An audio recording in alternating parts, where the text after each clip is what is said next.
Hi, welcome back guys. This is your friend, Cabbage Head Fanfics. Back with amazing fanfiction. This is the series of What If Deku Was Forced to Join Shigaraki? Now before starting, please give this video a like and subscribe to the channel if you want more videos like this. Now let's get into the fanfic. Izuku should have known that things have been going too great lately. He is in the hero course. All Might doesn't want his quirk back yet, and his classmates for better or worse don't hate him. He doesn't think about how often he had a brush with death, was held at gunpoint, and how he has to live paycheck from paycheck and sometimes has to skip a meal in order to be able to drive home. How there are new white streaks in his hair and he feels like he can trust nobody, not even himself. Izuku should have known. There was no way things could go so great for him. You are expelled. Izuku stares at the table and feels himself slowly dissociating. He balls his fists until he can feel blood dripping from his hands, breathing in shakily as he tries to regain control. Why? He grits his teeth as his voice breaks, internally punching himself. This isn't a moment where he can show weakness. The commission has presented us with evidence that you are the traitor and in connection with the League of Villains. Before he can even attempt to question that absurdity, Nezu turns on the monitor in the conference room, playing a video. His eyes widen as he stares at it. Izuku lets out a sigh as he kneels in front of the shelf and drags his baseball cap even further into his face. He doesn't need anyone recognizing him from the sports festival right now. His eyes fly over the endless options, from traditional dye to quirk dye to the money in his hands. Barely 1,200 yen. He still needs money for food after this. With a groan, he tries to grab the cheapest option available. He will just have to hope nobody notices the slight difference in color when a voice interrupts him. I wouldn't take that if I were you. Izuku's head whips up to the man standing next to him, hands buried in his pockets, also wearing a baseball cap and a face mask, only leaving his turquoise eyes in the open. Izuku is instantly wary. He didn't even hear his footsteps, even though he could normally sense someone coming from miles away. A necessary skill to have when you live in an area where a small step or a wrong glance can cost you everything. Izuku still has the scars to show for it. The stranger doesn't let the staring nor his wariness bother him as he crouches down. It washes out after 2 showers. He raises his cap, showcasing the white washed-out roots of his black hair, before shrugging. I circled through every cheap dye and it's the worst of the bunch. If you have to take one of them though he trails off and grabs a nondescriptive package, showing it to Izuku. I would take this brand. The stranger eyes the package Izuku tried to grab, humming. Green is a pretty daring color though, he comments, not caring that Izuku doesn't react, putting the package back into the aisle to find a green-colored one. Your normal hair color got too boring or what? Izuku lets out a sigh, similarly raising his cap so the man can see the white streaks in his green hair. It's from Quirk-induced stress. The man finishes for him, making Izuku flinch. How the hell does he know? The stranger just shrugs at Izuku's wide-eyed stare and slips down his mask, revealing discolored skin etched over his jaw. Izuku realizes they are burn scars belatedly. I know what I'm talking about.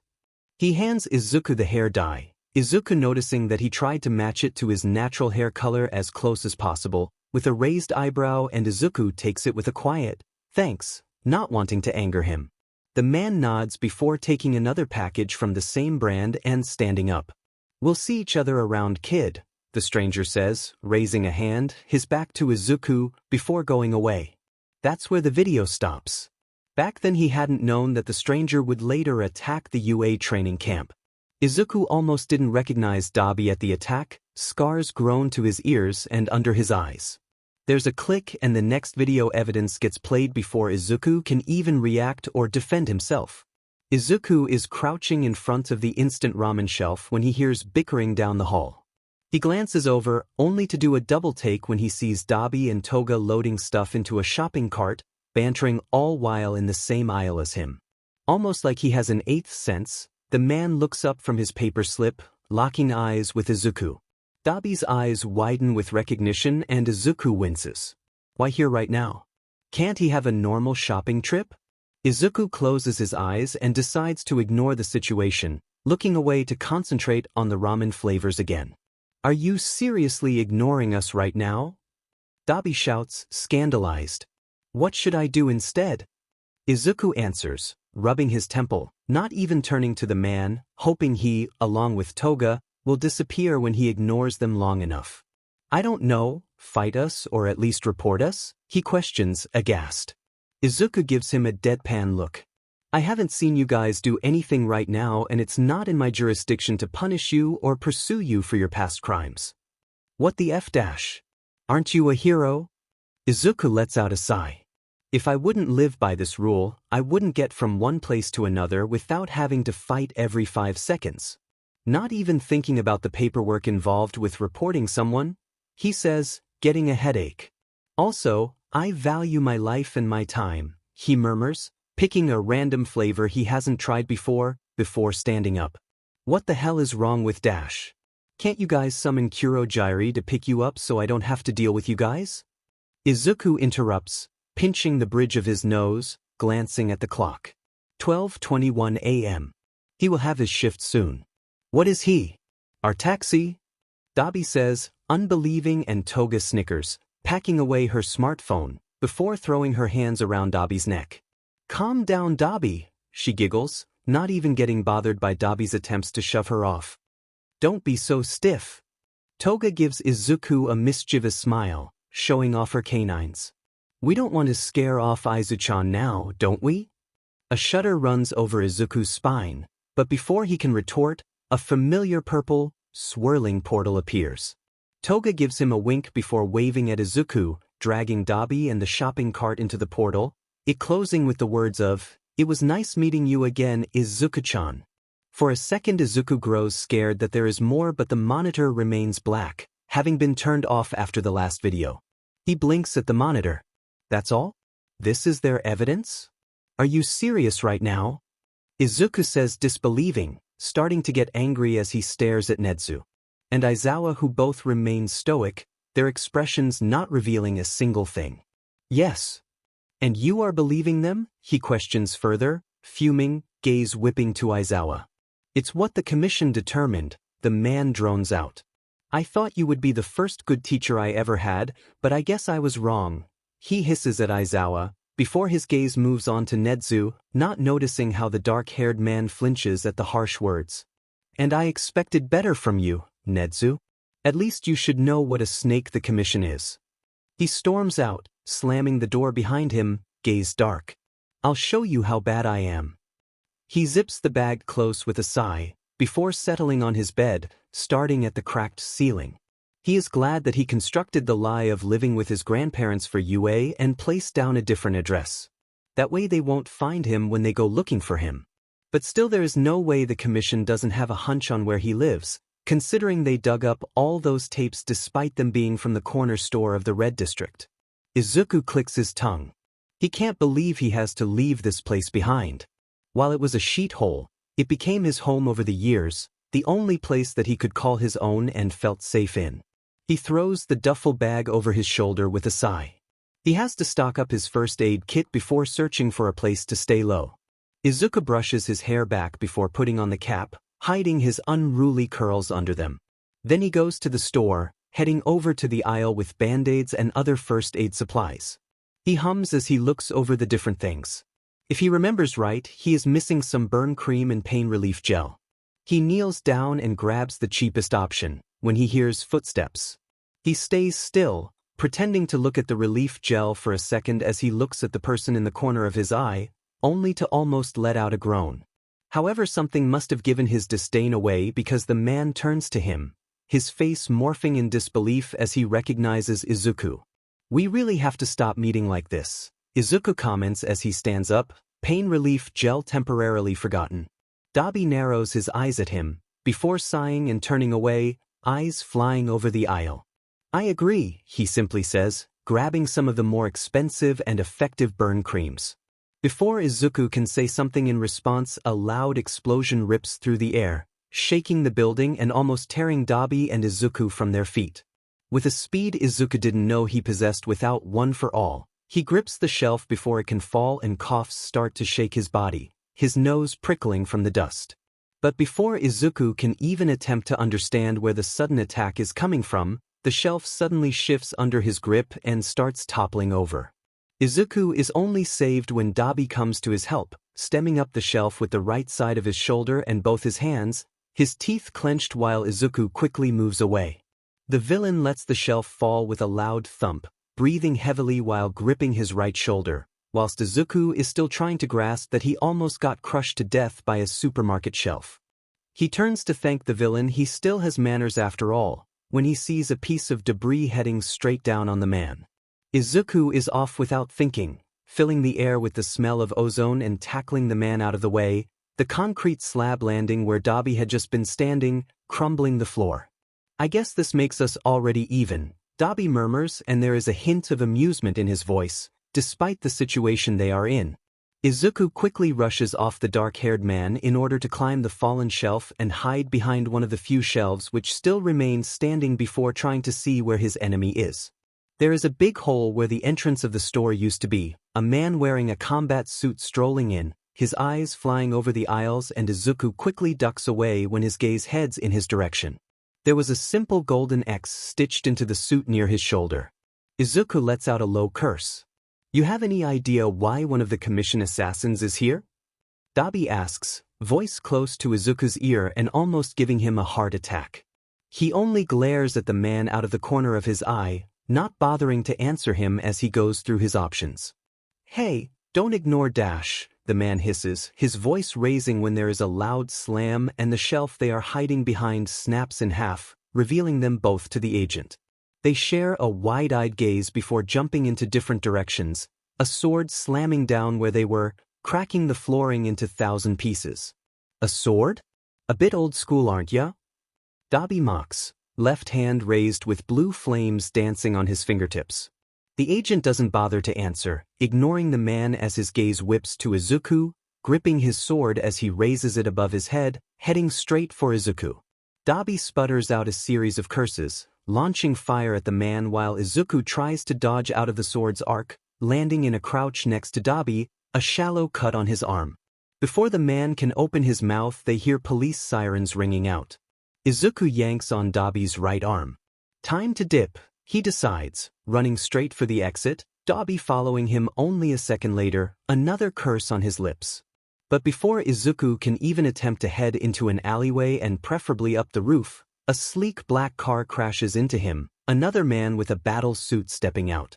He almost chokes on his spit as all air leaves his lungs when he hits the ground, teeth almost cracking from the pressure as his jaw clicks together and glass shards dig into his skin. Dabi almost steps on him in his haste to get out. He sits up dazed, ears ringing and left eye squeezed close, a sharp pain pulsing through his temple, just exactly in time to roll out of the way of an purple electric bolt heading his way. The sirens get closer and even louder.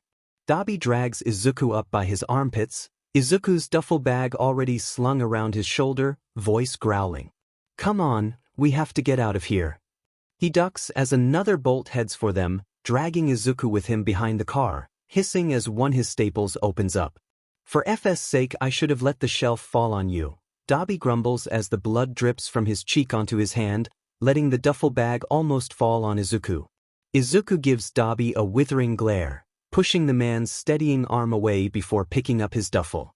But why the hell did you save me for anyway? He questions as they jump back, car broken in half. Dabi lets out a huff. Hell if I know, he answers, shooting out blue flames at the agent with the electric quirk while Izuku evades another strike for his head. Izuku's left eye twitches at the answer, but before he can retort, the other agent suddenly switches targets and sends an electric bolt towards him. He lets out a low curse as he dodges. They need to get out of here. And that quickly. Izuku goes through his pockets when his fingers grab something he almost forgot about.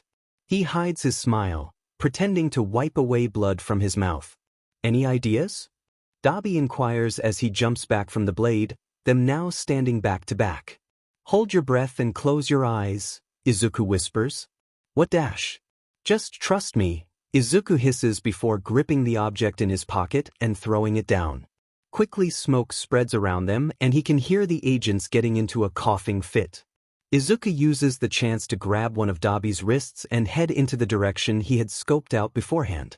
He's surprised to see that smoke is so widespread but better for him. Once out of the danger zone, he lets go of Dabi's wrist and lets out a shaky exhale, coughing as he tries to get air into his lungs, despite them still running. They run and weave through the alleyways for several minutes until they can't see the smoke in the sky anymore and the sirens die out. Dabi pants heavily, hands on his knees as they come to a stand, narrowing his eyes at Izuku. Care to explain why the commission is after you? Izuku lets out a sigh as he sits down, hissing when it pulls at his wounds and already rummaging through his duffel bag for his first aid kit. I got too dangerous for them, he answers with a frown, biting his lip when his hand grasps the half-finished packet of cigarettes he had thrown in.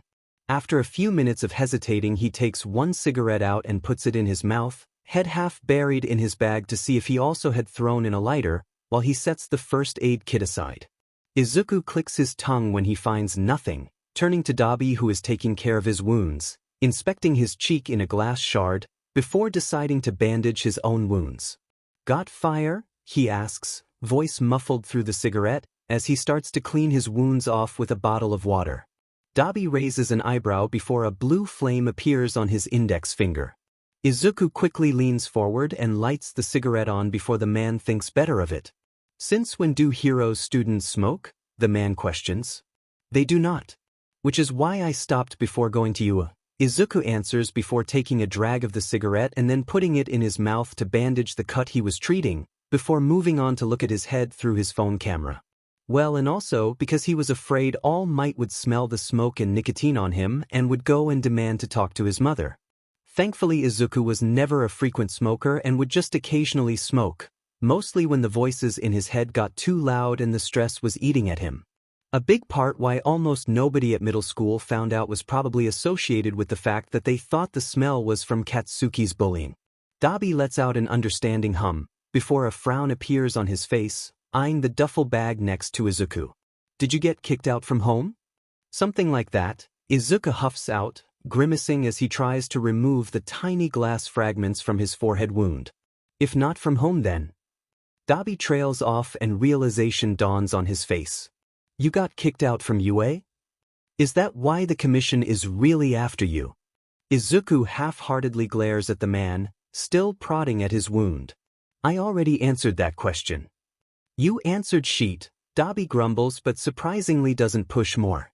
What the hell is UA thinking? Izuku raises an eyebrow. They didn't think sheet. It was commission orders. That's why I have to go under the radar. Thankfully, this isn't the first time I will be on the streets, he says with a shrug, sloppily bandaging his head wound. Not the first time, Jesus kid, what the hell is wrong with you? Dabi curses and Izuku smirks, winking. The question is more what isn't. Dabi lets out a groan. You will be killed in under a week. The commission has their eyes everywhere, Dabi argues. Izuku shrugs, packing away his supplies before going forward with the question that has been nagging him. Why do you care anyway? Izuku questions, suspicious. Dabi hesitates, before his face morphs into steel, giving him a vague answer. I'm not heartless. Izuku lets out a sigh. He can't imagine that being the real reason and drags a hand down his face, but he's too tired to try and pry answers out of the man. He takes his last drag of the cigarette before stomping out the end and raising an eyebrow. What else do you propose then? Before the villain can retort anything, the screen across the alley they are hiding in blares to life. There's a picture of Izuku and Dabi interacting at the store with the headline, UA Trader Revealed, on the screen. After the disastrous Kamino fight, it has been now revealed that one of the hero students by the name Izuku Midoriya turned out to be a traitor and had been conspiring with the League villains. The woman explains, another picture appearing where Toga waves to Izuku with a disgruntled Dabi by her side. Despite UA expelling the boy, there are still many questions remaining. Why wasn't he brought into police custody and where is he now? The screen splits, showing another reporter, fiddling with his earpiece. What are your thoughts on this, Junto-san? Junto, who is positioned in front of UA, with several other reporters who demand to speak to Nedzu, speaks up. It also brings into question how much we can trust Class 1A homeroom teacher's words back from the press conference. How sure can we be that we won't have another traitor and hero student turned villain on our hands soon? Dabi lets out a hearty laugh, eyes wide, before smirking at Izuku, pointing his thumb at the news coverage. Why don't we make it reality? Dabi opens the door to the bar. Izuku can't believe that they have found one to replace the old one and strolls in, Izuku trailing after him, taking everything in. Shigaraki is leaning over the old and cracked counter, looking at something and scratching at his neck, while the rest of the members are spread around the room, Kurogiri cleaning it. The man doesn't even look up as he speaks. Dabi, good that you are here. We will be heading out soon. Twice dash. A glass falls to the floor, interrupting Shigaraki from what he wants to tell next. He finally looks up, only to freeze like the rest. But not for long. What the hell is he doing here? Dabi steps aside, putting Izuku into full view. I brought a little gift, he quips, smirk on his lips. Izuku kicks at Dabi's shin for the comment, evading the half-hearted handful of fire that gets thrown at him before sighing. Stop messing around. I'm just here because we have similar goals, he says, rolling his eyes, before concluding, you guys didn't watch the news then. Do you see a TV in this sheet-hole? Shigaraki grumbles. Dabi and Izuku share a glance before Izuku throws a newspaper he grabbed on the way here to the bar. Izuku and Dabi's faces are plastered on the front page, big bold words titled, "You a traitor." Spinner, Mr. Compress, Toga and Magna all huddle around Shigaraki, as the man picks up the newspaper with wide eyes. They didn't include the picture from when Dabi and I met Izuku? How unfair. Toga complains with a pout. Shigaraki snarls before disintegrating the newspaper. Hey, I wanted to try the crossword dash. Mr. Compress tries to complain, getting interrupted by Shigaraki. You've met him and didn't tell me? Shigaraki asks, glaring, and Dabi sighs before rolling his eyes. There wasn't anything to report about. There wasn't anything dash, Shigaraki's voice raises before he suddenly stops himself and clicks his tongue, standing up from his stool. Never mind, I don't have time for this now, he grumbles. Dabi, you keep an eye on the brat, you are the one who brought him here after all. Me and others are heading out. I'm supposed to play babysitter? Dabi asks, disbelieving. Dabi can be glad that the only thing being dusted are the papers Shigaraki was peering over before and not himself as well. The man in question quickly relents, raising his arms in surrender. Okay, I understand, geez, no need to get so pissy over it. Shigaraki's gaze whips to the Dabi, and Izuku is sure that only Kurogiri interrupting them is the reason that the man lived to see another day. I have a request. Why don't we take Midoriya with us? It's a great chance to see where he is standing with us. Izuku is surprised to see that the mist-covered man is the one to bring it up. Izuku had played with the thought, but considering the mood Shigaraki is in, deemed the risk too high. Shigaraki narrows his eyes at Kurogiri before sighing. Fine. But not like this. Before Izuku can question Shigaraki's statement, the man throws a beanie and a surgical mask at Izuku, almost hitting him square in the face. Weren't it for his fast reaction speed? You're too recognizable right now, the man grumbles, and Izuku quickly replaces his cap with the beanie, his curls disappearing under it before putting on the surgical mask. Shigaraki critically looks him over before nodding. Alright, we already wasted enough time as is. Let's go. They are waiting in a warehouse for Twice to come back. Apparently a man had approached him and showed interest in the league. Got him, boss, Twice cheerily exclaimed, before contradicting himself. You could just have done it yourself. Shigaraki pushes away from the crate he was leaning at, critically looking at the man Twice brought with him. He is wearing a leather fur coat and black gloves. His eyes seem to practically glow in the bad lighting, and every expression of his is hidden behind the plague bird mask he is wearing. Overhaul, Shigaraki greets calmly, and a shudder goes over Izuku's spine. Didn't expect to see you here. Well, I had to check what was left of All for One's legacy. He practically had been an urban legend in my generation, the man retorts, before narrowing his eyes. Although it seems that I expected too much. Shigaraki doesn't retort, only glaring at the man. Not only are you soiling his name, You are giving us a bad reputation.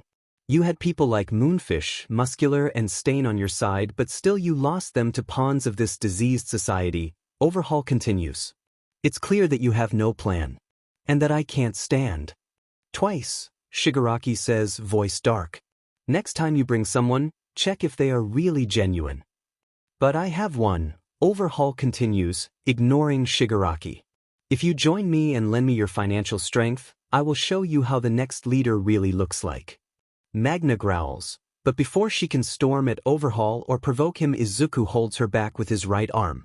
Don't. It's too dangerous, Izuku warns, too loudly. He's leading with his hands like Shigaraki does. Overhaul's eyes crinkle, his gaze wandering to Izuku, and Izuku can practically imagine the smile the man is wearing under the mask. A smart one, aren't you? He compliments. Although, you've already seen my quirk in action, haven't you, Yami-kun? Izuku freezes and his entire face goes pale as he involuntarily goes a step backwards. Or do you prefer Midoriya, Izuku? The man laughs deeply and Izuku can hear the smirk in his voice. Did you really think your poor attempt at a disguise and a change in hair colors would help you hide from me? Izuku balls his fists, trying to stop them shaking. You've really grown a lot, he says, coming closer to Izuku, and Izuku tries his best to not flinch away with wavering eyes, keeping a neutral expression as the man harshly grabs his face, pulling down his surgical mask.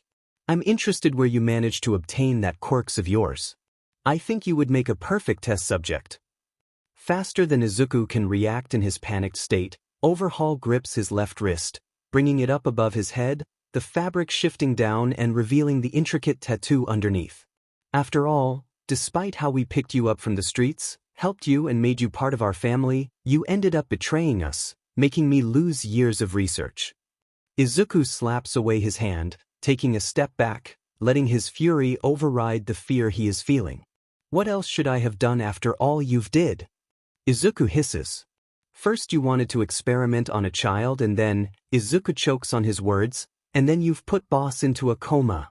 He clenches his teeth until they crack, holding back tears. The least I could do was make sure Eri and future people were safe from you, Izuku spits out. Overhauls lets out a laugh. Safe? Did you really think she was safe with those third-rate criminals? It only took us a year after you left. To find her, the man reveals. Izuku's eyes go wide. You are lying. Izuku chokes out, trembling. Am I? He questions with cruel, crinkled eyes before holding out his hand. Chronostasis, stepping out of the shadows. Izuku just knew the man wouldn't have come alone, obediently drops a phone on his gloved hand. There are a few taps on the display before the man shows the screen to Izuku. It's Eri. Her eyes opened wide and so scared again. She is in a ragged hospital gown not unlike the one she used to wear before. She was so cute when she was begging for her Yami-kun to save her, Overhaul drawls. It was my pleasure breaking her by making her realize that you went and abandoned her in favor of playing hero. Izuku glares at the man, fists shaking. Although not even that you seem too good at, Overhaul continues. After all you managed to get expelled even with a disease like yours. The man laughs and Izuku grinds his teeth. I didn't expect the accusations to be true though, Overhaul says with distaste. That you have actually joined that little band of misfits after your expulsion. Disgraceful. I expected better from you. Izuku is glad that the shock from a past hero in training knowing someone like Overhaul is still large enough that Shigaraki isn't insulted enough to storm at the man. Or maybe he can just feel that he will die if he tries. But oh well. I bet you are just glad they didn't find out about your connection to the Yakuza, right? Overhaul guesses and Izuku knows that he doesn't a vocal affirmation from him to know that it's the truth. After all, you were planning on returning to the heroes on scene after proving the commission's corruption. Izuku flinches, letting out a stream of courses in his mind. How did he know? Didn't he just say that he believed that Izuku joined the League of Villains? A temporary truce with the League of Villains is ultimately a lot more acceptable than being involved with the group who will be the reason for the fall of all quirks, am I right? Izuku looks daggers at the man in response. Well, no matter how much fun it is to provoke you, I think this will have to end. Overhaul removes his gloves. I initially wanted your poor excuse of villains join me, but now that Yamikuin is here, you lot will just have to die alongside him. The man crouches down and touches the concrete, it instantly rippling and breaking apart from his fingertips, before sending spikes directly in Izuku's direction. Izuku lets out a curse before powering up his quirk and charging at the spikes, aiming a kick at them which breaks them apart. He lands in a crouch, eyes widening as another wave of spikes approaches him and quickly dodges out of the way. Izuku punches through the next set of spikes, quickly falling into a rhythm and with it his skin filling up with scratches and bruises as the barrage continues. He pants heavily and wipes away some blood from his lips where a spike had nicked him. You think you really will be able to keep up like this? Overhaul comments, bored, sending out another wave of spikes which Izuku kicks away. Look at you poor state, it will only take one misstep for everything to end, the man continues with a sneer, momentarily pausing in his barrage. Izuku glares at Overhaul. I'm not letting this end before Eri is once again safe from you. Izuku snarls. The man lets out a deranged laugh. You don't even know where she is. For all you know she could be at the end of the world. Izuku grits his teeth. Before Izuku can say something in response, Chronostasis appears next to Overhaul, eyes urgent. His hood is partly disintegrated, revealing his pale blue hair. He whispers something in Overhaul's ear and Overhaul's eyes widen. She's what? The man screams, veins popping with fury. Izuku is about to use the chance to charge at Overhaul, when Shigaraki holds him back, 4 fingers around his wrist. A moment later the floor explodes into a spiked wall, only a hair width away from Izuku's face, dividing them from Overhaul. Izuku lets out a stuttering breath but pulls himself together before he can break, casting a glance at the other league members. They are hurt themselves, probably having been in a fight with Overhaul's goons. Shigaraki seems to have gotten the worst of it, his skin in a similar state to Izuku's, full of cuts and scratches. Shigaraki narrows his eyes at Izuku before letting him go. That crazy BSDRD's right-hand man got a phone call as we were fighting, the man explains. The person on the other side was very panicked, shouting something about the brat running away. Izuku's eyes widen. Eri, Izuku breathes out, but before he can even move, Dabi sets a hand on his shoulder. Kid, you are in no state to follow after them. Especially alone. The dark-haired man sighs. Also, as you may guess, we have a lot of questions. Izuku's breath hitches and he can feel himself disassociating as he nods at the man, tearing away his gaze from the spike wall. Unbeknownst to him, the league members notice how his eyes get vacant and they share worried glances. They might not know the kid for long and until now they were enemies, but they all felt a kinship with the boy. He is one of them. One of the outcasts of society. One that had to claw his way through life to survive. And they all wondered why they didn't notice sooner. Why nobody else noticed sooner? How sure can we be that we won't have another traitor and hero student turned villain on our hands soon? The reporter concludes, a replay of the news running on Nedzu's monitor.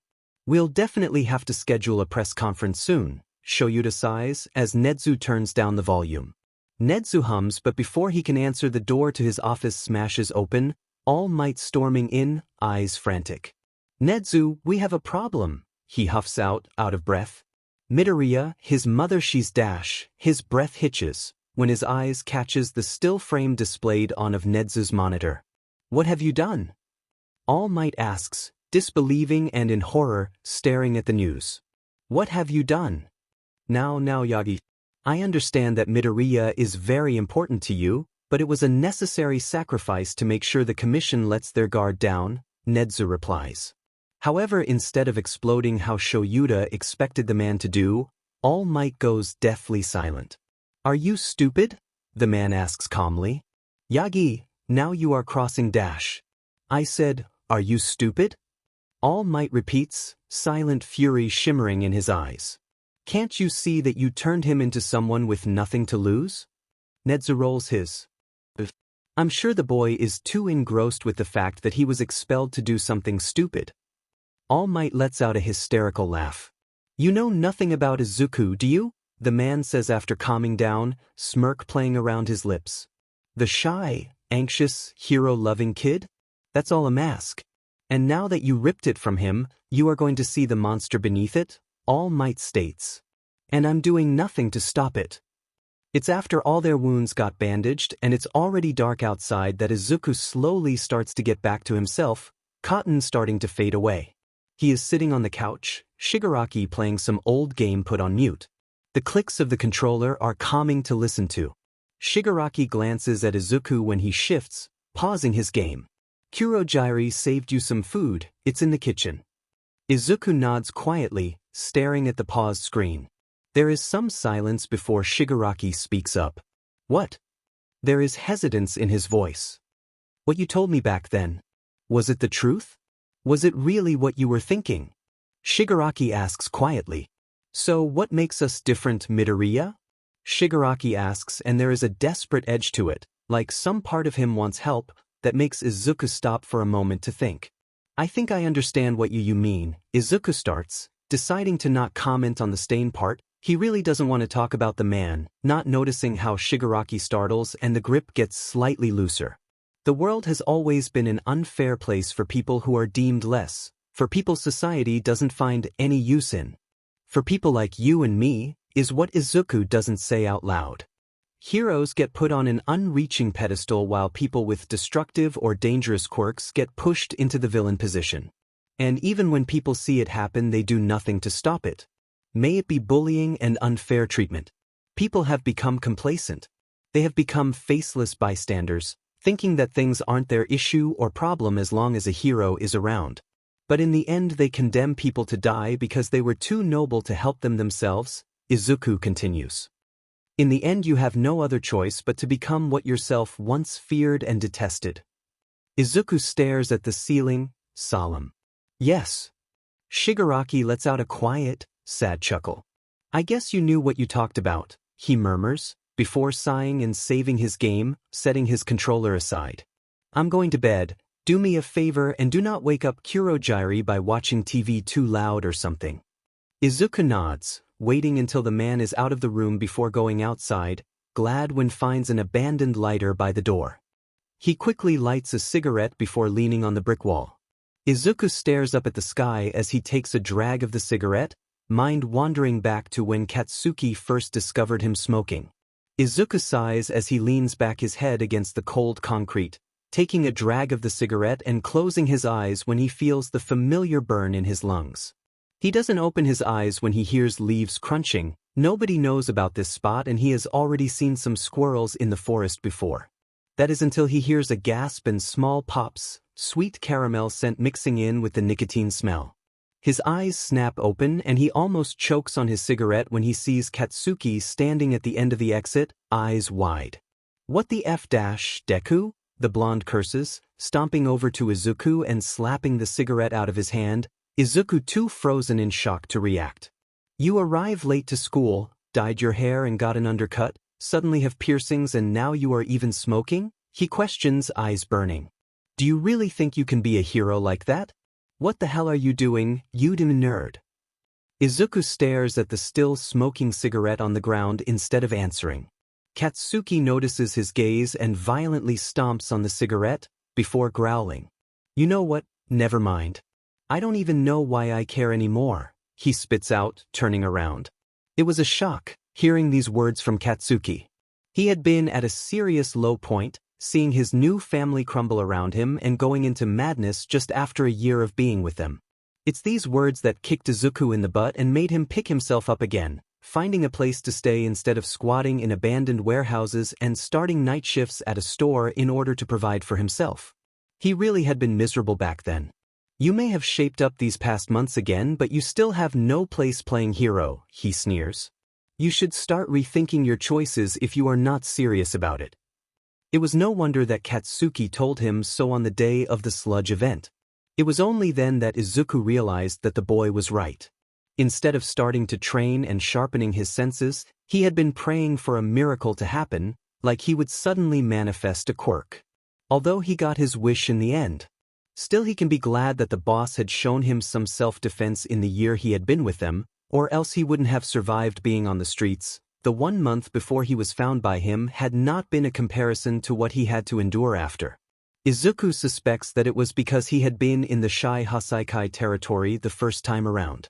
After he wrecked Overhaul's plans, burning down the lab with it, the whole underground had been a disaster, villains all around wanting to take advantage. It was easy then to see why people turned to villainy. If it weren't for Katsuki's words, who knows what he might have done. He takes the last drag of his cigarette before stomping it out. But before he can open the door, it flies open, revealing Dabi. "Ah, Dabi," he greets the man awkwardly, who wrinkles his nose at the smell of the nicotine. "Didn't know you are still awake." "Well," Dabi sighs, waving his right hand in an offhand manner. "Somebody has to make sure you don't run off." "I wasn't Dash," Izuku starts explaining himself, getting irritated, but Dabi interrupts him with a shake of his head. "I know," he sighs. "You have the eyes of a broken man." Izuku flinches as Dabi leans on the door frame. "You look exactly like I did 10 years ago," Dabi adds, a weird undertone in his voice. "Are you an old man now or what?" Izuku says with a raised eyebrow, ruining the mood. "You." Dabi growls, raising his fist, and Izuku laughs out. "Honestly, I can't with you," Dabi says, pinching the bridge of his nose. Izuku leans back on the wall. "So, what's the real reason you are here?"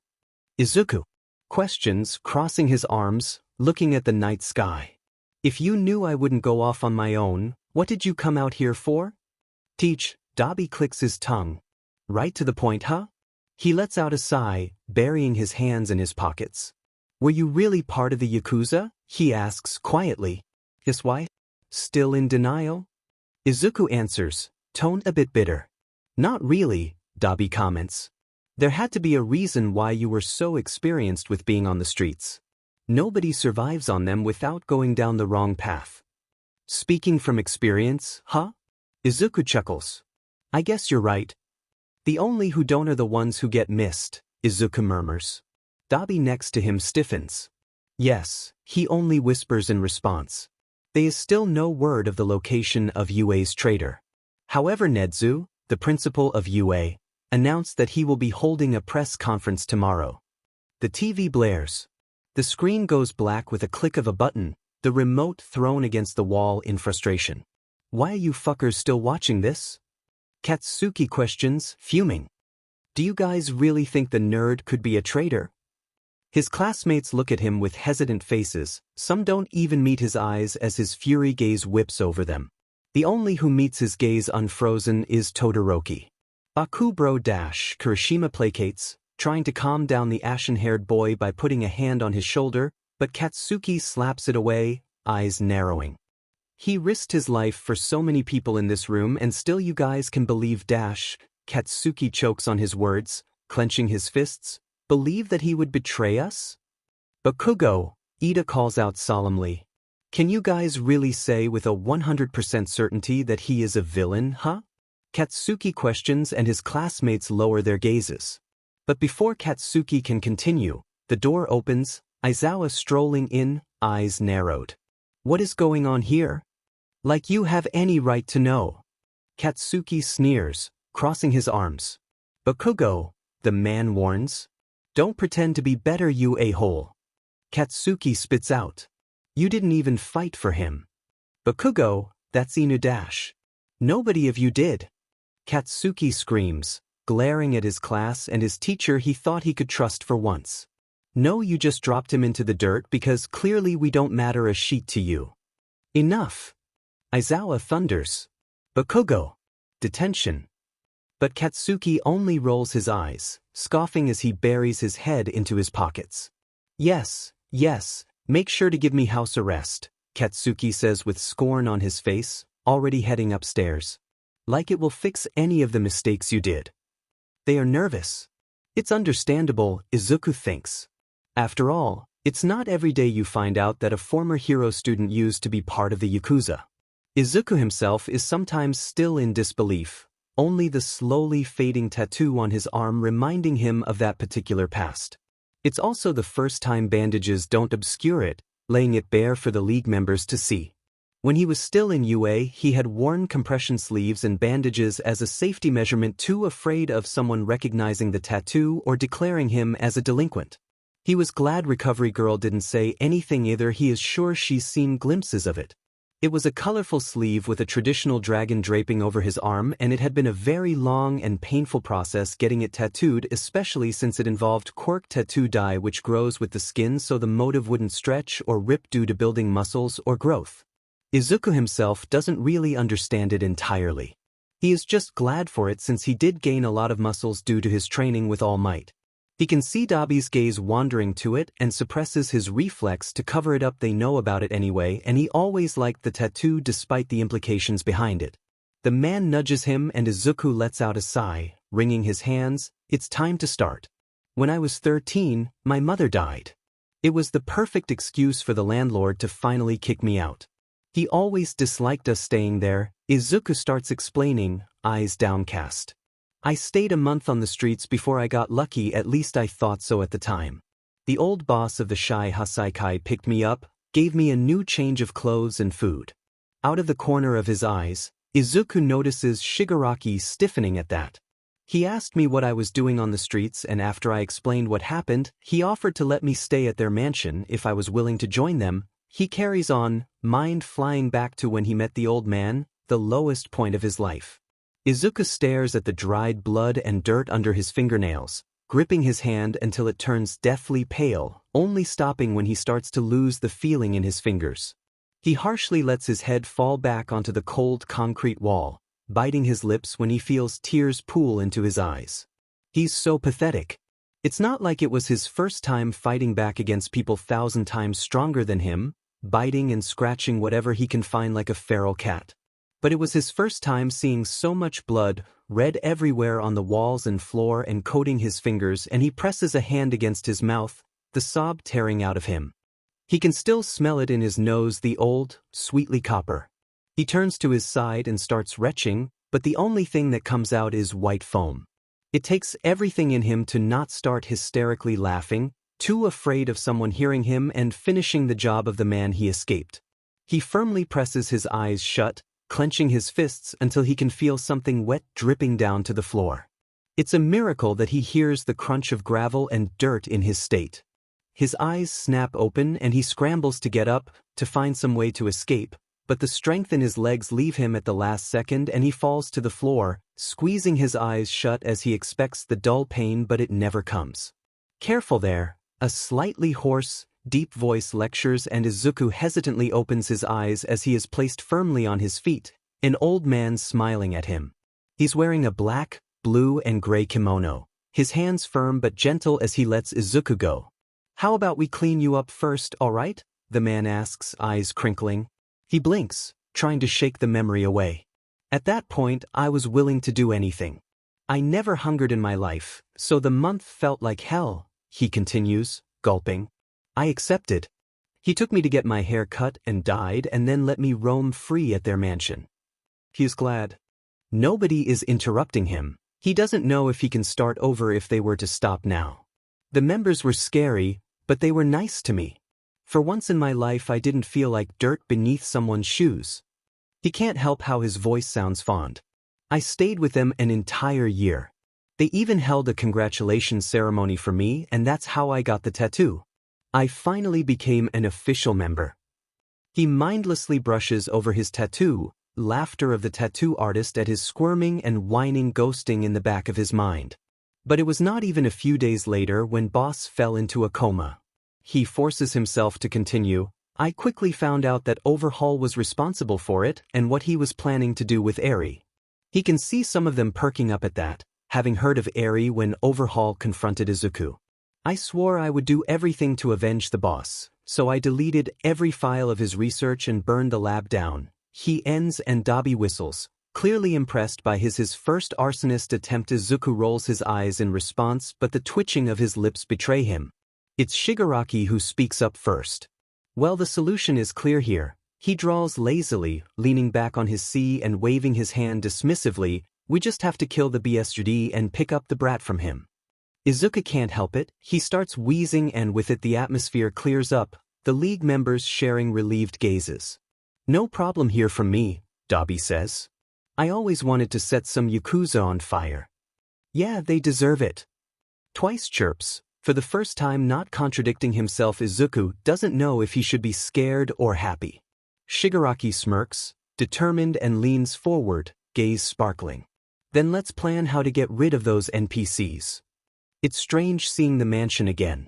Everywhere he looks the memories linger, afternoons spent laughing and learning how to be human again. He doesn't know if any of the original members he knows are still there. The ones he got along with were always older, a generation which didn't frown upon his quirklessness or saw him as weaker because of it. He remembers that they always expressed their dislike about Overhaul, or Kai as most in the mansion called him, when Izuku would listen, the boss in exchange chiding them. It was a particular evening, the sun slowly going down, when they were playing shogi, that Izuku had taken the courage to ask about Overhaul and his own concerns about the young man with the dark eyes. "Well, what do you think about Kai?" the boss asks him in response to his question as he puts forward his bishop. Izuku hesitates, thinking. He trails off, unsure where to start, but one glance reveals the boss looking at him with an open look, gently nodding as to urge him to continue. "I'm concerned." He seems very fixed in his worldview and quite passionate about it as well. He lowers his gaze, staring at the pieces. His quirk has the chance to do so much good. He could help so many people with it. He can't help but admit, having always been fascinated with the man's quirk. But that also means that it can be a dangerous tool to harm others, kill others. The afterthought lies heavily in the air. "I understand how you feel," the boss relents. To Izuku's surprise, after all, he was always the one to come to Kai's defense when other, often older members badmouthed him. "When I first found Kai, I saw the potential in his eyes," the boss continues, ripping Izuku away from his thoughts. "And even though he strayed from the part one first imagined him on, he's still a good kid." The boss smiles. "Please give him a chance, all right?" However, it had proven to be futile as Overhaul grew more and more manic, not seeing any problem in being overly violent whenever someone disrespected the Yakuza or stood in his way, even if that person was the boss himself. Many hadn't accepted Overhaul as their new leader when the boss fell into a coma, trying to leave the Yakuza but ultimately failing. Oftentimes they weren't even able to attempt to, however. Izuku licks his dry lips, shifting in his crouched position on the rooftop. He and Dabi were scoping out the mansion and planning out some possible exit routes, since they were estimating that they would hold Eri at the main base. Overhaul would want to keep her close. Sadly, their efforts to find out more than the blueprints of the mansion were in vain. They had approached Jiren, but the man didn't seem particularly willing to sell out the Yakuza.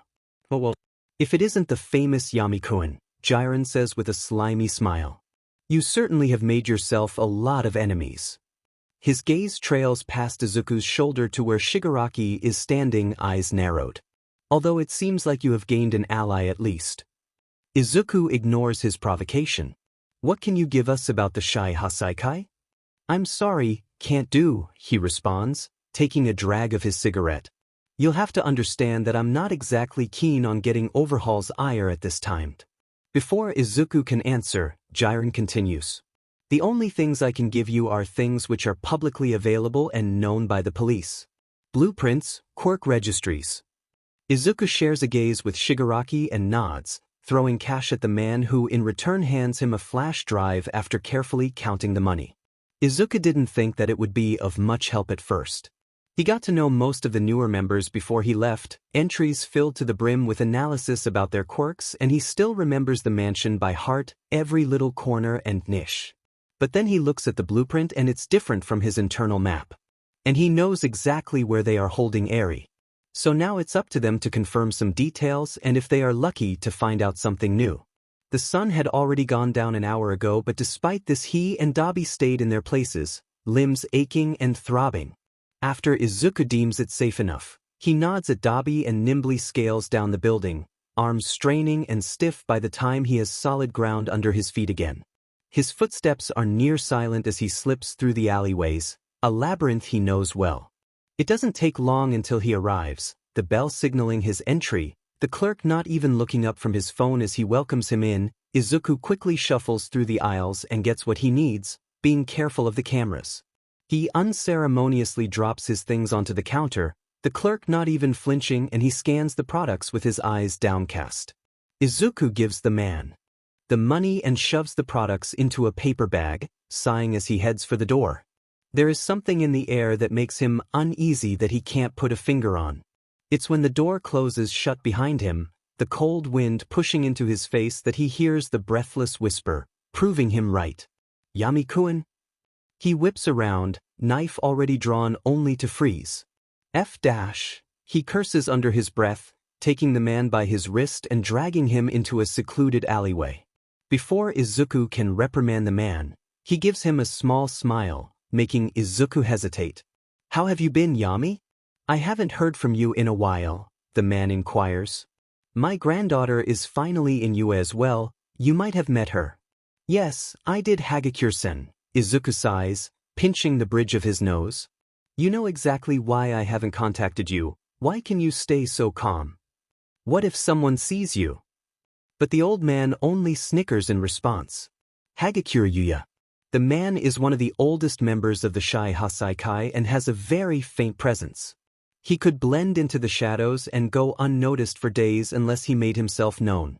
He is the member Izuku felt most connected to, especially since his abilities were not the work of a quirk. You know that they could care less about a quirkless old man, Hagakure adds, waving his hand in a snide demeanor. By the time everything was over, they forgot that I even existed. So I used the chance to leave. Also, I told you to call me Yuya. What did I even expect? Izuku murmurs, secretly glad that one of the people he knows is still alive. So, any reason you are in the area? Hagakure questions, suddenly serious. They have Eri. Hagakure says in a breath. How can I help? Izuku swings his legs over the edge of the rooftop, the bag rustling as he picks it up again. What took you so long?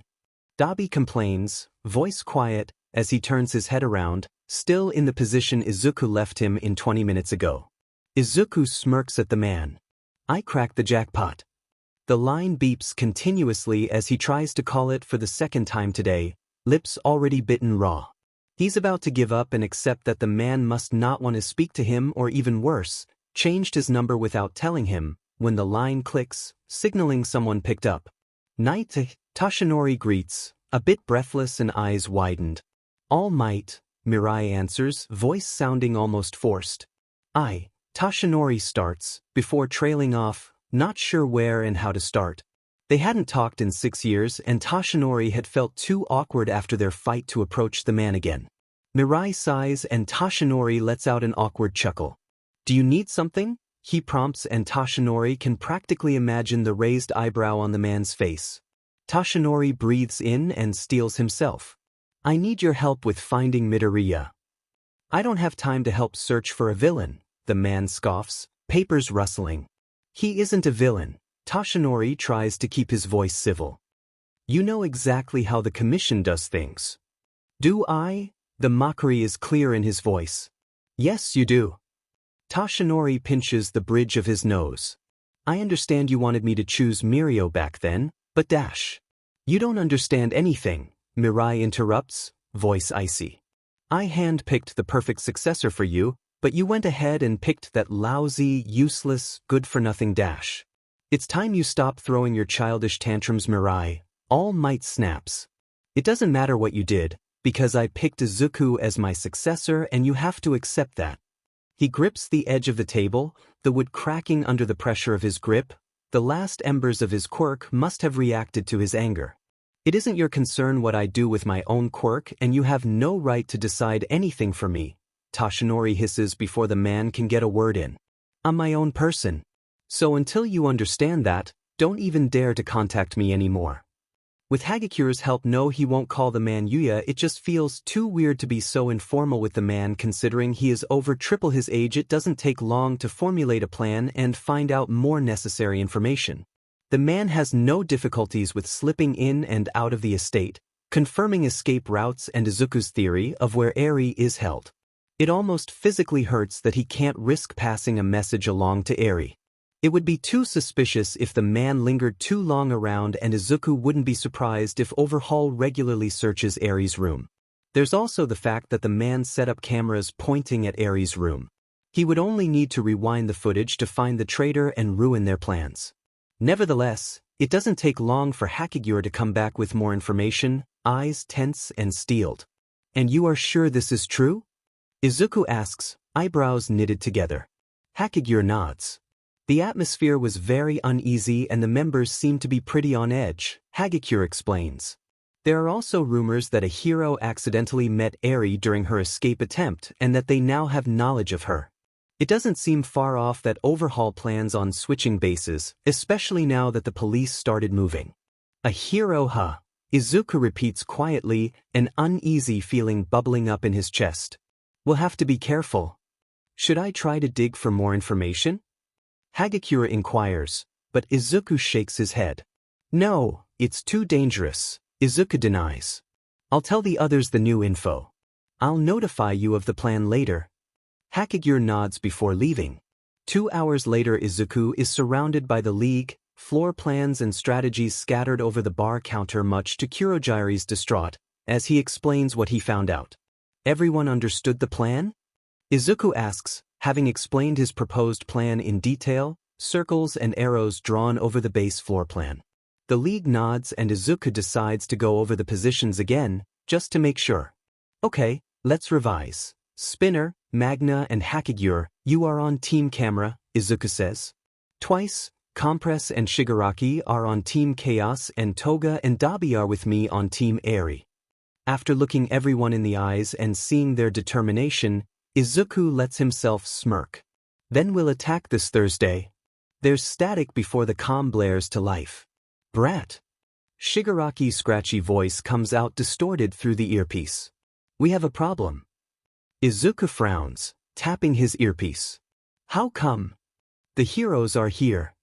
It takes Izuku one jump to scale to the rooftops from where he, Dabi, and Toga are positioned one alleyway away from the back entrance, which will lead them to Eri's room, and he lets out a curse under his breath when he sees the mansion completely surrounded. Hakigure-san is already inside, waiting for his command to start the mission. Why now of all times? Brat. Shigaraki tears him out of his thoughts. We will go ahead with the plan, but let's try to use the chaos their raid causes as the first distraction. Everyone gives him a verbal approval before the comms turn to static again. Izuku is about to scale down to the alleyway again when something catches his eye. There, standing next to the dragon hero Ryukyu, are his former classmates Uraraka and Tsuyu. He also thinks he can spot Kirishima's red hair behind Fat Gum. What the hell are they doing here? Since when does UA conduct work studies for first years? Suddenly Uraraka turns in his general direction and Izuku instantly drops down, pressing himself against the concrete roof, breath stuttering. A few seconds later he hesitantly looks up, relieved when he sees her talking to Tsuyu, despite the frown on her face. He doesn't wait any second longer and climbs down as fast and silently as he can. You okay? Dabi inquires, eyebrows raised at Izuku's clearly wide eyes and quickened breathing. I'm fine. Izuku's throat feels dry. Let's make sure we don't miss our chance. Dabi nods, but Izuku knows that he didn't convince the man. He leans at the wall and closes his eyes, trying to collect his thoughts. He will just have to hope that he won't come across any of his classmates and that they stay on the sidelines during the raid. Although with his luck he can already rule that out. Thankfully Shigaraki informs him that the heroes are starting their raid before his thoughts can spiral. We'll start in 5 minutes, counting now, Izuku informs, stepping away from the wall and nodding at Dabi and Toga as they slowly make their way to the back entrance, thankful that its door is in another alleyway, away from prying eyes. They come to a stop in front of the rusty door, the last few minutes painfully stretching and wearing Izuku's patience thin. It takes every last bit of Izuku's willpower to not kick down the door prematurely. Now, he finally announces, and from somewhere far away he hears an explosion ringing out as he fiddles with the hairpin, hands slightly shaking. While he wishes they could tear down the door and the wall with it, it would alarm Overhaul of their presence, and now that the heroes destroyed most of their carefully crafted plan, Overhaul was sure to escape. They could at least hold on out in hope that they are lucky enough for him to run into their arms. The lock gives away with a soft click and Izuku breathes out a sigh of relief as he opens the door, sharing a grin with Toga and Dabi. With the door closing shut it feels like all sounds are being SE'd away, The only noise their near-silent footsteps and the slight buzzing of the fluorescent, flickering lights. Should it be so quiet? Dabi asks, eyebrows furrowed, as they creep along the hallways, coming across several doors which are open, broadcasting empty white rooms. Izuku taps his earpiece, hoping to get any kind of update from Hagakure-san or Shigaraki, but the only thing he hears is a loud, shrieking static. He hisses and tears it off before it can do any more damage. The comms are compromised. Izuku forces out, ears still ringing, and Toga and Dabi share a worried gaze. Izuku blinks as the ringing slowly starts to fade away and shakes his head. Just as he is about to add that they should be more careful from here on out, the lights go out, leaving them in pitch-black darkness. Izuku lets out a low curse. He has no idea if this is Hakagure's doing or not. He shakes his head. He has to stay calm. It won't do any good if they get anxious now. They knew that it was a risk doing this mission. Let's continue, Izuku murmurs quietly, eyes slowly adapting to the darkness, and he can faintly make out Dabi and Toga nodding in response. There should be a big room we have to cross in order to get to Eri next, Izuku adds. It used to be a storage room, but considering the state of the other rooms we've seen, it's probably gonna be bare as well. They reach the end of the hallway, the door to the room already open. Izuku doesn't really pay attention to it, especially since all the other rooms were wide open as well. However, they still only hesitantly step inside, Izuku's eyes flitting over the room as they move forward, but because of the size, it's hard to see anything. Despite the silence and no sign of other people, Izuku makes sure to dampen his footsteps and he hears Dabi and Toga following suit. They are about halfway through crossing the room when the ceiling above them opens up and someone comes crashing through, dropping to the ground with a loud sound, splintering the concrete. Izuku steps forward, knife drawn, and Dabi and Toga behind him hesitating when he hears the person hiss. "Sheet, I got separated from them." And he recognizes the voice. Which means this is a trap. "Dabi, Toga?" Izuku barks out, voice straining to stay quiet as his anxiety rises. "Code red." Dabi lets out a low curse and Izuku is about to turn around when the person in front of him grasps him by his shoulders. "Mito bro." Kirishima gasps, and from this close Izuku can make out his shocked but relieved expression clearly enough. "What are you doing here?" he exclaims a bit too loudly, eyes wide, but Izuku puts a hand on his mouth, shushing him with a finger to his lips. "I'm here." Izuku hesitates for a second, before shaking his head.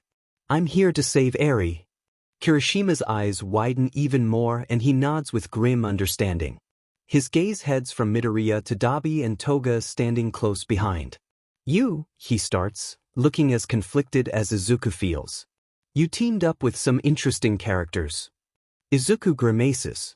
"I guess you can say that. Can this conversation wait for when we are not potentially surrounded by enemies who could attack any second?" Dabi hisses, voice grim. The reminder comes just at the right time as a fist slams into Izuku's side with enough power to force all air out of his lungs. Thankfully, he was able to shield himself from more damage by blocking with his arms, but he is pretty sure he heard something crack. "Etch, not bad," the man exclaims with a feral undertone as Izuku spits out a bit of blood, and Izuku doesn't need to see his face to know who he is. They just had to meet the most insane of the 8 bullets first, didn't they? The light flickers on momentarily, blinding Izuku and illuminating the masked face of Rappa Kendo. Behind him, Tengai Hekiji steps out. Absolutely wonderful. The spear and the shield. Before Kirishima can storm at the masked men, Izuku stops him, holding back a hiss as his arms throb. "Don't," Izuku says through clenched teeth. "You won't be able to reach him." "But you're the one Master Overhaul warned us about," Tengai drones out. "What was your name again?" "Yamato." "Yami, you idiot. I heard he was the old boss's favorite," Rappa corrects, grinning. "Don't you think that means he is strong?" Tengai rolls his eyes. "Do not submit to selfish desires. And do not forget Master Overhaul's orders. We were tasked to bring him alive," Tengai chides. "We are also more than enough to bring them down, so let's finish this quickly." "I agree," Izuku interrupts. "We don't have time for this." "Getting cocky, huh?" Rappa remarks, eyes widening. "I like it. Did you have to provoke him?" Dabi complains as they dodge his punch, the wall crumbling next to Izuku. As if you wouldn't have done the same. Izuku shoots back, evading another punch. Oh yeah, Dabi remarks. At least I didn't manage to earn the wrath of every single shy Hasaikai member. Oh come on. Guys, Kirishima interjects, voice cracking. Priorities. Shut up. They bark in unison, Izuku dancing around another of Rappa's punches, quickly dropping down as Dabi sends out his flames, which get blocked by a shield. Dabi clicks his tongue and Izuku drops back to his side. Do you remember the third time we met? Izuku asks quietly and Dabi's eyes widen. Yes, I do. Perfect. Izuku smirks. Shouldn't we help you guys? Kirishima asks hesitantly, but Izuku waves him off. Me and Dabi have it handled. You stay back and make sure no backup surprise us. Wait dash. Izuku doesn't listen, charging at Rappa with Dabi close on his heels before pulling out the smoke bomb and throwing it on the floor. Instantly the entire room gets covered in smoke, disturbing their sight. But thankfully Izuku doesn't need sight to locate someone. He closes his eyes and concentrates on his hearing. The slow, methodical, near-silent footsteps behind him belong to Dabi, while the agitated, rapid ones must belong to Rappa. Which means the only one who hasn't moved is Tengai. Izuku holds onto Dabi before he can overtake him and taps out the name Rappa on his arm. Izuku doesn't need confirmation to know the man understood as he goes in the direction of Rappa while Izuku silently makes his way over to where he remembers Tengai being, grinning to himself when he hears breaths. Not even a second later he can see blue light through the smoke, Rappa laughing out maniacally. Aren't you a coward? Use your fists. Your fists. He can hear Tengai slightly shifting and sighing under his breath just as Rappa starts growling in frustration. How often do I need to say that I don't need your help? Rappa screams into the smoke. Before the man can answer, Izuku powers up one for all and tackles Tengai, knocking them both down. Tengai hisses as his head painfully hits the concrete and Izuku quickly pins him with his arm behind his back, as he whispers into his ear. It seems like I was right. Izuku smiles. Your quirk forms around you like a globe. With your sight away, your only key to helping Rappa was intuition and hearing, so you had no idea I was in the range of barrier as you cast it. Tengai doesn't answer, squirming underneath him and Izuku further twists his arm, a choked gasp coming through the man's clenched teeth. It doesn't take long for the smoke to clear away, revealing Rappa laying on the floor with a hand clutched to his quickly reddening side and several burns covering his body and primarily his arms, Toga standing over him with a manic smile while Dabi stands a few feet away. Kirishima is not far behind, gaping at the scene. What the hell did you do? Midoriya told us to stay back. Kirishima asks aghast, face pale, pointing at Toga. He told you to stay back because you can't mask your presence, Toga corrects, inspecting the blood on her knife. I got free rein to do whatever I want. Izuku stands up, pulling Tengai with him. Alright, let's calm down, Izuku interjects. And Toga, don't kill Rappa. I don't need an assisted murder count on my record. Toga pouts but plants a foot on Rappa's side, digging into the wound as the man tries to hold back a scream through clenched teeth. And torture not either, please. Before Toga can pull away, Rappa lunges at her hand with a scream, shoulder rolling back for a punch, but he is stopped by Kirishima instinctively knocking him out. That was close, Izuku comments, blinking. His body should have been in shock. That he was even able to push through it is a wonder. I guess it must come from his long-term experience with fighting. Kirishima stares at the now unconscious man with shock. Will he live? He will have to. We don't have time for him, Izuku answers. Toga rolls her eyes. He shouldn't bleed out. I was careful to not aim for any organs or big arteries, she adds, pointing at the wound which stopped bleeding. See? It has already stopped. I just got him where it hurts most. Izuku knocks Tengai unconscious before securing him with some ties and doing the same for Rappa. After a moment of hesitation, he pockets the gun Tengai was hiding. Alright, with this done, let's hurry. There's a girl that needs saving. They quickly shuffle out of the room, Izuku leading the way, relieved to find that his inner map holds true. Kirishima quickens his pace so he runs next to him. You can be glad I was the one who encountered you. Ida would have had an aneurysm, Kirishima jokes awkwardly. Izuku gives the red-haired a look. Ida also attempted murder once. I think it would have been fine. Kirishima sputters and almost loses foot. Besides, he isn't even here. If there is a chance I would have met someone else, it would have been Uraraka and Tsu. How do you never mind? The red-haired boy shakes his head. Actually, that makes sense. Uraraka did say she had a feeling they were being watched earlier. Izuku startles, surprised. What great intuition, Izuku murmurs as they turn a corner. It's going to be a tool Uraraka is gonna need if she will continue on her path towards being a hero. Talking about our classmates, how did you get separated from Fat Gum and Sun Eater? Kirishima sounds a bit awkward and ashamed. I tried to tackle Eraserhead out of the way, but Fat Gum had the same idea, so I fell down alone because I was a second too slow. At the mention of his old hometown teacher, Izuku grimaces, but he nods nevertheless. It's likely that their strategy is to split up the heroes and pair them up with the 8 bullets. Considering we fought Rappa and Tengai, that leaves 6 others. We encountered the big one at the entrance, Kirishima adds. Katsu came. I'm guessing Ryukyu is dealing with him?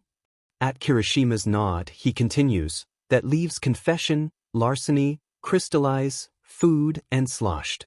We also left Sun Eater to deal with 3 of them. I think they were the ones with larceny, crystallize, and food, Kirishima cuts in. So only confession and sloshed are left, Izuku concludes. And of course mimic, chronostasis, and overhaul. Kirishima glances at him. You know a lot about their members despite not being involved in the raid. You heard what Dabi said, Izuku diverts. Besides, I have my ways. I'm not sure I want to know how or why. What exactly? How I got my information or why I'm being hunted by Yakuza? Both. Fair. Before they can reach the next corner, Izuku abruptly stops and holds out his right arm. Kirishima and the rest still behind him. He puts a finger to his lips even before Kirishima can even open his mouth. He turns around the corner and bites back a curse. Endai-dam-daro-dot-ti-daro. He taps out, ignoring how Kirishima looks at him dumbfounded. Dabi points his thumb at Kirishima. He replies, also tapping, and Izuku nods in agreement. Izuku and Dabi storm out of their hiding place, Kirishima staggering behind them at the suddenness. Before Nemoto can react, Izuku grabs behind him and throws Kirishima at the man, not even stopping in his tracks. Sorry, Kirishima. Izuku shouts. We really have to get going. He doesn't wait for an answer as they barrel forward, leaving Kirishima behind to deal with the man. Izuku promises himself to make it up to the red-haired boy when this is all over. Any change to the comms? Dabi asks, and Izuku fiddles with his earpiece, shaking his head. The line is dead, not even static, drowning everything. We'll have to go in blind, Izuku decides, and Toga and Dabi nod, bracing themselves for what they'll find. They skid around the corner, shoes squeaking as they slightly lose their grip, just as a wave of spikes heads for Izuku before he can react, eyes wide open. You fell into my trap, Yami. Overhaul smirks, hand outstretched from where he is standing behind the deadly spikes. Only it's not Izuku who gets hit with them. Kai narrows his eyes at the footage, pointing at the old man. Who is that? Kurono leans forwards, squinting at the screen, eyes widening after some moments. He is not one of us. Kurono expects Kai to get angry, demanding them to find the man and drag him to him, but instead he smiles deviously. Yami, he breathes out. That's Yami's doing. Kai, how can you dash? But Kai doesn't listen to him, smirk curling around his lips. Tell the members we are moving bases this Friday. It's time to set a trap. But the heroes dash. Kai shakes his hand dismissively. As long as we are able to trick Yami, all the others will follow as well. Izuku wants to scream in anger and disbelief and betrayal until his throat is raw, but he doesn't for all he wants. Instead he stares in shock as the stain around Dabi's chest grows larger and larger, like hot, bubbling lava, scorching his body in the process. You, the man rasps, blood spewing from mouth like a fresh waterfall, eyes crinkling despite it all. You owe me. The blood runs through his fingers like black sand, time with it running out. And Izuku sees red. You BSC, he howls like a feral animal, gaze finding Overhaul who stares at him with cold eyes, writhing against the grip trying to hold him back. I will kill you. He breaks free, eyes wide in anger and manic, breaths ragging, and for a moment everything is quiet. And then black tendrils explode out of his hands, flashing and floating beside him like sentient beasts, his view going hazy with it. The next thing he knows, he is standing over Overhaul's blooded body, choking his neck with a wolfish scream, the tendrils helping him with his endeavor. It's only when Overhaul goes limp under Izuku's grip that he snaps out of it and tries to relax, the wisps of smoke wrapping around his arms, buzzing under his skin. He disregards the man, eyes frantically searching for Dabi. He's fine, brat, Shigaraki sighs, stepping into his field of view. Dabi behind him slumped against Toga, chest peacefully moving up and down, thick bandages wrapped around it. Izuku lets out a sigh of relief, a smile tugging at his lips. Yami, Hagakure calls, throwing his jacket at the boy. Cover yourself up. It's only then that Izuku notices that his hoodie is ripped in pieces, the remains falling to the floor, and the bandages which normally cover his tattoo are slowly coming undone, edges of the tattoo shining through. He sheepishly shrugs on the jacket, but before he is able to thank the man, someone in the corner of his eyes shifts. A bullet barely grazes past Overhaul's cheeks, his hand only a few centimeters away from one of his henchmen. Don't move, vermin, Izuku hisses coolly, gun smoking. Yami, Hagakure chides, face scrunching up as the gunpowder mixes with the dust and smell blood. We still need him alive. Izuku raises an eyebrow at the man, pointedly staring at his foot, who is crushing Overhaul's reaching hand, but Hagakure only smiles innocently as Overhaul howls in pain until his eyes roll back and he faints again. Izuku! He whips around and catches Eri, who is running at him, disregarding the gun and laughing as he twirls her around. A few steps away from her, Lemillion hesitantly steps out behind a piece of debris. Mirio had been hesitant when he first heard about the hero student turned villain on the news. He had asked Sir about it, but he's dangerous, Sir spits out, a hateful tone to his voice and something edging to bitter. Don't ever trust him, he's a thief. When he looks at Eri brightening around the boy who is laughing despite being surrounded by the League of Villains, he can't but help feel that he isn't the cruel monster everyone makes him out to be, not that it is actually everyone he still remembers when he went against Class 1A and 1B and the angry blonde had snapped, fed up with the snide remarks and the apparent lies. Maybe if you actually trained to be a hero instead of a glorified child soldier, you would understand a single thing. Cynical, he had thought at the time, but now seeing this, he thinks the explosion kid has the point. Midoriya settles down Eri with a bright smile, gaze trailing to Mirio from where he is watching them. Lemillion, he greets, voice traveling over the quiet battlefield.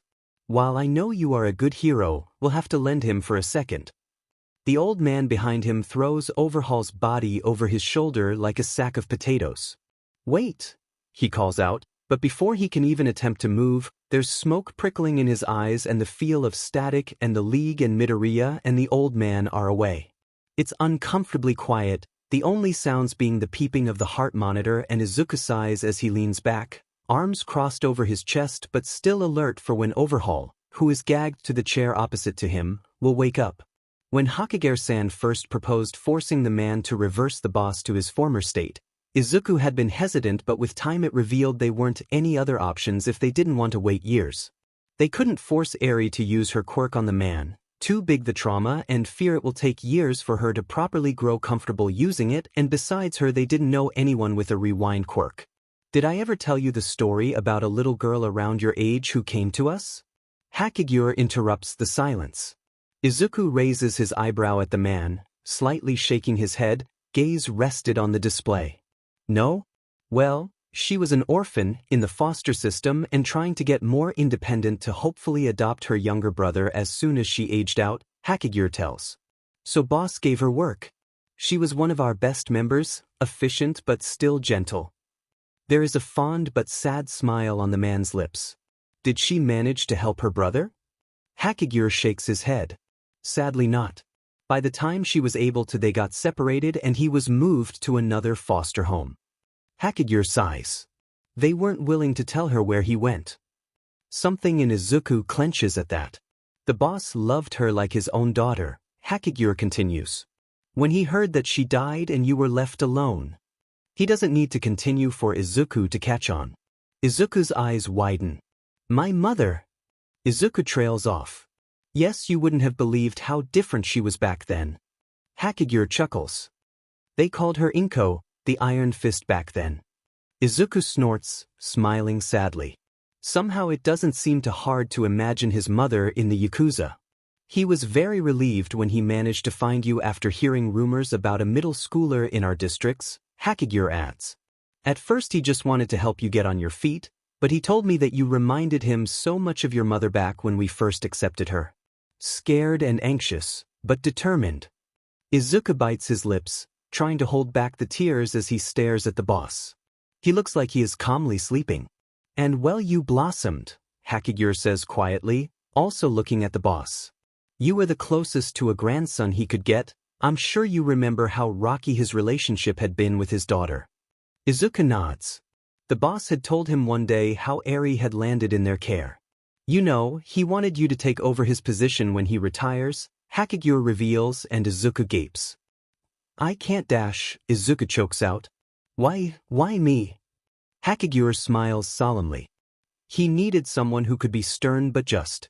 Gentle but willing to fight for his people. You embodied everything he wished he could be. Izuku leans forward, teeth clenched as the sob tears through his body. Hakagure doesn't say anything, leaning back knowingly as Izuku lets himself cry over what he lost. Stop following me, Katsuki growls when Todoroki trails after him like a lost puppy. The image almost makes Katsuki G. Where are you going? Todoroki asks indifferently, completely ignoring Katsuki's attempts to shake him off. Katsuki doesn't answer, scanning his student card at the UA gate, a new safety installment, whatever the F that is supposed to mean, and reluctantly waits for Todoroki to do the same after it becomes apparent he won't be getting rid of him soon.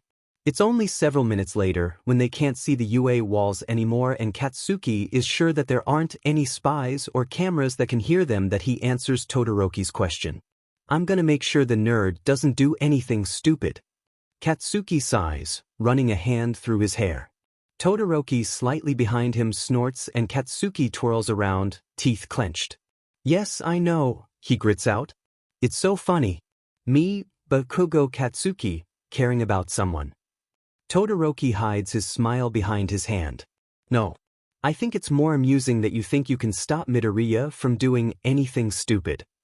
Katsuki's anger fizzles out, only leaving annoyance behind. Kami knows that he lives up to his nickname of problem child. Katsuki groans out. Why did you wait so long? Todoroki inquires, now walking next to Katsuki. Katsuki only glares at the boy and he winces as he realizes his mistake. Right, I forgot about the house arrest part. It almost didn't stop me though, Katsuki mutters, burying his hands into his pockets. What? Searching for Midoriya or kicking Aizawa's butt?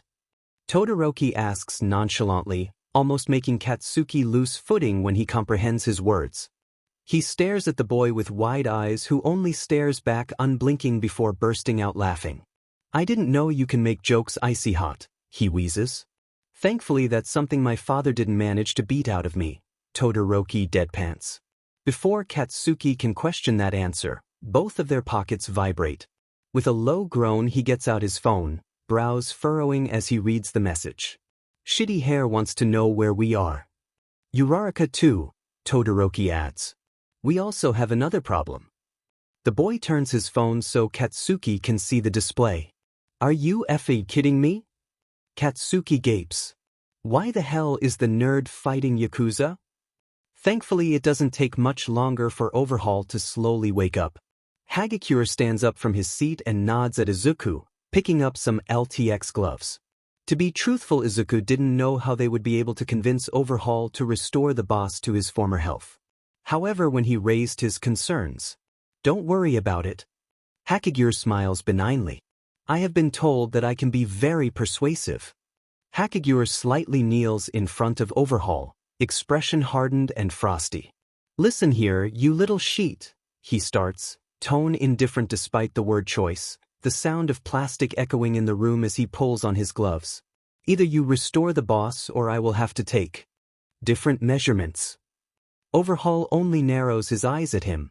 Hakigure takes out a scalpel, testing its sharpness with his left thumb. "If you refuse, I will cut off one finger after another," Hakigure continues, suddenly grabbing one of Overhaul's bound hands by the wrist. "Not even you can restore your fingers if the cells are dead. And without your quirk you are nothing." Izuku doesn't flinch at the words. Both him and Hakigure know that Overhaul is a hypocrite. Despite preaching that quirks should be erased, he was the one who depended the most on it. "However, don't think that you can lie to me. We both know that you don't need all of your fingers to activate your quirk," Hakigure adds, before narrowing his eyes and removing the GG. Overhaul spits the older man in the face. "All right," is the only thing Hakigure says, and Izuku's "no" that's his cue to leave them alone. A blood-curdling scream reverberates through the halls just as the door clicks shut. It's 1 hour later that Izuku comes back, quietly closing the door behind him. His gaze heads to Hakigure, who is stitching the last finger back to Overhaul's hands, gloves full of dried, flaky blood, and Izuku promptly looks away. He thinks he slowly understands how the man could be part of the Yakuza. Hakigure settles down his needle and throws away the gloves, finally acknowledging Izuku. He restored the boss. It hopefully shouldn't take too long until he wakes up again. Izuku's throat feels dry. "What about Overhaul?" "He will be fine." Hakigure rolls his eyes. "He probably doesn't know this or else he wouldn't have fallen for my half-lies, but his quirk is also active passively. His cells constantly restore himself, practically making it impossible for him to get cancer, but also..." He trails off and holds up Overhaul's left hand, and Izuku sees in real life how the first of the fingers the man methodically stitched together rejects the stitches, them slowly being pushed out and leaving smooth skin behind. "I'll deliver him to the police with Kurogori's help. Stay here with the boss, all right?"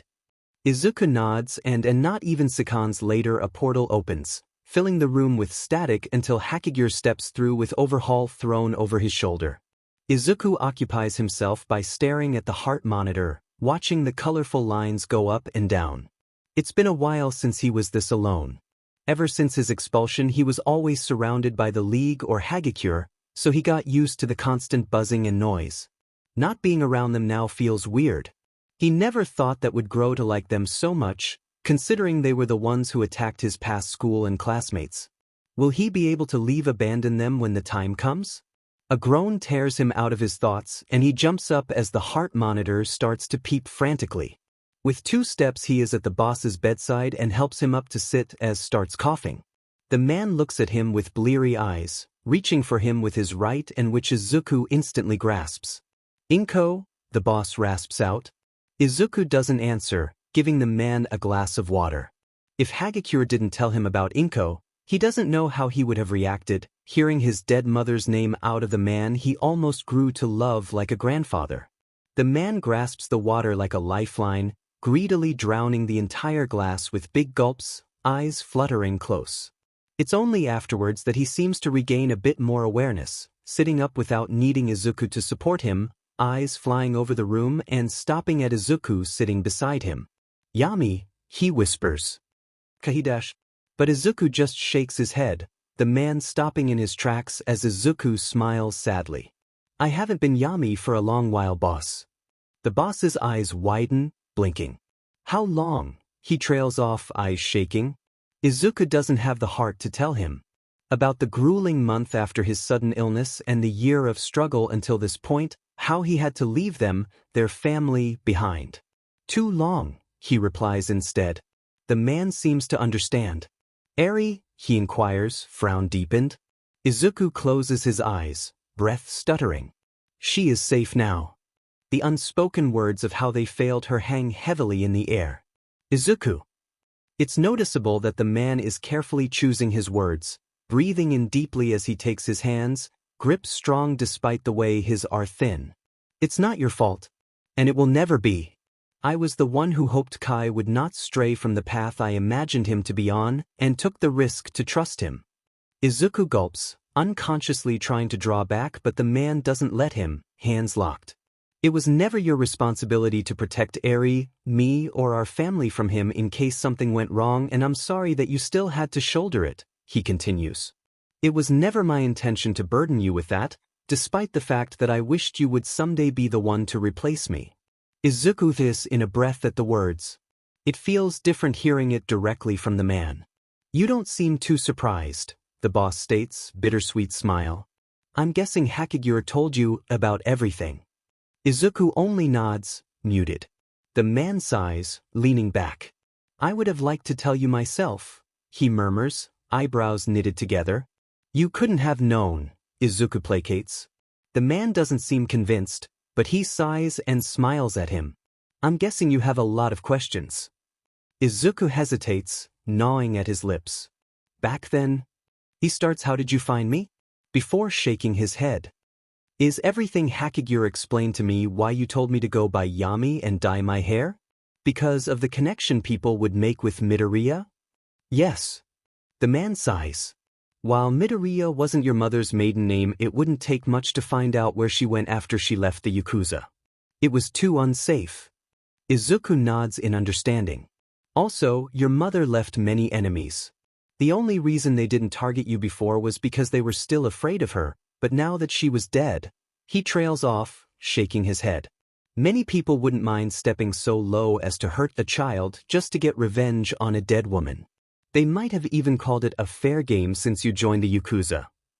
Izuku didn't consider that, although it makes sense. For anyone uninformed, it might have looked like he was stepping up to take his mother's mantle. In addition, he hesitates, I didn't want any of our members to treat you differently. There were many members who were dissatisfied that I let your mother leave our family after she met your father. And got P-Arjun and T. My father. Izuku repeats. The boss's face darkens. He didn't know about Inko's connection to the Yakuza. Or so we thought. Izuku's eyes widen. What? He questions weakly. The man takes a deep breath. He is part of the commission. How? Izuku questions, feeling sick. I thought he worked overseas. And left me because I was quirkless is left unsaid. A cover story, the boss explains, hands gripping the sheets of his bed tightly. He never left Japan. Izuku doesn't know what he thinks is worse. That his father didn't leave overseas to escape his quirkless son, or that he never contacted him despite his mother's death and tried to help him. Maybe it is a mix of both. And he is the reason for her death, the man adds. Izuku can feel the blood draining from his face. I don't understand, Izuku stutters, voice weak. The commission doesn't like people who threaten their power. The man doesn't need to add more for Izuku to understand as he clenches his hands into fists, eyes practically burning. I'm gonna kill him, he mutters darkly. I'm gonna kill them all. The boss puts a hand on his arm. Don't step down to their level, he says, and Izuku wants to interrupt until he sees the glimmer in his eyes. We will ruin and strip them of all their power instead. Izuku's tattoo itches and he smirks. I'm in. Midoriya seems different when he appears from the mist-covered portal to the battlefield again, an old man taller than him, wearing a kimono following him. Even Sir, who had worn a look of disdain after hearing that Midoriya was involved with bringing down Overhaul, who was finally arrested by the police after the older man brought him back, seems to have noticed that the atmosphere around the ex-hero student changed. Hakigure. The old man calls and the man instantly perks up from where is he getting questioned by the police, not caring that he interrupts the officer's question as he instantly follows the voice to his owner. Boss, Hagakure answers, relieved smile on his face, and it's with a sudden epiphany that Mirio realizes that standing next to Midoriya is the old head of the Shai Hasaikai family. Midoriya murmurs something in the man's ear and he nods, hand ghosting Midoriya's back, and it's an even more jarring experience to realize that the green-haired boy seems to be familiar around the old head of the Shai Hasaikai. The boy tightens the jacket around his shoulders and his bare chest as if he noticed the burning gazes on them, raising an eyebrow at something Hakigure says. Surrounded by those two, he doesn't seem so young and much more mature, arms crossed over his muscular chest, hiding the long array of scars loitering his skin. Midoriya reaches for his right ear, whispering something, and out of the corner of his eyes, Mirio sees Kirishima holding back an obviously worried and enraged Uraraka from running to the boy, Azui impatiently tapping her left leg. Sir also seems to grow impatient, constantly fixing his glasses and his left eye twitching. Before either of them can do anything, Midoriya seems to exchange his last words, nodding at the two before stepping through a portal, leaving them behind. Not a second later, a car almost crashes into the battlefield, tires squeaking as All Might storms out, wide eyes scanning everybody, and Bakugo and Todoroki arrive, both out of breath and clothes disheveled, frantic eyes obviously searching for Midoriya. Both All Might and Bakugo exclaim aloud, "Sheet!" at the same time. All Might throws his cap at the floor and tugs at his hair with clenched teeth, and Bakugo quirk starts popping, the smell of burned caramel floating through the air which Mirio already came to associate with the boy. Mirio and Kirishima share a glance before both sighing, Miro trying to keep the tension between All Might and Sir from boiling over and Kirishima placating his classmates. It's a quiet morning when they set out to leave, sky still dark and shrouded by clouds, a slight wind tousling Izuku's hair as he steps out. Eri's hand is in his, small but strong, far too strong for a kid her age, as she follows him, no sound being made despite the anxiousness in her eyes. Izuku can't help but be anxious as well. The boss set them up with a new safe house, where they could plan on what to do with the commission and where Eri would be safe from their grasp. However, since Kurogyari has problems teleporting to places where he hasn't been before, something in him had churned at that when he told them they had to walk the short stretch to the location, taking back routes and alleyways despite the few people mingling at this time of day. He wished he could have brought the boss along to him, but he was very adamant about staying at the compound. "No, you and Eri go without me," the man disagrees, not meeting Izuku's eyes, rather staring out of the window, a faraway look on his face. "But she's your granddaughter," Izuku protests, fists shaking. The man shakes his head, still not looking at Izuku, a sigh on his lips. "I can't look her in the eyes. I failed her too much," he says. How can she trust someone who handed her over to a life of pain? Izuku understands the man, but he can't help but feel frustrated. He wanted him to be there. Wanted to be able to see the look on his face when he paid revenge to the man who killed his mother. "I'll also have to look over what's been left of the rest of our family," the man says with a painful smile, eyes crinkling. "So please protect this part of our family in my stead, all right?"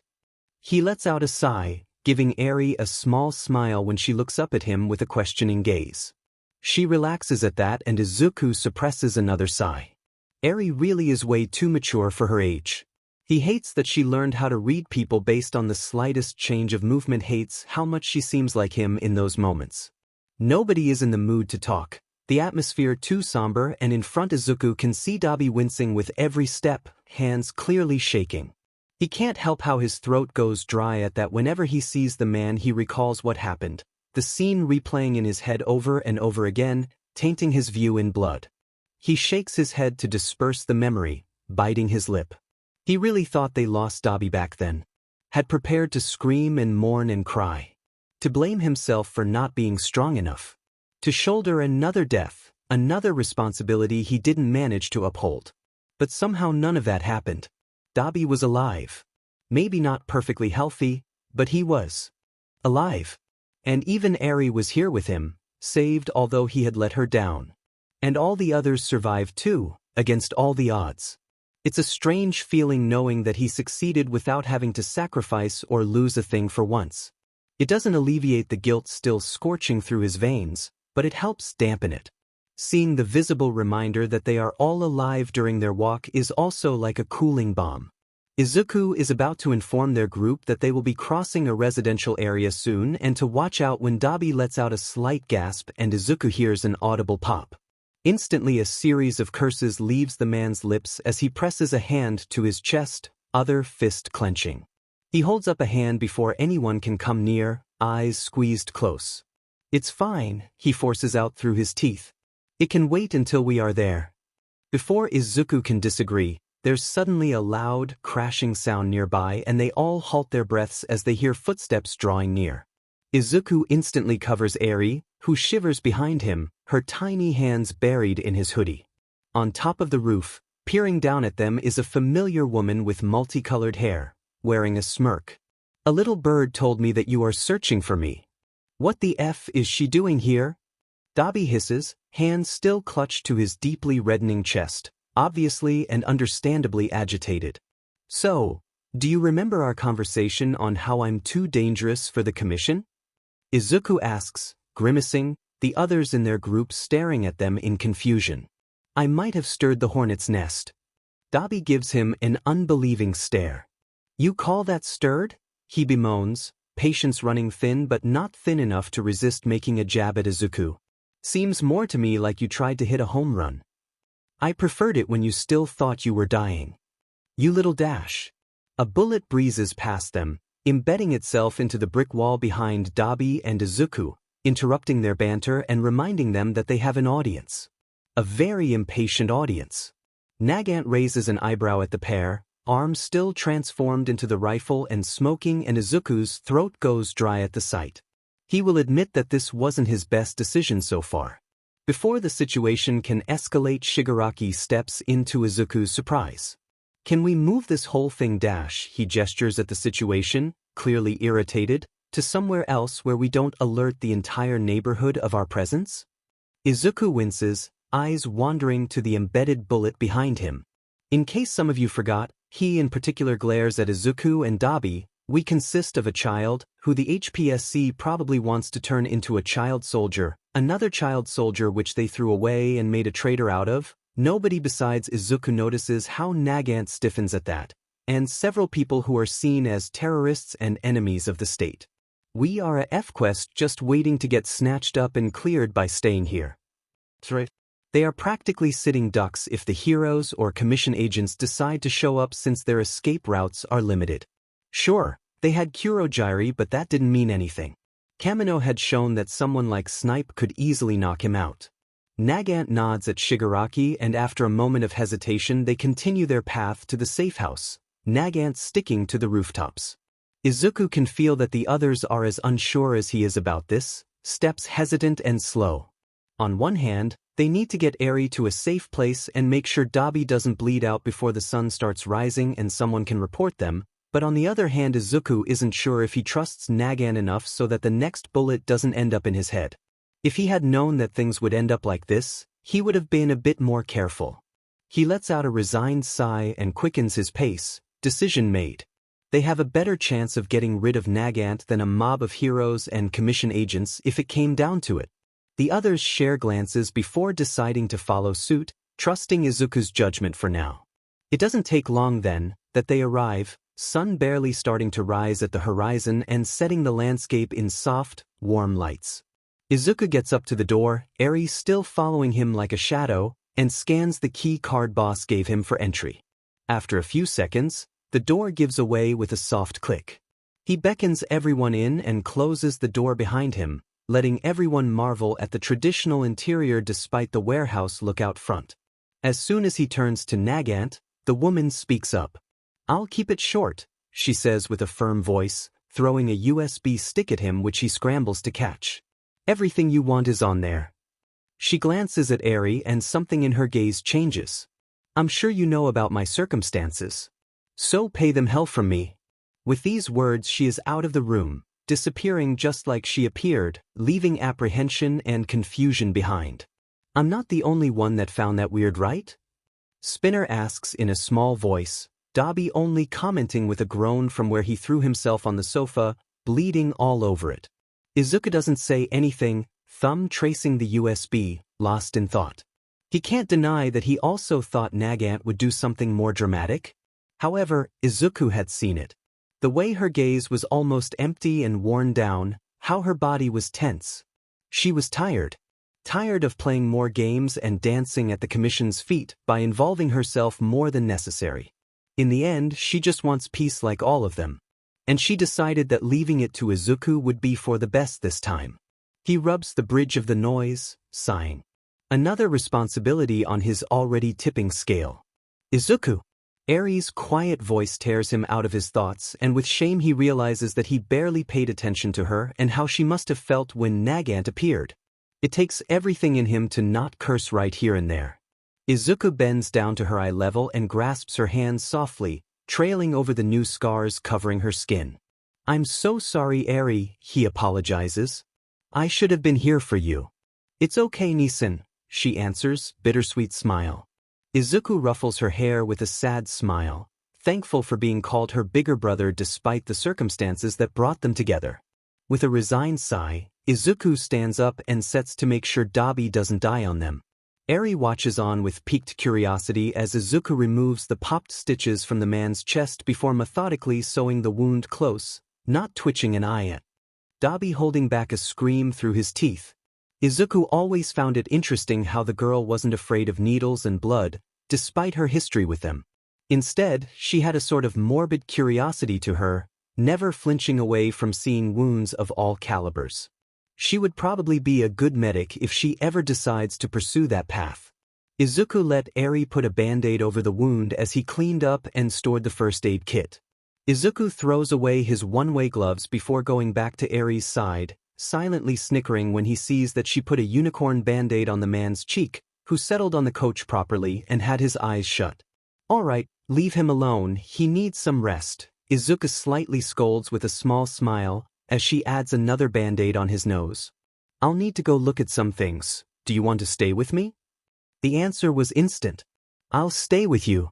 Izuku nods despite his internal sigh. He should have expected that. He'll have to make sure she doesn't grow codependent on him. But for now, he'll indulge her.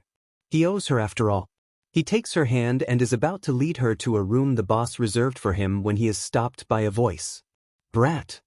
Izuku stills, but doesn't turn around. You'll have to explain later.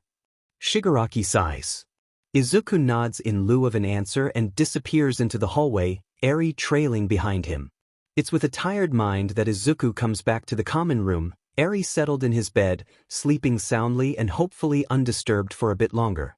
It had taken the entire night to go through the long array of documents and evidence Nagant had left him on the USB stick. While it hadn't been entirely new information, it still had opened a pit in his stomach, throwing him deep into the darkness. The less he said about what he read, the better. Now he only had to explain to the rest how he came to that information in the first place. Dabi is still where they left him, looking a bit better, face not as pale as before, but he was still not making any attempts at moving from his spot. Toga is draped over his legs, slurping some kind of smoothie while Shigaraki is settled on the armchair, console in hand with Spinner looking over his shoulder, talking excitedly. Magna and Mr. Compress are in the kitchen, preparing breakfast from the sound and smell drifting over, while Kurogiri is cleaning glasses like usual. Izuku has since stopped questioning where the man got them from. It was weird seeing them so normal. Of course, Izuku knew that they were human like him and had seen them relaxed before, however, everything was overshadowed by his mission to save Eri. He had faded everything unrelated out. Izuku shakes his head and steps entirely into the room, Shigaraki looking up from his console like he felt him coming. It doesn't take the others long to catch up and soon everyone's gazes are on him. It's hard to not flinch and waver under the attention, years of his childhood getting drilled to do so, but he pushes through, sitting down on one of the dining table chairs. He starts talking before anyone can prompt him to.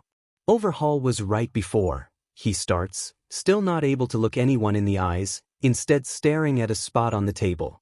At the start, I was just planning to use you all. Nobody says something in response. After all, I'm supposed to be a hero. I've been told all my life that villains are monsters and that if you help them you are even worse, he continues. But I knew I couldn't do that. Because you guys just confirmed everything I already knew since a long time ago. How can I blame people for turning to villainy when they are just trying to stay alive? Brat dash, Shigaraki says, but Izuku shakes his head. I've done a lot of things I'm not proud of, he explains. Things which people would condemn me for, even rightfully so. Yet that doesn't mean that I'm not allowed to have a second chance or anybody else in here. But as long as the Commission continues to tear their poisonous fangs into society, we'll never get the chance to do so. Izuku clenches his fists. As long they exist, he will never get justice for the death of his mother. So I'll make it official. Izuku turns to the people in the room, eyes glinting. Won't you guys lend me a hand in bringing them down? Thankfully, everyone seemed determined to help him after all, and it's only now that he hears what went wrong at the raid and where the rest of the league ended up due to Overhaul's trap. Apparently, they already had someone waiting in ambush for Hagakure when the raid by the heroes started. Thankfully, they didn't consider the possibility of backup, so Magna and Spinner were able to knock them out. After that, Hagakure went to inform Izuku of the trap, but the cameras got deactivated by the villain who fried their comms as well, so he had no idea where to find them. He turned off the lights to give them better odds before setting out.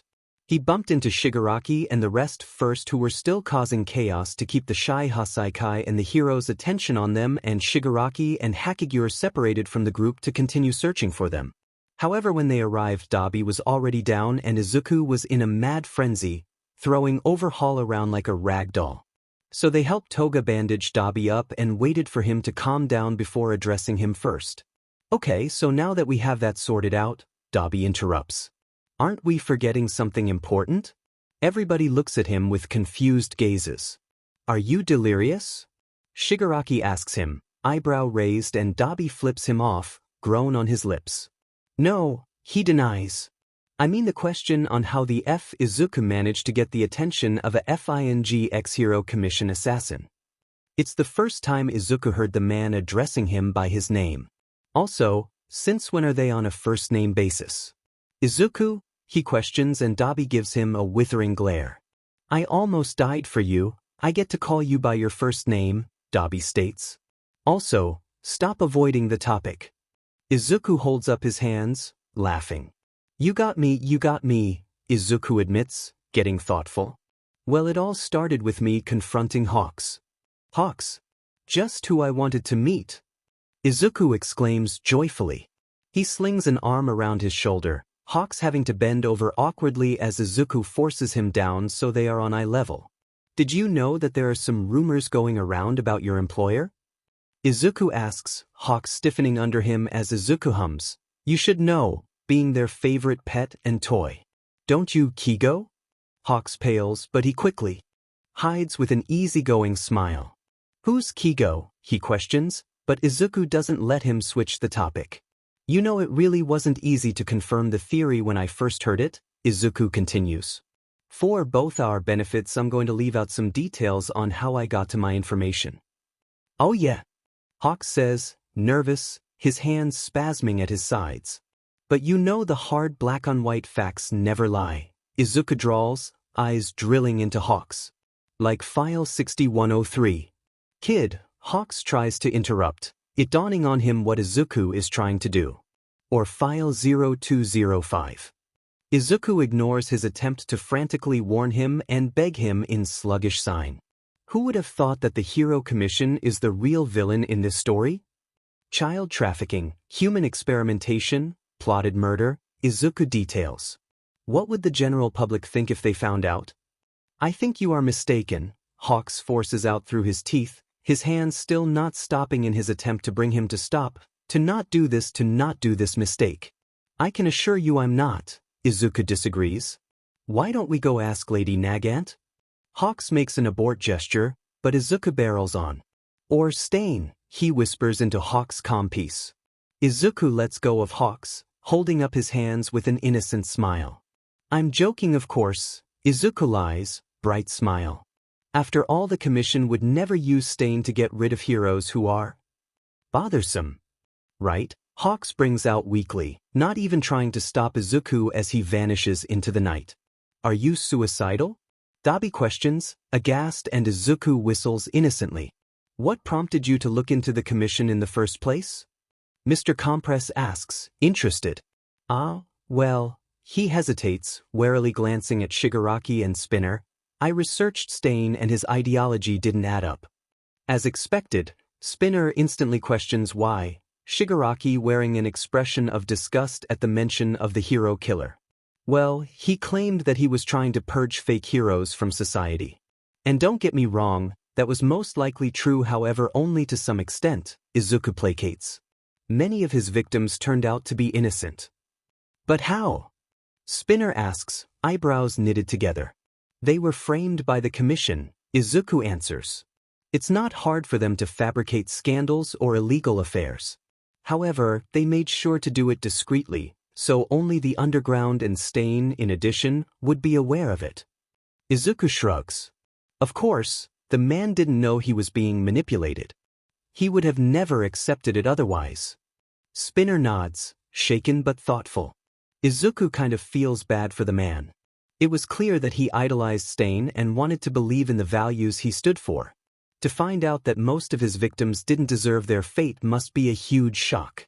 Sure, the man didn't know he was being manipulated from the shadows, but he also didn't bother checking if the rumors were even true, instead claiming they were fake heroes if there was even a slight chance they were in the wrong. Wait a minute, how does this connect to Nagant finding out about you? Magna questions. Finding out the commission was controlling Stain to some extent, to essentially get rid of heroes they didn't approve, led me down a rabbit hole, Izuku says. From there on, it didn't take long for me to find out about other things they had been doing behind our backs. But all their files weren't enough for me, so I asked around in underground bars for information about Nagant and where to find her. Magna nods in understanding, and also Dabi and the rest seemed to start to get the full picture. I wanted the full story on what happened and who was responsible, Izuku explains. And it seems like word got through to her in some way, although I'm suspecting that Hawks is still in contact with Nagant and he told her about me or passed my message along. Hawks. Dabi murmurs. I don't understand why he would do that. What else than freedom? Izuku counters, shrugging his shoulders. Sure, the risk is high and probabilities low and hopeless, but what other chances does he have? If I were in his situation, stuck in a cage for my entire life, I would rather try, even if it's dangerous and it could cost my life. Mr. Compress nods. It seems as though he is as much of a victim as we are, the man says, thoughtfully. Dabi scoffs, rolling his eyes. For being a victim, he sure seems like he is enjoying his life. Because it surely hasn't to do with the fact that he was drilled to smile and act in front of the cameras and public from a young age. Izuku answers, voice cool, and he narrows his eyes at Dabi. It's not like you would know a bit about that, right, Tuya? The blood drains from the man's face before he looks at him with a dark gaze. Spinner looks from Izuku to Dabi with a questioning face. Tuya, he repeats, eyebrow raised. Where did I hear that name dash? It doesn't matter because Izuku didn't mean anything by it, Dabi hisses, daring Izuku to disagree. Right. Yes, as long as you watch your words, Izuku replies back, impassive face, not in the slightest scared by the man's threats. If he has to remind the man of his past, so he doesn't act like an ignorant a-hole, so be it. What did Nagant give you? Shigaraki switches the topic, clearly sensing that the situation will explode if they continue to let it simmer. Ah. Izuku makes an awkward face, contemplating what to reveal and talk about, but then he is saved by the sound of little footsteps drawing near. A second later, Eri hesitantly looks into the hallway, eyes brightening when she sees Izuku sitting at the dinner table. She shortly glances at the others surrounding him before taking a beeline to Izuku, throwing herself into his arms. Izuku catches her with a smile, settling her on his lap. Are you hungry? He asks softly, remembering that Mr. Compress had been cooking breakfast before he interrupted them, and starts detangling the knots in her hair. But the food is burning? Eri answers confused, looking up at him with innocent eyes, and it's then they realize the smell of smoke in the air. Instantly the scrambling is big, and with panic Magna and Mr. Compress hurry into the kitchen with curses, but Izuku can do nothing but laugh at the absurdity of the situation. A few moments later, Eri joins him while the world around him drowns in chaos.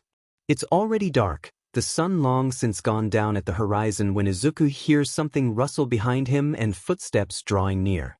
He slightly turns around and sees Eri peeking up at him, hands buried in her dress, and he settles her on his lap with a smile, stroking carefully through her hair with his hands. Sorry, did I wake you up? He asks softly, and Eri shakes her head. Nightmare, she brings out weakly, and Izuku hums. Do you want to talk about it? She shakes her head and Izuku nods. That's all right, Izuku says in response. Do you want to watch me work? Eri minutely nods her head, and Izuku pats her head before the quiet clicking of his keyboard fills the room again. It's a few more minutes until she hesitantly tugs at his sweater and Izuku stills, looking down at her. Why can't I call you Yami anymore? She asks, voice timid. Izuku smiles bittersweetly. Other people don't know me as Yami, he explains. They would try to find out where that name came from and find out about my past, which could be dangerous for us. But you did nothing wrong, she says, looking up at him with innocent eyes. Izuku sighs, smiling at her as he takes her hands in his, brushing over the back of her hands. I'm glad you think so, Izuku states. However, most people don't have the context and experiences you do and would judge differently. I don't understand, Eri admits, near silent. A lot of people are afraid of the Yakuza. And fear makes humans irrational, Izuku clarifies. Like when you were still afraid of the bird masks, do you remember? Eri nods. Back then everything remotely similar to a bird would make you afraid and think they would hurt you, Izuku continues. It's the same for those people. They think because I am part of the Yakuza, I'm going to hurt them. But that's not true. Eri sounds frustrated. It's not fair. I know, sweetheart, Izuku answers with a sad smile, drawing her into a hug. I know. When Izuku wakes up in a dark hall, staring down 8 thrones with mist covering his mouth, he instinctively knows this has to do with One for All. Seeing people appearing on those thrones, all with serious and oftentimes scarred faces, he knows he's right. We finally managed to reach you, the man, sitting in the middle, with long white hair speaks up. His viridian eyes bare into his soul, but he has a small smile on his face. Izuku doesn't know if it's fake. He doesn't try to speak against the smoke around his mouth, instead letting his gaze whip over the thrones. Next to the first man who spoke up sits a wispy yellow figure, flickering in and out of reality. It bears no face, but the silhouette is too familiar to Izuku to not know who it is. His heart yearns to speak to All Might, but it seems like his vestige is not properly formed here and he hopes it will never be. The figure tilts its head and warmth and family radiates from it. Izuku basks in it and lets it calm his nerves. Next to All Might's vestige sits a boy who barely looks older than himself. His high collar hides the expression on his face, but his eyes are kind. Then a bald, older man with goggles on his head follows, and when Izuku's gaze lands on him, he gives him a slight nod. Both the red-haired and blue-haired man with a ponytail don't regard him, not even looking at him. Izuku tries to not let it get to him, he is used to being ignored after all. Still, the spiky-haired man reminds him of Katsuki and it makes it only harder. Sitting opposite to them is the only woman who bears a friendly but stern smile. Izuku doesn't linger too much on her, a pang going through his heart at the sight of her. The man sitting next to her has an impassive face, but he at least acknowledges him with his eyes in contrast to the other 2 men before him. The man who nodded at him speaks up after he has finished assessing all the past One for All users. I'm Banjo. Back in the raid, you used my quirk. A smaller version of the black tendrils slithers around the man. It's called Black Whip. The black tendrils reach out to Izuku, who lets them wrap around his arms, and he doesn't know if he imagined the scoff he heard from the red-haired man at the sight of it. It uses your emotions as a catalyst to produce energy tendrils, which makes it a quirk that can't be used carelessly. Like you've already experienced, it's primarily powered by anger, Banjo continues, not sparing a glance at the tendrils or at the spiky-haired man. You have to learn to be in complete control of your own emotions or it will run wild and overpower you like in the raid. Izuku nods hesitantly, smoke still blocking him from answering properly. Due to One for All, it has grown a lot stronger than in my time, Banjo admits. I primarily used it for mid-air maneuverability and enemy binding. It's going to be hard to master it, now that it's evolved to be even more powerful. But it's a top-grade quirk. Before Banjo can say more, the first man, with the white hair, interjects. We have reason to believe that you will develop the quirks of the other users as well. Since I'm the first, I didn't have one, but all aside the 8 have a quirk. You may already know the quirk of 7th, Nana. He nods at the woman, who now smiles at Izuku brightly. It's called Float. It will suit you well. Her voice is soft but strong at the same time, reminding him of his mother when she was still alive, and Izuku gulps against the knot in his throat. I have to thank you for watching out for Tenko. I have to admit that I thought he was beyond saving, but you opened my eyes. Izuku nods in surprise, calculations already running in his head. Does she know Shigaraki from before All for One got his hands on him? There are also other quirks like an smokescreen which will be useful. First explains, tearing him out of his thoughts, and the man with the friendly eyes nods. Right now, we have the theory that our quirks get activated in dire circumstances, like an emergency or when emotions are running high. Izuku's eyes widen, hands spasming at his sides, wanting to write it all down. So that's what happened at the shop. He must have unconsciously activated N's quirk when he threw the smoke grenade, and that's what helped it spread so quickly. This all we have time to talk about today. First ends, slowly fading into the background. We will meet again 9th. I want you guys to take a look at this. Izuku starts, turning the laptop so everyone can get a look at the display. Meta Liberation War? Spinner questions, tilting his head. It's the manifesto written by Yatsubashi Chikara, also known by the name Destro. He was the son of the mother of quirks, who spoke out against quirk discrimination and gave quirks their name by saying that her son's special abilities were part of his quirks, and therefore shouldn't be feared, Izuku explains. The government co-opted her words and started regulating quirks. However, Yatsubashi felt like the government had misinterpreted his mother's words and rebelled against the system. He founded the Meta Liberation Army and advocated for the free use of meta abilities. He wrote his manifesto after he was arrested for terrorism in prison. After he finished writing it, he committed suicide. He sounds like a lunatic, Dabi huffs out. Izuku lets out a snort. That's the collective opinion, yeah, Izuku admits. However, some of his ideals hold merit. By calling them quirks, people came to believe that they are integral parts of our personality, and the idea of villain and hero quirks were born. However, we can't simply let people loose with their quirks since it will only lead to chaos in the long run. So why did you bring it up? Shigaraki questions, left eyebrow raised. Well, there's a big question that remains. Why would the Hero Commission president read and have a book which many would call a terrorist's dying words and which used to be banned across the nation? Izuku reveals, flipping past the title page to the middle of the book where several passages are highlighted and adorned with notes. This is unexpected, Mr. Compress notes, leaning forward as he glances at the words. I had been suspecting that they have been receiving outside help, but that the HSCP is involved is kind of disappointing. You heard of them? Izuku asks, surprised. Mr. Compress shrugs. Well, it's hard to not do. Their followers practically shove the book in your face if you ever talk about the injustice of the system, he explains. They do seem like a cult most of the time. But it's hard to take them really serious, especially since they don't seem to have a figurehead. Well, we should, Izuku counters. A document details that they have over 100,000 warriors hiding out in Daika City and several small-time heroes associated with them. Dabi whistles, impressed. That's a lot more than I expected when I first heard about them, he acknowledges. Do we know what role the commission is playing? Izuku grimaces. It's hard to say. It doesn't seem like the commission is directly giving them resources or the like. The heroes associated with the MLA also don't seem part of the commission either, Izuku reasons. It seems more like they are helping them by ignoring their existence, although I suspect that they might give support funds to some organization linked to the MLA in order to make them think that they are supportive of them. And if they ever try to oppose them. Izuku makes a cut gesture at his neck. Did you find out which organizations? Shigaraki asks, but Izuku shakes his head. So far not, Izuku answers.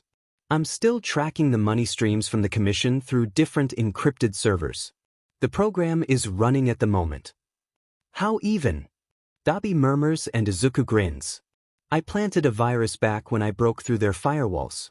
They have since upgraded their cybersecurity through external help, at least that's what I'm guessing, but either their IT personnel wasn't thorough enough or they just didn't care. Izuku shrugs. Either way, it's a win for us. It doesn't seem like they are without a leader, however, Shigaraki interjects. They seem to be too organized for that. Izuku nods. That's what I've been thinking too, Izuku agrees. I'm hoping I'll get some clues as soon as I can look at where the money the commission is sending is going. A buzzing interrupts their discussion and Izuku perks up. I have to go. The boss wants to meet me, probably to talk about what help he can offer us going forward, Izuku explains. Do you need Kurogiri's help getting to the meeting?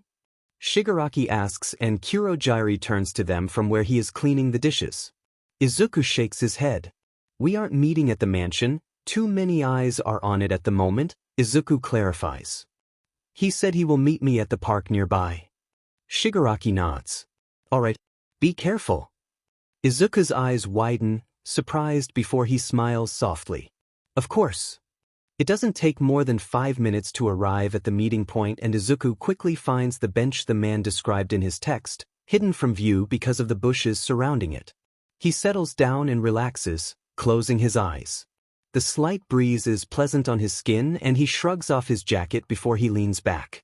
He didn't want to hide his tattoos in front of the boss, and since they weren't exactly in public, he figured he could afford to only wear a t-shirt with a jacket, in case he needed to shield his tattoos from view quickly. There are methodical footsteps and Izuku gets alert before the boss's Yakuda comes into view. He stands up and smiles brightly at the man. Oya-dash, the words die in his throat. Behind the boss back, Katsuki steps out of his shadow, eyes narrowed and arms crossed. What the F-dash, he brings out weakly and Katsuki snarls. That's my line you f***ing hole, Katsuki huffs out. What the hell were you thinking, disappearing without a word, nerd? Izuku ignores his childhood friend, gaze landing on the man who watches the situation with amusement in his eyes. What is he doing here? Izuku demands to know and the boss chuckles. He seemed very adamant on meeting you, he explains. There was even the talk of violence in case I wouldn't bend. Katsuki's ears turn red at that, and he clicks his tongue while looking away. Izuku blinks, still confused. But how did he find you? Well, our little situation got media attention and you know how the vultures are. The boss waves his hand dismissively. He arrived a second short after you left. That's enough with the questions, Katsuki growls, before pointing at Izuku's bare arms. It's my turn. Why the F? Do you have a tattoo and why do I have the inkling that this old geezer is involved with it? Izuku winces, regretting that he had taken off his jacket mere seconds before. He shares a look with the boss and the man nods, giving him permission. They had talked before the trip to the safe house and Izuku decided for himself that the man would always be like family to him and to be fair, he used to be part of his mother's family as well but that Izuku would get problems if he publicly associated with them. I used to be part of the Yakuza, Izuku explains, not looking at Katsuki's voice as he answers. His tattoo burns with the knowledge that his unconsciousness disagrees. Used to be. Katsuki echoes in a questioning tone, seemingly reading Izuku's thoughts as he looks between Izuku and the boss. Yes, used to be, Izuku reaffirms, despite the way it leaves a bitter taste in his mouth. Katsuki lets out a sigh, probably sensing that he won't get a clear answer from Izuku, and buries his hands in his pockets. When will you come back? He asks instead. Izuku raises an eyebrow. The commission branded me as a traitor in case you forgot. That's not what I meant, you dipshit. Katsuki groans. What are you doing against it and when will it be? Izuku's face hardens. You can't help me. Katsuki scoffs, his gaze practically burning on Izuku's skin. Why shouldn't I? Are you really willing to jeopardize your entire career, your entire life on this? Izuku questions, voice dripping with venom. Your chance to become number one? What use is being number one if you're not by my side? Katsuki snaps and Izuku's eyes go wide at his words. Katsuki curses. I know I act like I don't care but I do, alright? And I won't pretend like you don't know it too. But Izuku doesn't budge. This doesn't concern you. Yes, if it does, Katsuki counters. Do you know that I had to find out from All Might that Auntie is dead? Izuku goes stock still. And that's all because I made you believe that you couldn't trust us with helping you. Katsuki spits out, hands ghosting at his collar.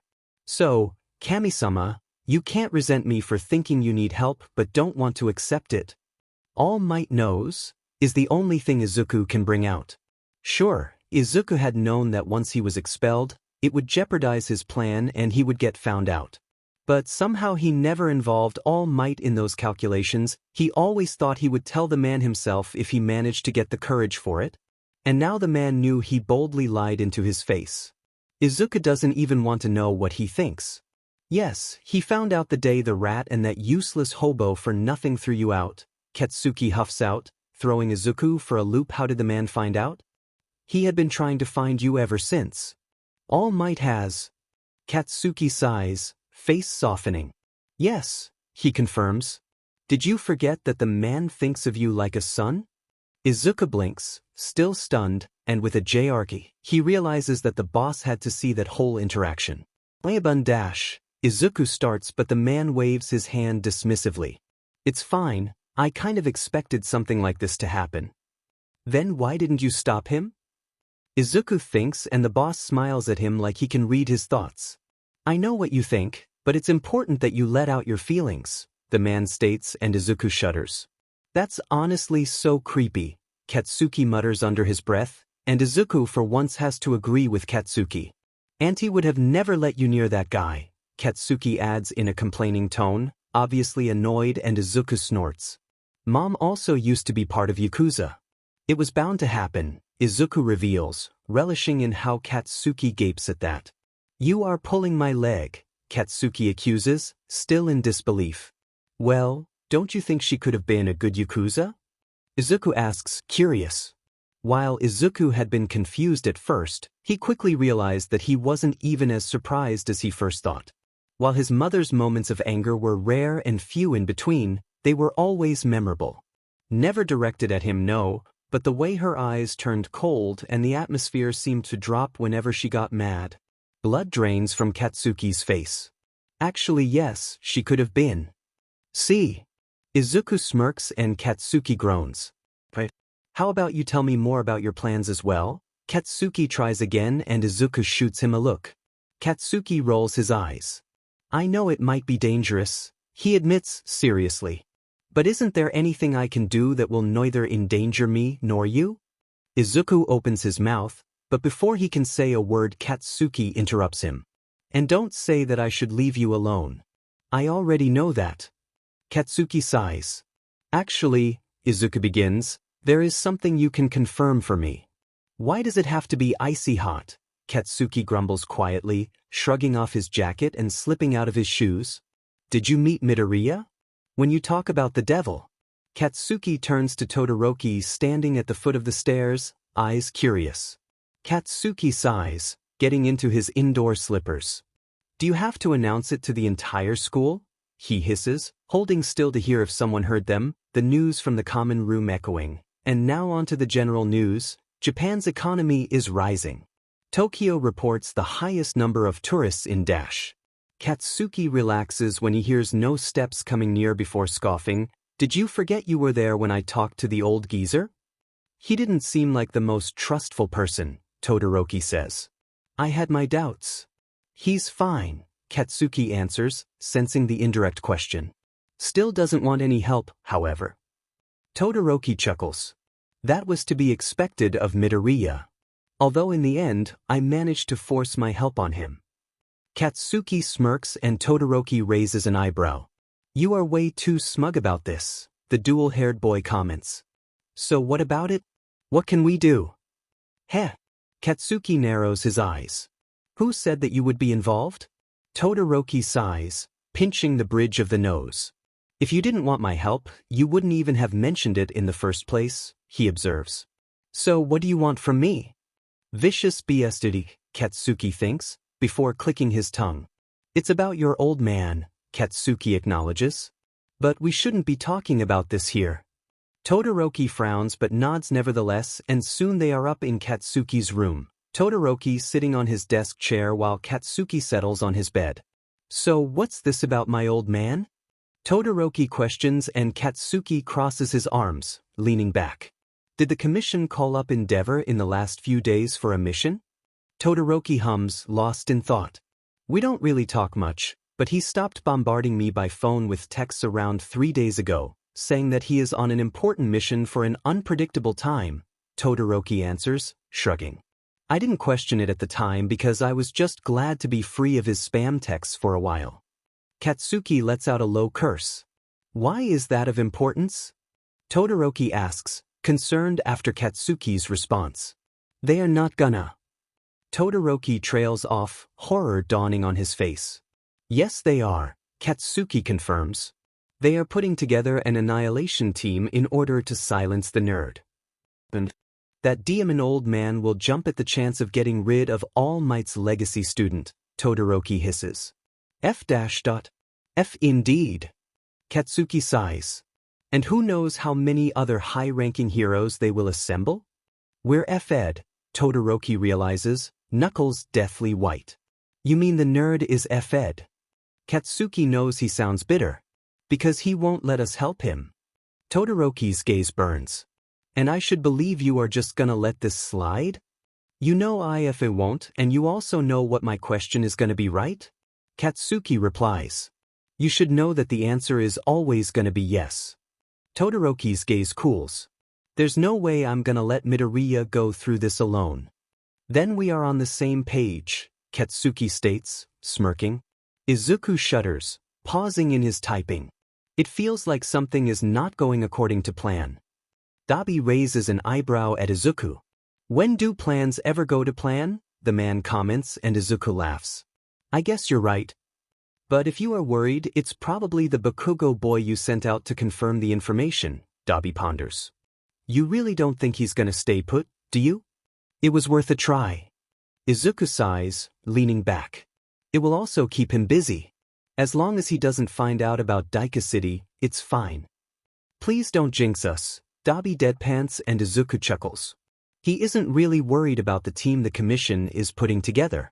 They don't know where Izuku went hiding and they shouldn't know that he is receiving help from the boss either. From an outside perspective, it was the first time Izuku has seen the boss back then, and it was also the last time they talked since then. He's sure that some people would be suspicious about how familiar they treated each other, but he's sure the commission would shrug it off.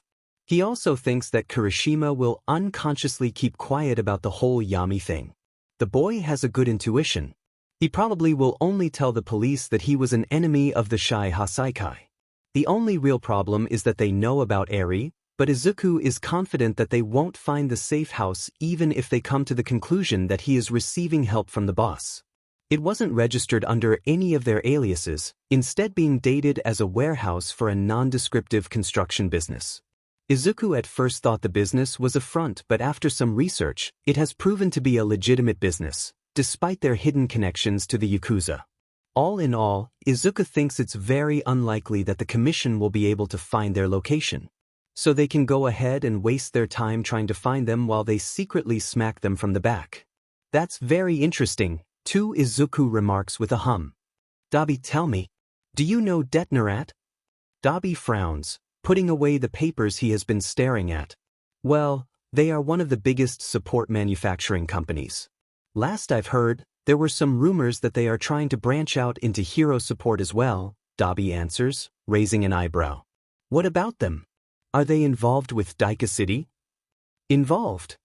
Izuku echoes, smiling devilishly. No. Even better. They are the backbone of the Meta Liberation Army and they have no idea we found out.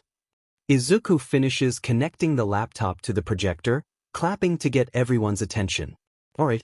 Listen up, everyone, he starts.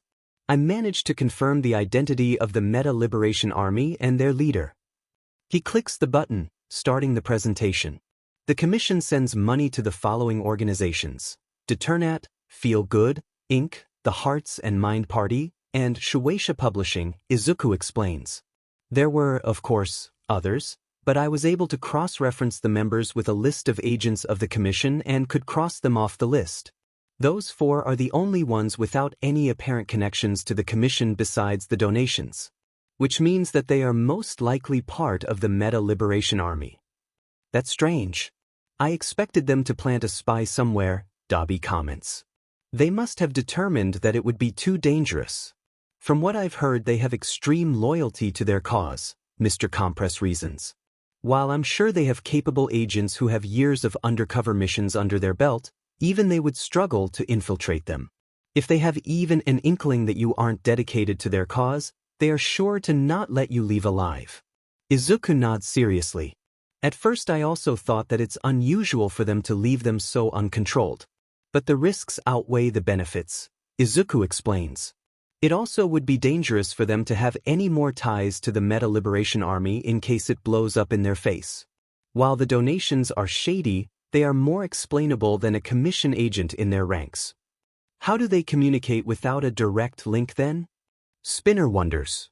The donations, Izuku explains, flipping to the next slide of his presentations. At first the numbers seemed arbitrary, but upon closer look they seemed to be encrypted messages. Several seemed to be shocked at that. That's also what gave me the clue on who is the head behind their operation, Izuku continues.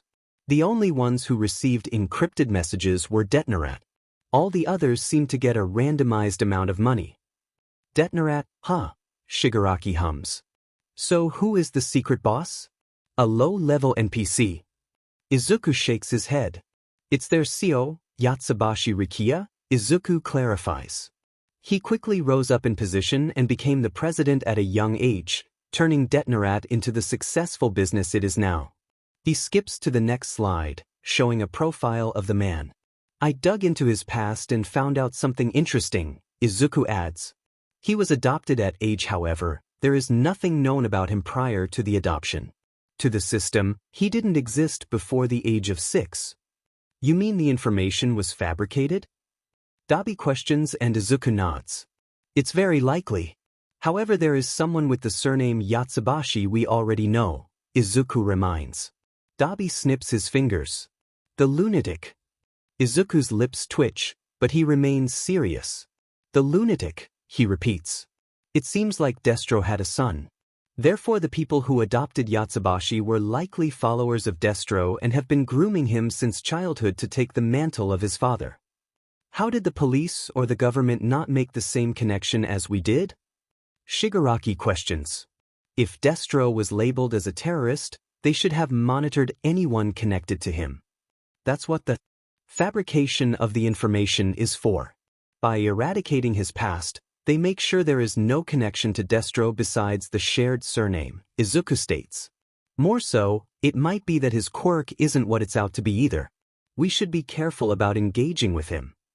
Everyone nods, having understood. I still don't understand what the commission gains by associating with them, Spinner notes. Isn't their system built upon despair and the discrimination of quirks? Their ideals oppose each other. As we already know, they have a huge following, Izuku analyses. If we can trust their numbers, they have at least over several thousand expendable soldiers, who will follow them even if it means death. It's likely those numbers will continue to grow if left unattended. Being able to command an army like this is a huge trump card. Spinner nods slowly. The commission president is likely hoping to manipulate them for her gain, Izuku carries on. By giving them donations and pretending to be docile to their cause, she is controlling them to an extent. And if the time is ripe, she will make them the villains so the hero society has something new to focus on and won't rebel against their system.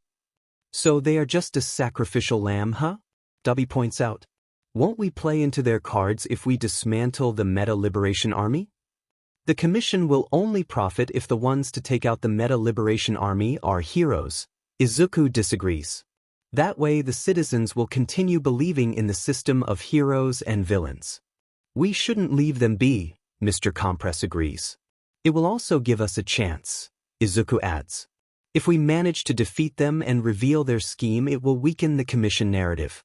And if we also air that the commission was involved with them, it's checkmate. Izuku grins. They are about to head out to set up a camp near Daika City. They couldn't find a base in the city considering it was entirely under the Meta Liberation Army's control when there is a knock at the door. Instantly they are on high alert. He hadn't been expecting anyone to visit them. Did Nagamp betray them? Izuku puts a finger on his lips before urging the League to hide in the kitchen. Cautiously he opens the door, quirk already humming under his skin, but it fizzles out at the sight of the person in front of him. Hawks smiles at him, leaning at the doorframe, and Izuku is tempted to just slam the door into the man's face. He lets out a groan and gives the sign that the rest can come out again before shoving the hero inside. "Hello, I'm here to join the league," he says with finger guns and a grin. Izuku pinches the bridge of his nose. "Why would you want to join the league?" "I want to join the league because..." Hawks starts before trailing off. "Because I always wanted to be a villain."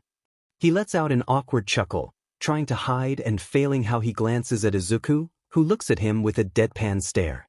Somewhere in the room, someone, Dabi if it's Izuku's guess, face palms loudly. Nobody believes the hero. "And the real reason now, please." Hawks breaks under Izuku's annoyed gaze. "Okay. The commission wasn't able to make any progress lately, so they thought it would be a good idea for me to infiltrate the league and send them information so it's easier for the Annihilation team later," Hawks explains. "And what made them think you would be able to find us if they weren't able to?" Izuku questions, eyebrow raised. "Well, I'm here, ain't I?" Hawks's smile looks more like a grimace. "That's because you took the help of a wanted criminal, you know what, never mind." Izuku gives Kurogiri a nod, a portal appearing a second later. "You can help us take care of the trash."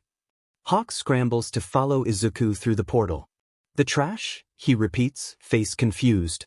"I'm sure you know that your president isn't the angel she makes herself out to be," Izuku begins, as they start walking through the dense forest and soon break through into a cliff overseeing Daika City. "So, tell me, what do you know about the Meta Liberation War?" Hawk's face scrunches up in confusion. "Well, a few years after its publication it got banned across the nation. However, because of the Independence of Information Act, it and several other books were released to the public again. It managed to grow in popularity and get several reprints. It was a highly discussed book during my generation," Hawk says. "I thought they stopped talking about it in school settings shortly after I finished graduating." Izuku blinks, intrigued. "I thought you were homeschooled," Izuku questions and Hawks bites his lip. "I had a good tutor," is the only thing he says, and Izuku raises an eyebrow. "That's something he will have to look into later." "You are right." Izuku decides to ignore it for now. They don't talk about it in school settings. Almost like they don't want too much attention on them. Hawk's eyes widen. "And who implemented that change?" Izuku continues. "The Board of Hero Education of the Commission." "But what about normal high schools?" Hawks brings out weakly. Izuku gives the man a look. "Hero schools are the only schools which teach about hero and villain history," Izuku states. "I'm sure you know why." Hawks gulps. "What has this to do with us being here?" He sounds scared of the answer. "Of course. Say hello to the army your president had ignored and even encouraged to grow under everyone's noses," Izuku announces, opening his arms in a grand gesture, Daika City looming behind him. The Meta Liberation Army. It's a quiet, cloudless sky that Izuku wakes up to, slumped against a tree, a blanket thrown over his body. He blinks, trying to reorient himself, the blanket sliding off his shoulders as he takes a look around. A few meters away from him, slumped against a tree of his own, is Shigaraki, staring at the sky. A cold breeze shudders Izuku and he tightens the blanket over his shoulder before approaching Shigaraki. "You should have woken me," he says quietly, and Shigaraki's gaze wanders from the sky to him. "You looked like you could use the sleep." Izuku doesn't comment, instead settling on the dry grass floor, near the stump of the tree. "We haven't talked alone in a while." Shigaraki snorts. "You make it sound like we used to," Shigaraki murmurs. "What do you want?" "I noticed you are quieter, more withdrawn than usual," Izuku admits, surprised that the man noticed Izuku wanting to know something. Shigaraki shrugs and leans his head on the bark of the tree. "Just doing some thinking." "Thinking?" Izuku asks, carefully, and Shigaraki manages a weak smile. "Let's just say that you weren't the only one who had a hand extended to them when they were in dire need of help." "All for one," Izuku clarifies, leaning on the ball of his hands, looking at the sky. "I'm sure you pieced a lot of it together already," Shigaraki guesses. "If you didn't already find the file and read through it." "I didn't," Izuku denies, and Shigaraki looks at him, clearly surprised. "Read the file, I mean." "I thought you would," Shigaraki confesses, and Izuku laughs. "Me too," Izuku answers honestly. "But after meeting you, I wanted to hear the story from yourself. Shigaraki doesn't say anything in response, looking at the sky again. A lot of what you told us about your past resonated with me, Shigaraki starts. After what happened, I was the same. Yearning for someone to save me from my fate, to finally look at me. Shigaraki closes his eyes, melancholy visible on his face. Only I broke before help could come, Shigaraki continues, voice cold. I didn't care what would happen to me. So I didn't question why Sensei knew my name or how to find me. Shigaraki trails off, gulping. He was like a savior, Izuku finishes for the man. Shigaraki only nods, muted, his fists shaking. He never wanted to help me, he just wanted to use me. He chokes out after a few minutes and Izuku shrugs his blanket off and wraps it around the man. Go to bed, Tamura, Izuku says softly. It's Tenko, he whispers tiredly. Go to bed, Izuku repeats, leading him to the camp they set up. A minute later the man is settled in the sleeping bag, sleeping soundly. Izuku lets out a big sigh, returning to the tree he had been holding guard at before he fell asleep, watching the sky. The breeze feels pleasant now, keeping him awake. If it weren't for a certain person, this would even feel peaceful.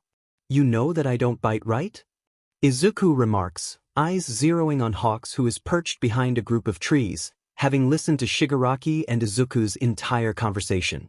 The man steps out, wings tucked in behind his back with a fake smile. Of course I know, he replies, tone cheerful. But boy was that unexpected. I didn't think Shigaraki would trust you that much. Izuku raises an eyebrow at the man and crosses his arms. You care to extend that same trust to me? Izuku asks, stepping away from the tree. Hawks slightly stiffens, his smile wavering. Well, there's nothing to tell about me, the man answers, guarded. I led a pretty boring life until becoming a hero. Izuku can't help the laugh that escapes him at that lie. Boring? He repeats, smirk curling around his lips. You are very modest for a man that already saved people from dying in a crash at a young age and was then scouted by the HSCP. Hawks freezes. But that's... The man starts unsure, trailing off. Not in the records? Izuku finishes for Hawks. Izuku takes a step forward to the hero. While it's true that the project files are scarce about the life the projects have led before their recruitment and the HSCP had made sure to erase the incident on paper, you should know that once something is in the internet it stays there, Izuku explains. I'm more surprised that not more people have realized this, considering there is a video about your first act of heroism online. Hawks clenches his fists. So you also know, he doesn't seem to want to finish his sentence, that your father was a murderer and a thief? Izuku says. I'm well aware. I also know that he got caught by Endeavor, and that's the only reason why you look up to him that much and ignore how he acts. Hawks presses his lips together. How glad you must be that the commission is paying your mother a substantial amount to stay silent, Izuku provokes. After all, who knows what she might say about her useless son? The moment the words leave Izuku's lips, he's pinned against the tree with a hand around his throat and several red feathers hovering in front of his face. Hawk's face is morphed into a snarl, eyes gleaming in the moonlight. But Izuku's only grins manically. This is who I want to see. Izuku forces out against the pressure around his windpipe. Not the puppet the commission created.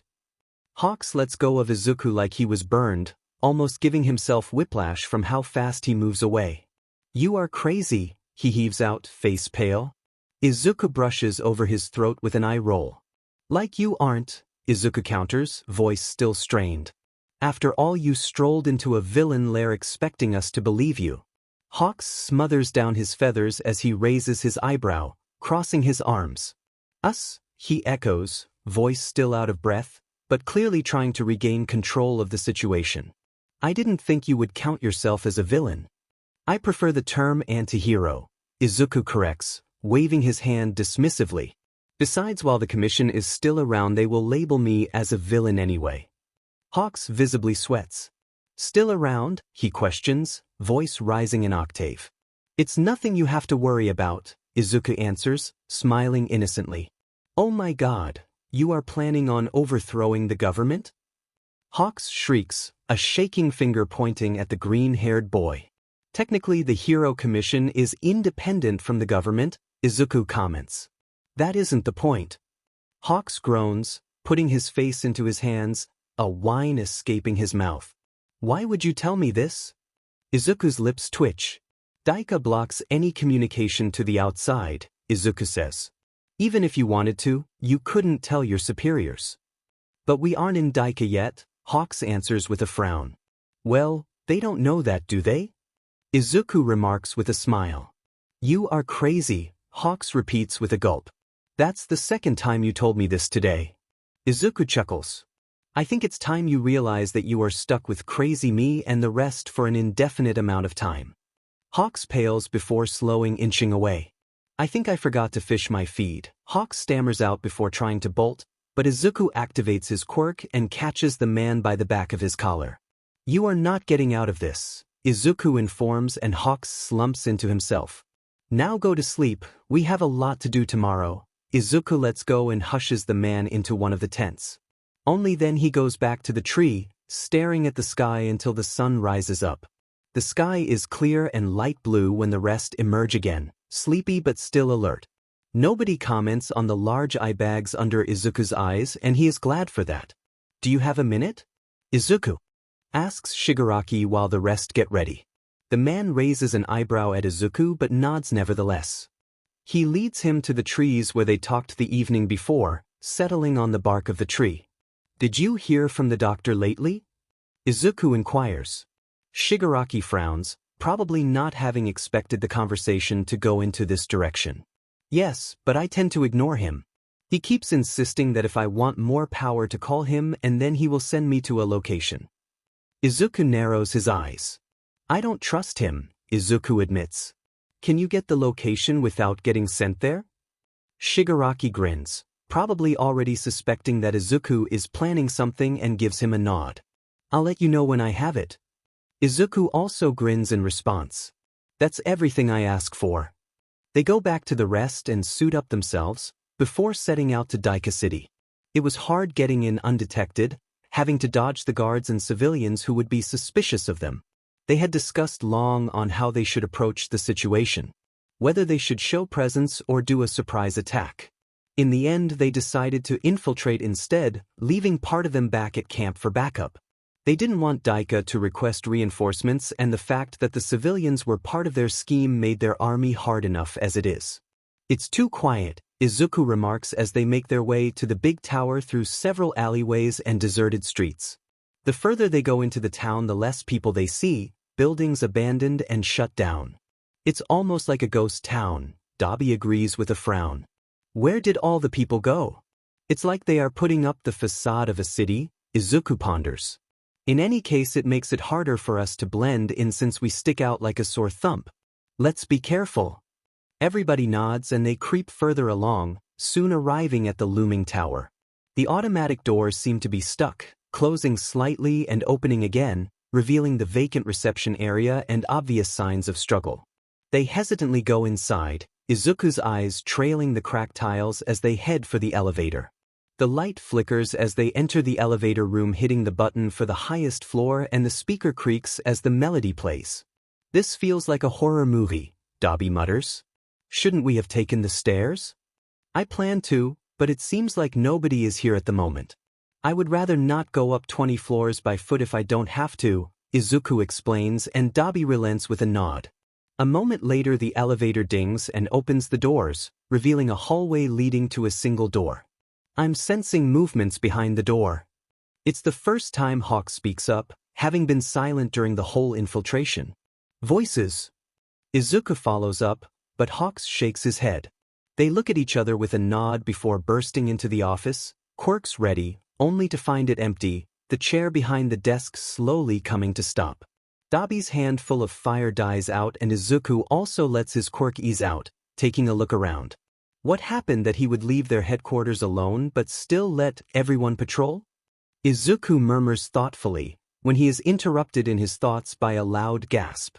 Twice has gone further into the room, turning the corner, and is crouching by a man gagged and bound to a chair, greasy hair tousled and glasses sitting atop of his nose crooked.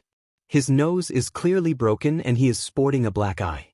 Jiren clearly holds back a wince as Twice makes work to free him, Toga helping him. The first words that come out his mouth are, "What are you doing here?"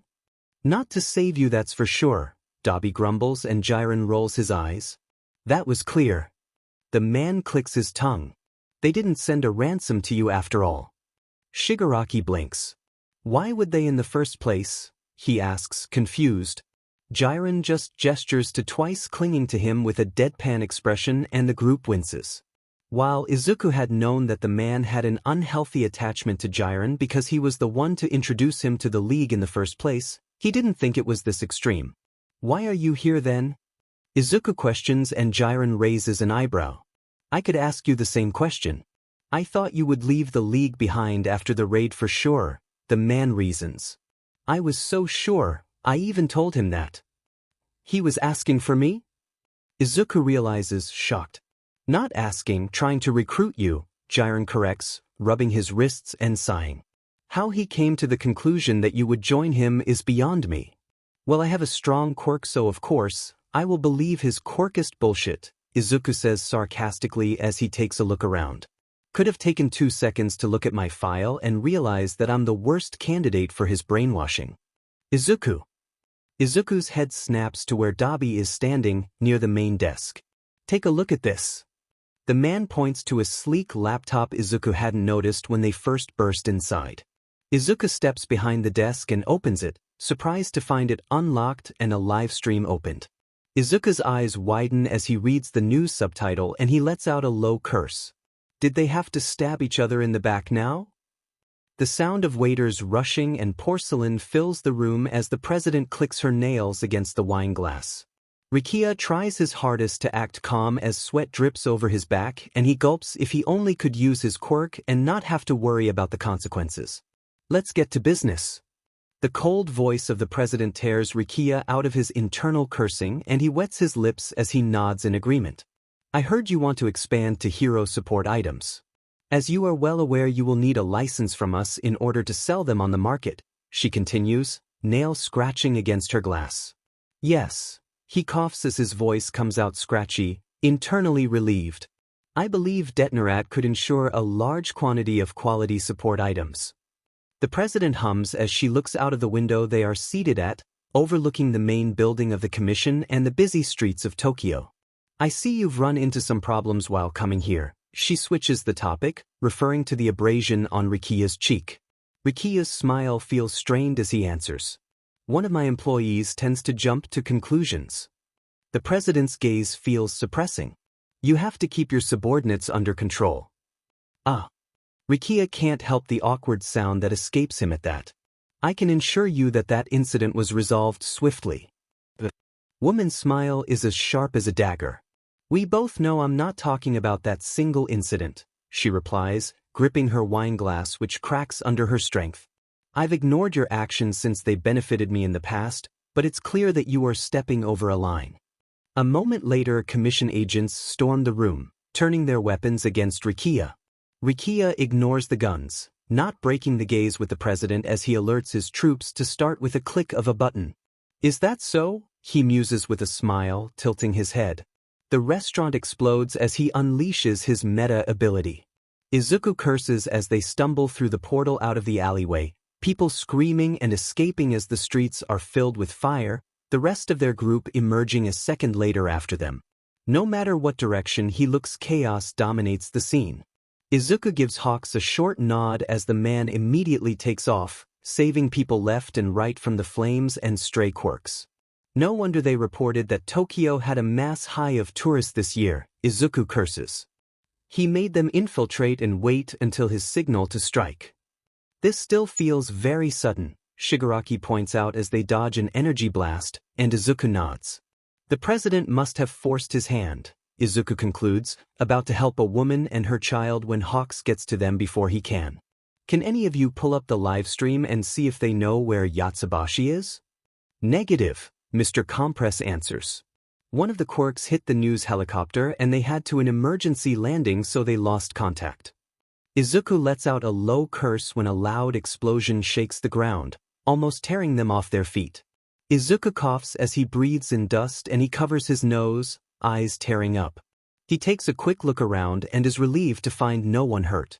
Well, I guess we now have an idea where to look for the lunatic, Dabi remarks, gaze heading to the now smoking tower in the distance, and Izuku nods. It would be easier for us to split up, Izuku suggests, taking command. Spinner, Magna und Mr. Compress, you go to the restaurant where the conflict started.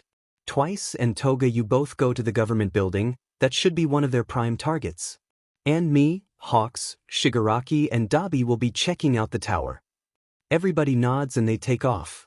Nobody is at the tower when they arrive, paramedics and police rushing to coordinate where the chaos prevails, while the heroes fight, the followers of the MLA not stopping with their pursuit even when their comrades, bought and brainwashed heroes but also unassuming civilians, fall around them.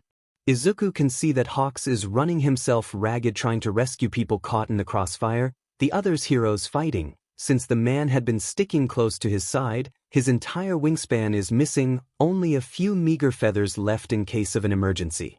Izuku wants to let the man go and focus on keeping everything under control, but at the same time he has no idea what they are going to face, considering they don't know the true nature of Yatsubashi's quirk.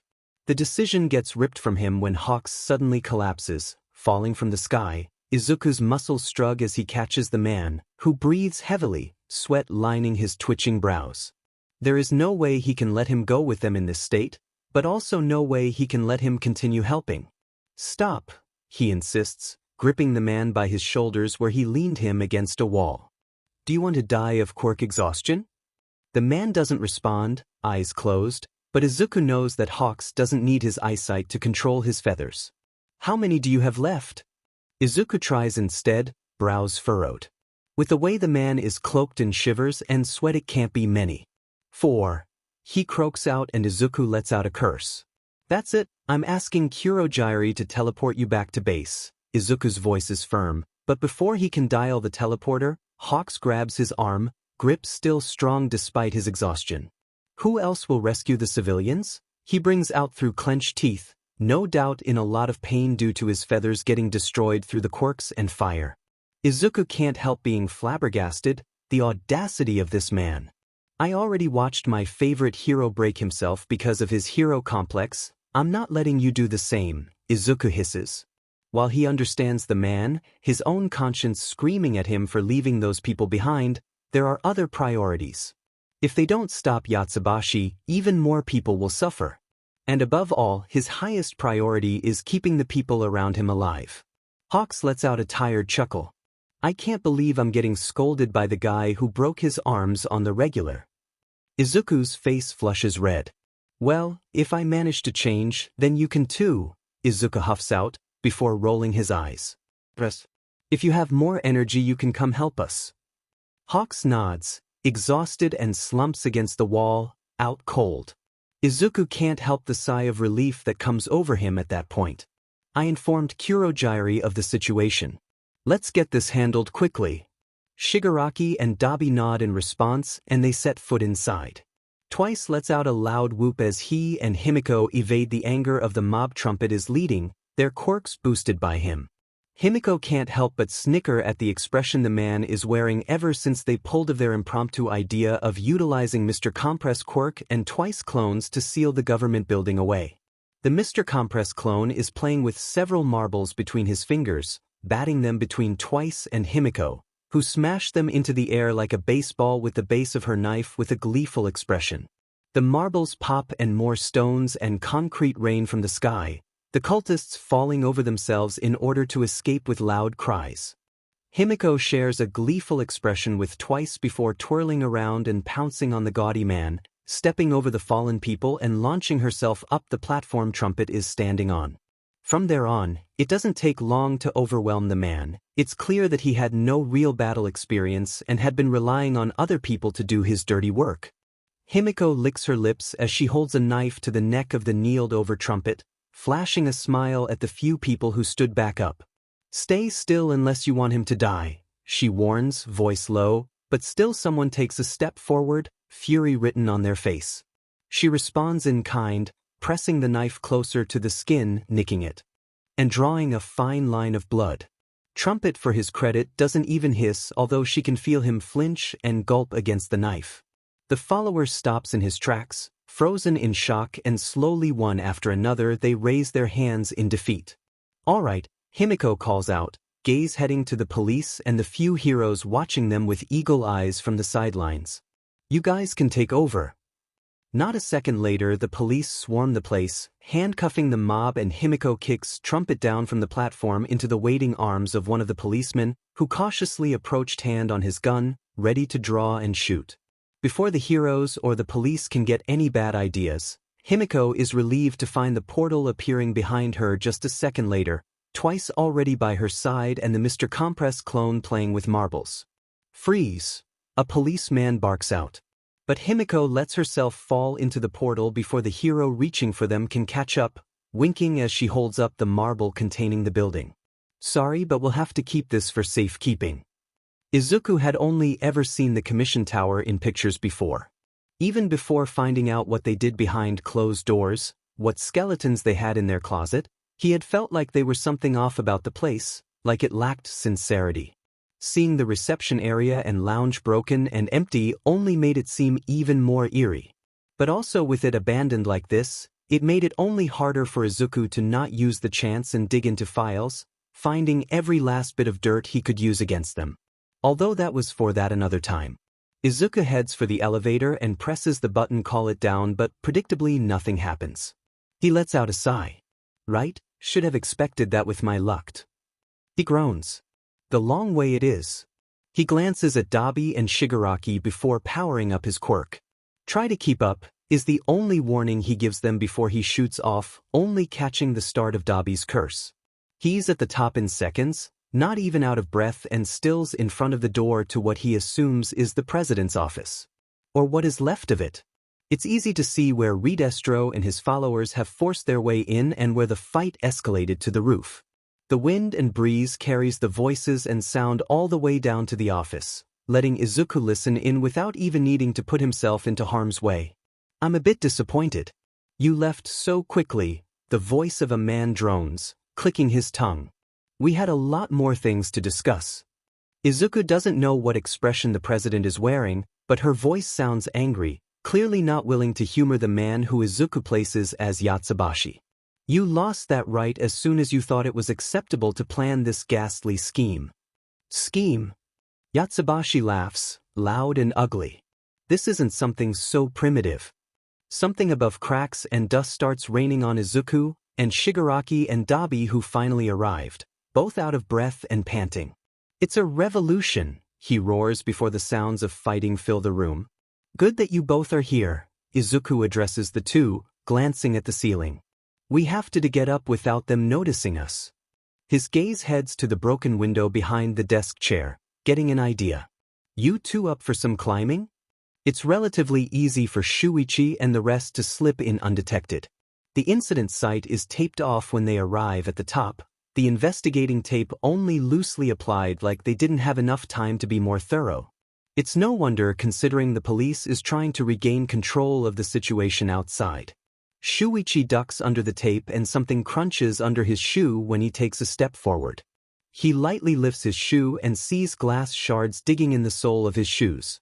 "Be careful, there's glass shards around," he warns with a frown, and doesn't wait for a response as he advances through the restaurant, noting that while the table blankets were singed and ripped apart, only one table was set with dishes, the others apparently empty, despite the blood staining the walls and interior. It looks like a scene out of a crime series or horror movie. Although it seems like Midoriya's assumption of this being planned was right, considering the other tables weren't occupied. However, there is still the question of where all that blood is coming from. He's about to go to where Yatsubashi and the president must have sat when Magna calls him over. "Take a look at this," she says, crouched next to the entrance, Mr. Compress standing next to her with a complicated look on his face. He heads over, careful of stepping into the glass shards, and bends over. There's a fine, dark gray powder lining the floor. He carefully crouches down and rubs the dust between his fingertips. When he was younger and still in high school, hell-bent on being rebellious and angry at the world and society, he had experimented with bombs. To be more specific, gunpowder. and this texture and smell was definitely gunpowder residue. Which means that the damage in the restaurant wasn't from Yatsubashi's quirk but from bombs. Shuichi's eyes widen in realization, and he knows that Mr. Compress has an idea what he is thinking when he shoots him a nervous gaze. This is bad. Extremely bad. He knows exactly what Yatsubashi is planning. Pick up, he repeats like a mantra, as he dials Midoriya's phone, anxiously tapping with his foot, the others trying to reach either Dabi or Shigaraki. It rings 1 time, 2 times, 3 times. Just when Shuichi thinks it's too late, a breathless voice filters through his phone. Please make it quick. You have to get out of there now, Shuichi hisses. Yatsubashi is planning on blowing the tower up. Rikiya smiles deviously when the commission agents standing guard at the door and the ones surrounding them blow up, coating the walls and the floor with blood. He wipes off a splatter of blood from his cheek with his thumb, liking it off before cutting his steak with an unbothered face, relishing in the face the president makes as he takes a sip of wine. He chews on the almost rare piece of meat, regarding the president like prey. You're a psychopath, the president hisses, her voice trembling, anger written all over her face. Before Rikiya can humor her with an answer, a gust of wind makes him close his eyes, and the next time he opens them, the president is gone. What did you call me before you slipped out of my grasp? Right? A psychopath, Yatsubashi says, voice sounding thoughtful. Considering our methods aren't all too different, wouldn't that make you one as well? Or would you rather prefer the world monster? A man with gray hair, Mara Yakumura, if Izuku remembers correctly, steps protectively in front of the president, right as Izuku pulls himself over the edge, arms protesting and struggling to breathe. Sadly for you, I don't mind being called a monster for the improvement of this world. Yatsubashi exclaims with a wild smile, opening up his now 2 times bigger and muscular arms wide. Izuku hides behind one of the ventilation systems, before they can see him, and pulls out his phone that had been vibrating insistently since halfway up to the climb. And you are a sacrifice I'm more than willing to make, the man finishes, slowly growing in size and skin darkening until it almost gets pitch black. He lets out a low curse and quickly accepts the call, hoping it isn't an emergency. He told the others only to call him if there was something important, his voice barely a whisper and still slightly hoarse, as he anxiously observes the situation. Please make it quick. You have to get off there now, Spinner hisses. Yatsubashi is planning on blowing the tower up. A second later, the world explodes into flames. He has to thank his quirk that he isn't dead. The black tendrils had wrapped protectively around him and shielded him from the shrapnel. Flames lick at his skin, coloring the skin under them red as he swings back up the roof, from where the explosion had launched him off. He doesn't know where Dabi and Shigaraki have gone, and at the same time he's glad he doesn't out-fear that they weren't as lucky as Izuku. The building shakes under his feet as he lands, the cracks expanding and concrete crumbling. It won't take long until it will all collapse under them. Before that, he has to finish this. Yatsubashi stands proudly in the center of the charred roof, not a single scratch on his body, towering over Mara, who is crouched protectively in front of the president with his shaking hands outstretched. His fingertips are completely charred black, the rest of his hands and arm completely covered in Lichtenberg scars, his suit ripped up. The man coughs and a wall of blood spews from his mouth. Yatsubashi clicks his tongue as a few drops of blood splatter on his pants and Mara falls over from quirk exhaustion. Such a powerful barrier quirk wasted on the likes of you. He shakes his head dismissively, pushing away the unconscious body with his foot, before a bright smirk stretches across his face. Now where are your puppets, Madam President? The president spits her mouth full of blood at the man. The aftershock must have still gotten to her, glaring at the man. F you. How crude, Yatsubashi says with a click of his tongue. People like you are always the same. Before the man can take a swing at the woman, while Izuku couldn't care less if she suffered, he could hear the telltale sign of a helicopter drawing near, and it wouldn't bode well for him to let her die here. Izuku steps between the two. Yatsubashi's expressions instantly brightens up. Midoriya, he exclaims, voice full of over-exaggerated cheer. Just who I've been searching for. Izuku can't help the expression he makes at that. If Yatsubashi notices, he doesn't comment, instead chuckling. If you just let me finish here, we can continue this talk somewhere else. Izuku stretches out an arm, shielding the president from view. You know I can't let you do that. Yatsubashi's eyes wander to camera up in the air. Because it's the right thing to do or because other people will question? Izuku grinds his teeth. Because I'm a hero. Yatsubashi scoffs. According to the woman you are protecting right now, you might as well be a monster, he says. Tell me, did you ever hear of the Meta-Liberation War? Now it's Izuku's turn to scoff. Is this the time to try to recruit him to his cause? How else do you think I found you? A creepy smile stretches across his face. So you've read it, he states. Don't you think it explains everything that is wrong with our society? It was the rambles of an insane man shortly before his death sentence, Izuku deflects.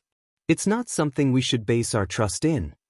That's what they want you to believe, Yatsubashi declares, eyes crazy. But I can see in your eyes that you've understood what he meant. What Destro stood for. A shiver goes down Izuku's spine. Despite having multiple screws loose, the man was weirdly perceptive, although he should have expected that from a businessman. He instantly noticed that Izuku was avoiding answering the question truthfully. Izuku decides to play along. I can admit that there are points that could be further discussed, he answers. Like the fact that calling our abilities quirks has led to many problems. Yatsubashi tilts his head, interest piqued. Problems, he echoes.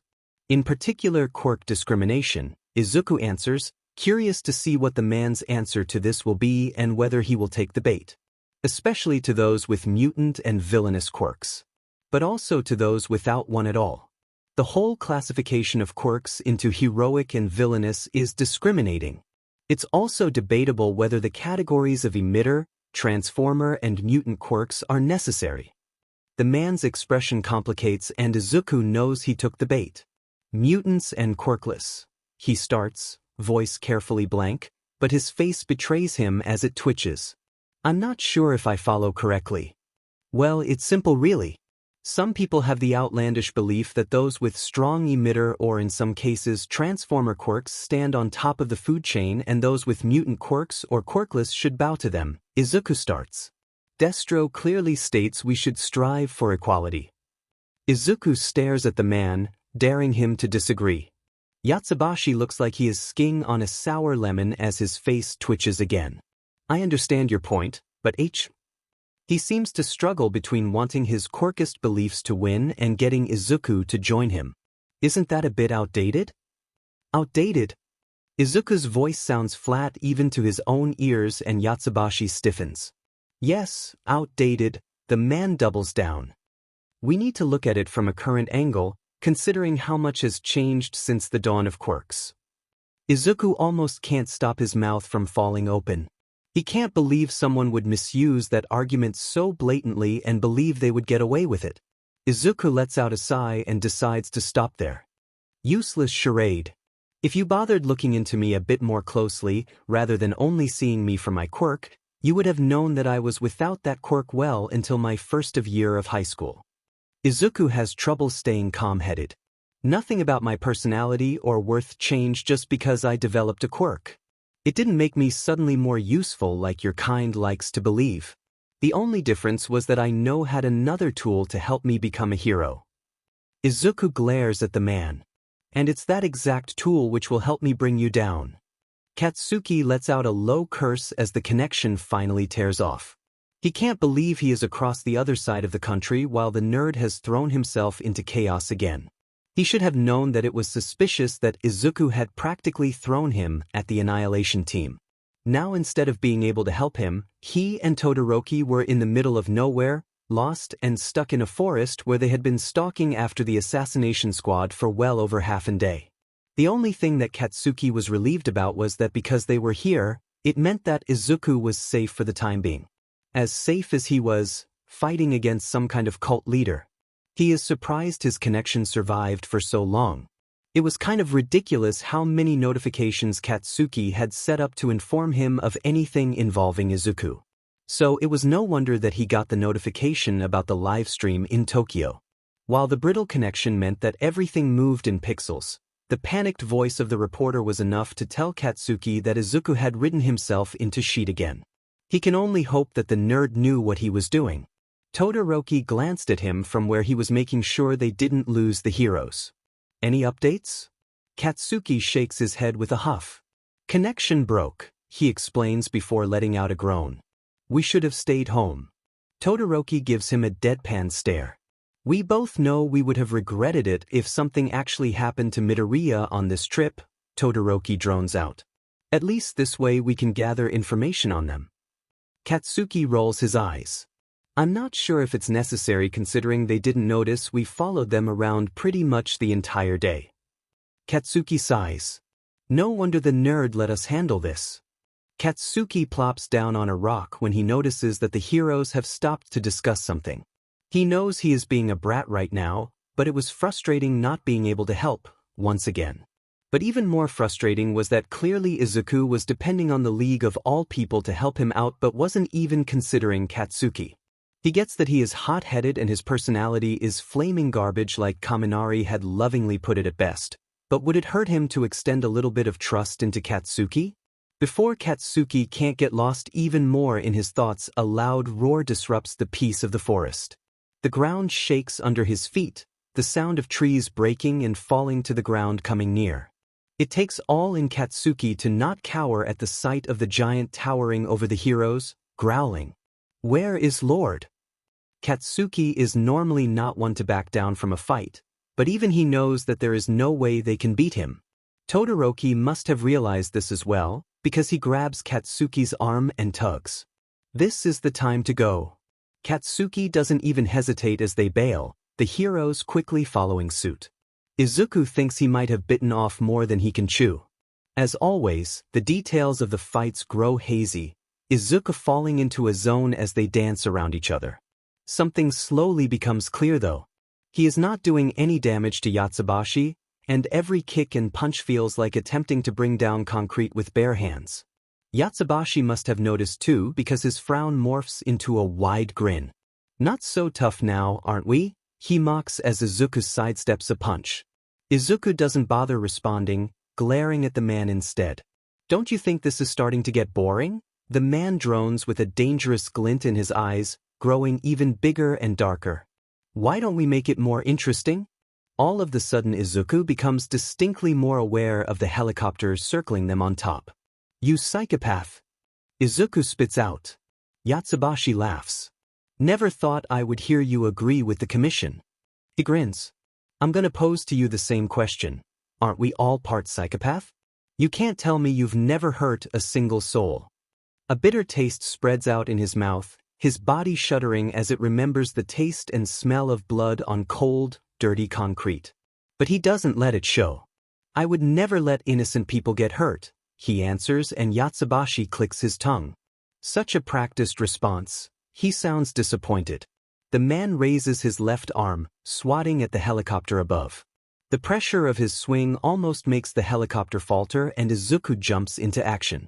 Your fight is with me, he shouts, but the Yatsubashi ignores him, energy starting to collect at his fingertips. He shoots it at the helicopter and Izuku barely directs it to another direction with a punch, skin blistering where it comes in contact with the dark energy. He doesn't see the large hand headed for him. Yatsubashi slams him into the wall and agonizing pain shoots through his body. A choked scream escapes his mouth, before his eyes roll back. Rikiya hums to himself as the green-haired boy slumps into himself, blood pouring onto the concrete from his head wound like spilled wine. He isn't quite sure whether to keep him alive or not. Perhaps he should ask Chitose to touch him, so he can have complete control over him.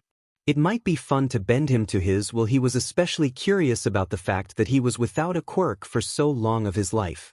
Before he can click his fingers and call Chitose so they can wrap everything up and get rid of that pesky helicopter up in the air while it had gained distance, he could still hear the rotors and the engine running on full power to support them as sound tears him out of his thoughts.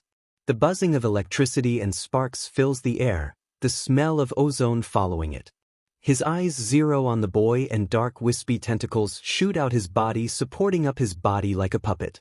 His eyes are completely white, despite the shadow cast over them, and energy is fizzling over his entire body. his hair unnaturally spiked up and flowing with the energy. A heavy atmosphere and bloodlust slams into Rikia as the tentacles wrap around the body, the head tilting abnormally as the empty eyes stare into him. He chokes on his breath as his lungs seize up. He claws at his chest with wide eyes. He can't breathe. An ancient fear takes hold of him and he can feel his stress decrease and he lets it with wide eyes. Kaizome suddenly steps up to his side, regarding him with nervousness. "Sir, should we stop him?" Rikia holds out an arm before she can move. Under the fear an unknown feeling bubbles to the surface excitement. "Step down. That boy, he is the epitome of liberation," he shouts with glee. He surpassed all limits.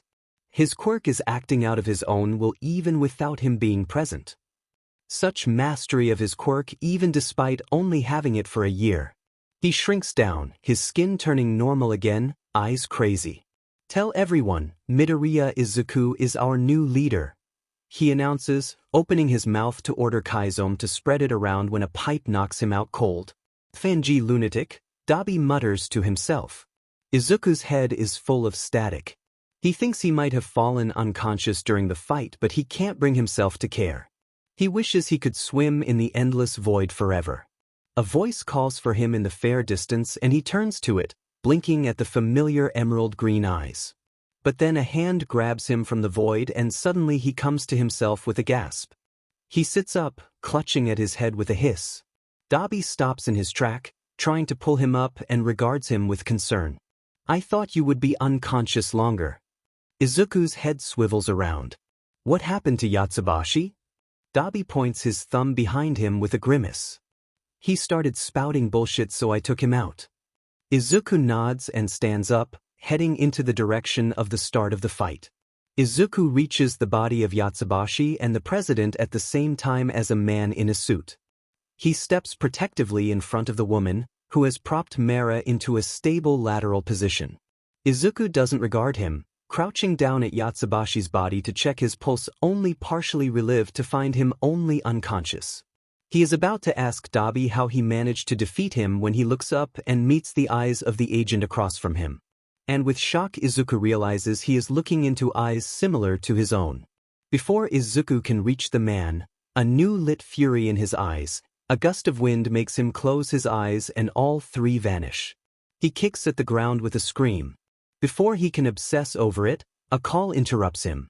He doesn't look at the caller ID as he accepts, instead working on securing Yatsubashi with some cable ties, the phone secured between his right ear and his shoulder. "Midoriya," a cool voice drones, and Izuku frowns. There is only one person who calls him Midoriya nowadays, Kurogiri. "Is something the matter?" he asks, nodding at Dabi who helps him heave up Yatsubashi. The man is heavier than he looks. They'll have to evacuate soon. Izuku doesn't even know how the tower is still standing up. Just as he is about to tell Dabi, the building under them creaks, tilting sideways and Izuku loses his grip, colliding against the crumpled wall of the ventilator with a hiss. Dabi grabs a pipe as he drifts by, teeth clenched and only one hand wrapped around Yatsubashi's limp arm. "I'm gonna drop him." Izuku doesn't hear Kurogiri's next words as he pockets his phone and grabs Dabi, pulling him over.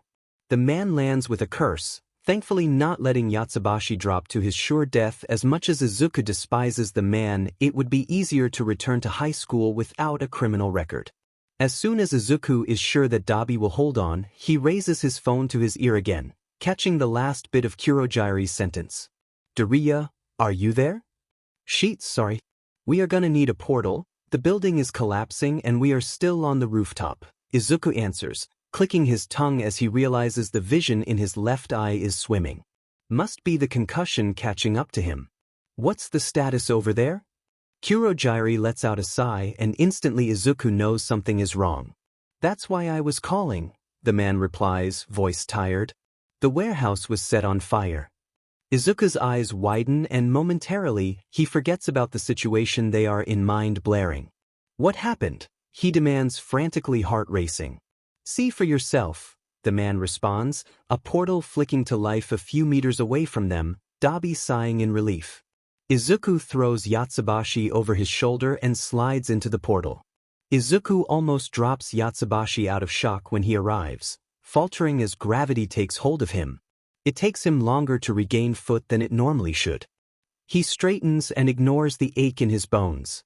The entire warehouse is standing in flames, the fire licking at the concrete and slowly scorching it black. Kurogyari is watching it in front of them, mist flickering like mirroring the spectacle in front of him. Eri is close by, left hand clutching the man's pants.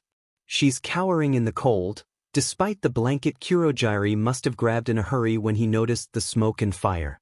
He turns to them when they draw closer, Eri perking up from his side, but not coming closer, looking at the man over his shoulder warily.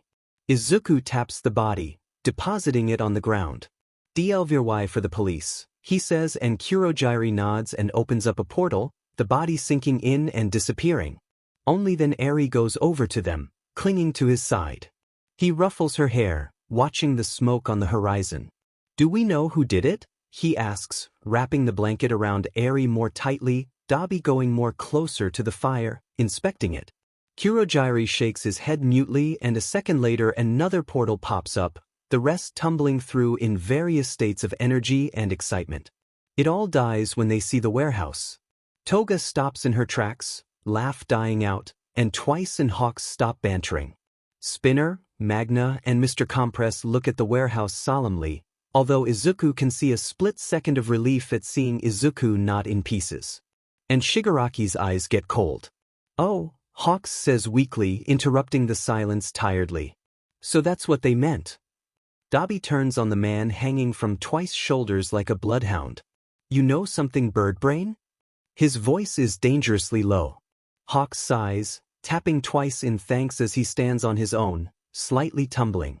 Madam President told me that some commission agents had found some new clues independent from the Annihilation team and they would be investigating them, he explains, exhaustion dripping from him. I didn't think they would act so rashly. Rashly? Dabi's laugh is cold. That's what we are calling it now?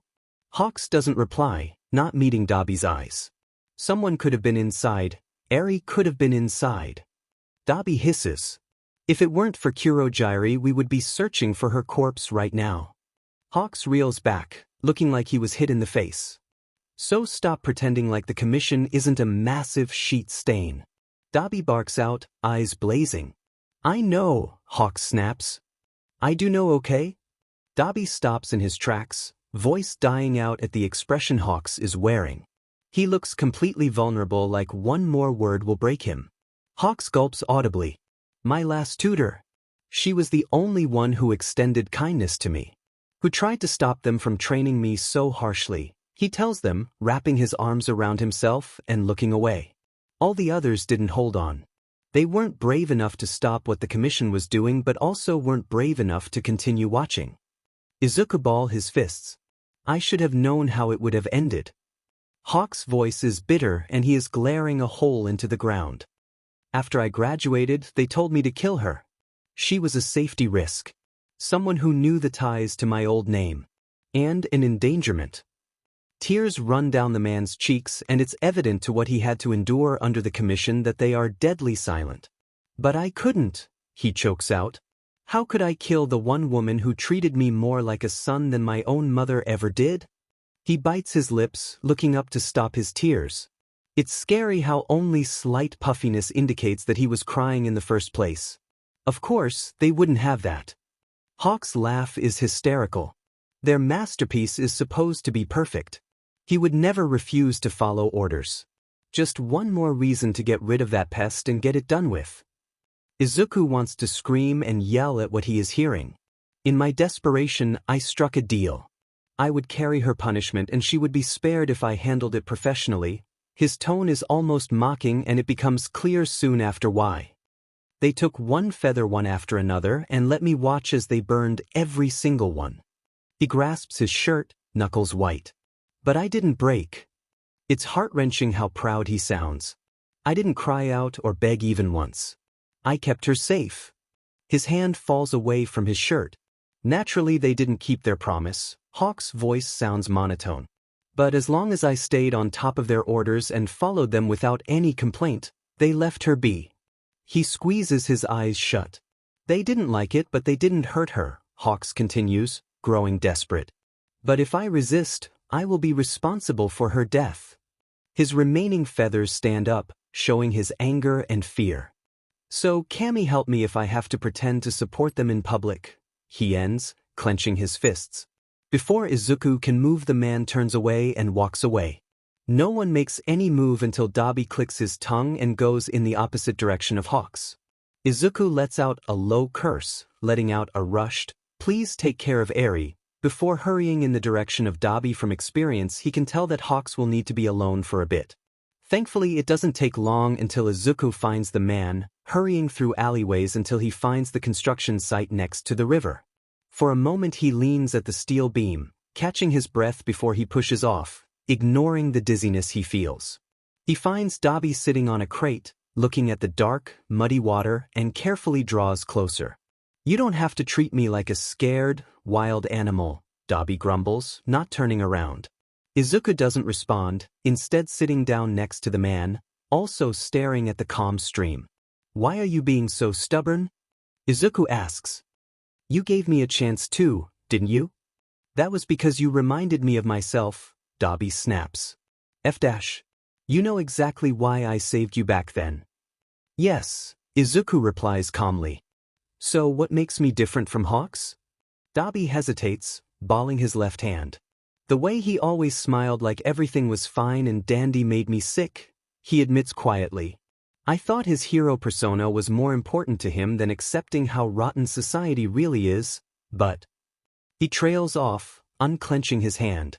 "But he knows that more than anyone else," Izuku finishes for him with a sad smile. Dabi tugs at his hair, cursing. I should have known that the perfect puppet the Commission controls couldn't have been created without sacrifices." Dabi's laugh is hollow. "I should have noticed the too wide and fake smile, and how it always fell whenever no one was looking." He lets his head fall into his hands.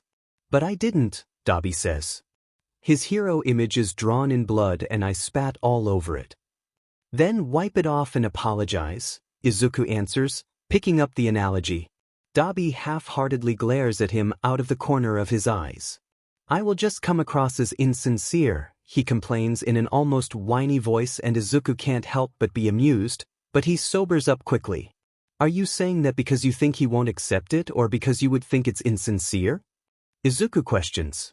Dabi squirms under his gaze, looking away. "I think you should do it nevertheless, what he or you might think," Izuku pressures. "Do you think people ever apologize to him for upsetting him before?" Dabi groans, shooing him away with his hand. "I get it," he relents. "Go check up on the bird, I know you are worried about him too." Izuku gives him a thankful smile. "Don't mope too long," Izuku quips, running away with a laugh, Dabi's cursing following him. However, when he tries to search for the man, he can't find him anywhere. It seems like Izuku was right that Hawks didn't want to be found for now. He returns to the group, Dabi already waiting with the rest, and they meet gazes. Izuku just shakes his head and his expression falls even more. Izuku sighs and decides to let it go for now. He claps to get everyone's attention, Eri pressing into his side. He lets her take the comfort, putting an arm around her. The flames have almost died out by now, and it won't take long until someone will contact the police if they haven't already, and by that time they should be away from here. He is just about to suggest they get away from this place when sirens flood the place. Izuku lets out a loud curse, but before he even can take a step his vision swims even more heavily and gives away into black. When Izuku wakes up he is propped on a makeshift bed out of crates and a thin blanket. He groans when the hard material digs into his bare back as he shifts and squints his eyes at the obnoxious bright fluorescent lights. Next to him Hawks sits, wingspan a bit fuller and wider than when he last seen him, back turned to him. He is muttering angrily under his breath as he closes a first aid kit. His feathers must pick up that Izuku shifted because he turns to him, eyes narrowed. "I can't believe I got scolded by someone who was running around in this state," he accuses, and Izuku winces as he looks down at his body. Hawks must have checked if he did have any more hidden wounds besides his concussion. Over his entire body are the marks of the slowly fading scratches and cuts from their first encounter with Overhaul. His left side is a mess of yellow and browns from where Rappa had hit him before, his forearms not faring better. And wrapping around his back and arms are burns from the explosion and several other scrapes and abrasions from being hit into the wall. His knuckles are also wrapped. How long was I out? Thankfully only a few hours, or you would be sitting in a hospital by now, Hawks replies, his gaze not allowing objection. Where are the others? Getting food and searching for supplies, so it's a bit more homely here, he answers, not commenting on the topic change, or so Izuku thought. You must understand you didn't leave us much of a choice. Izuku doesn't bother with a reply, sitting up and taking a look around. They are in an abandoned warehouse, empty crates littering the place. There are a few other, probably smaller rooms behind closed doors, but they seem to be in the biggest one. It will have to do for now. However, he will need to request a meeting with the boss and ask if he can get him a replacement laptop. Hawks suddenly perks up, seemingly remembering something. Right, he starts. Kurogyari told me to give you this when you wake up.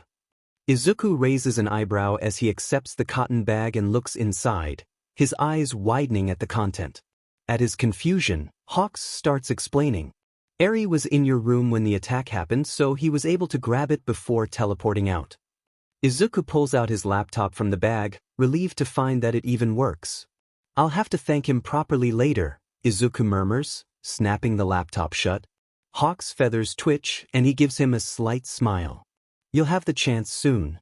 A second later a portal opens and the rest of the members come through it, Kurogyari stepping in last. Izuku gives Hawks a surprised look. The fact that he can sense Kurogyari's portals shortly before they appear is interesting.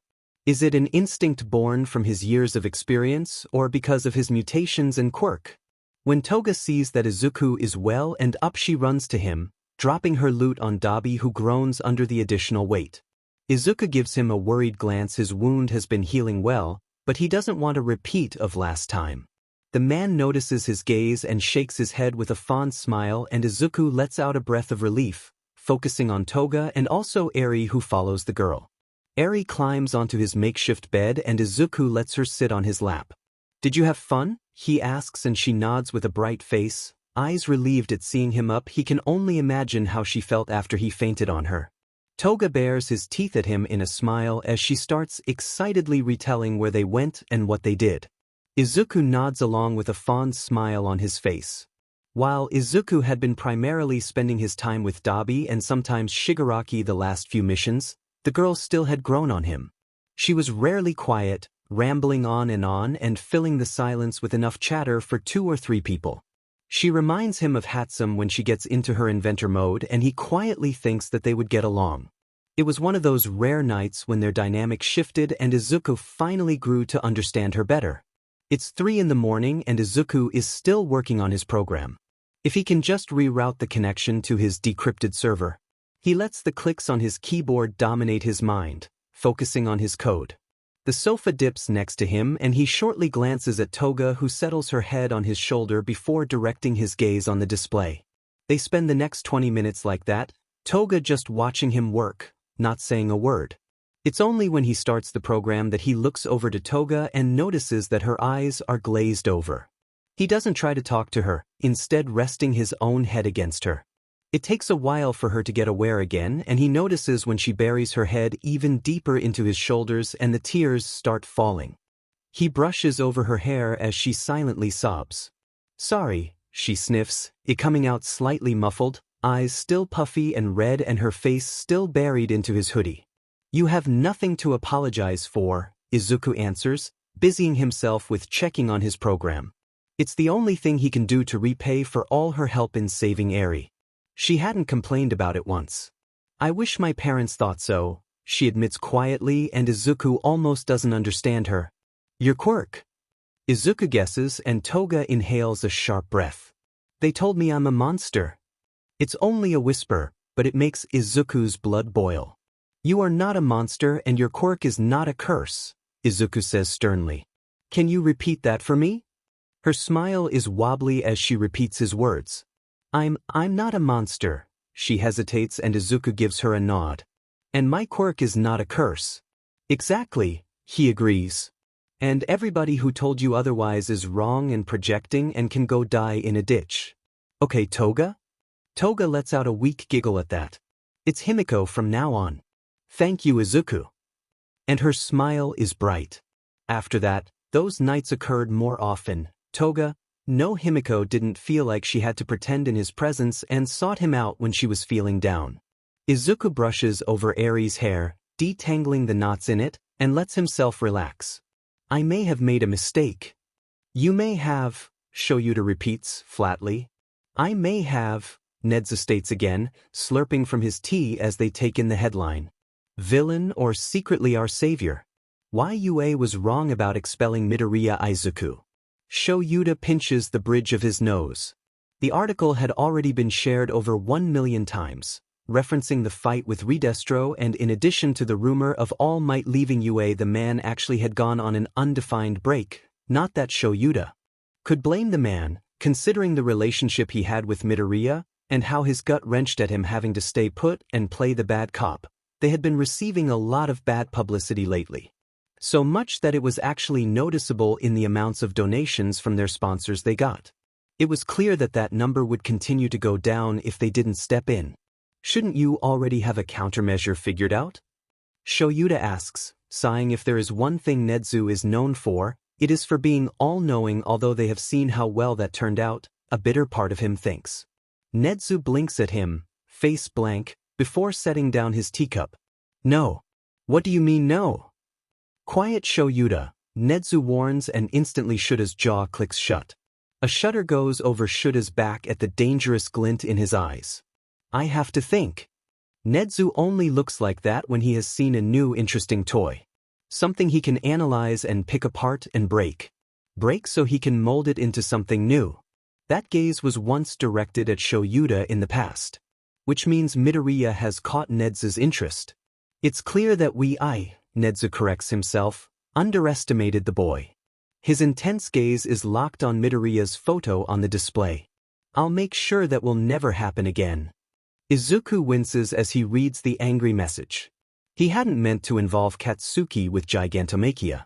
In fact, he's a bit embarrassed to admit that he had forgotten that he practically sent Katsuki after them. The boy hadn't really tried reaching out that much, only telling him in a short message that his concerns were right and to stay out of trouble. So he had quickly forgotten about the issue. He's about to apologize and message him back when a new message pops up. Kaken, 8 p.m. Today. Izuku checks the time and curses. That's only 30 minutes away and he needs about 20 minutes to the park. Guys, I'm heading out, Izuku informs the others. Kaken is demanding a meeting. Everybody nods and his gaze drifts to Eri and he hesitates. It's clear that she doesn't want him to head out after everything that happened. He should take her with him. It's the least he can do. He holds out a hand in Eri's direction and her eyes instantly light up. She's at his side in seconds. They make their way to the park and Izuku is glad that he wrapped a scarf around Eri's neck before they headed out. With every step they take they can see their breath. Izuku is about to cross the road to the entrance of the park when Eri perks up next to him, suddenly letting go of him. Uncle Jiro, she exclaims, running into the man's legs and holding on to him. The man gives her a soft smile, ruffling her hair. He's wearing a suit, clearly on a business trip of some sort. Hello, Pipsqueak, he answers, eyes drifting up to meet Izuku's cold gaze. You should go back to Yami. Eri nods with enthusiasm before drifting back to Izuku's side, gripping his hand. Hata, Izuku greets. Didn't think you were still alive. The man stiffens, nervous smile. He sheepishly raises a hand to the back of his nape. Well, thankfully it wasn't Overhaul who found her first, he explains, and he can sense Eri freezing next to him. Kuruno remembered that my cousin used to be part of the Shai Hasaikai and decided to let it slide. He shrugs his shoulders and Izuku can't find it in himself to stay mad. After all, the man never treated him badly, and from Eri's reaction, her staying with them wasn't that much of a mistake either. Hopper's Cafe is a nice place, Izuku decides, when he first steps inside with the boss at his side, the man's sturdy hand on his back, guiding him to a corner with comfy banks. The man just nods at the waiter and they don't spare him a second glance, although their gaze linger on Izuku for a second before they go on their way. Boss must be a regular here.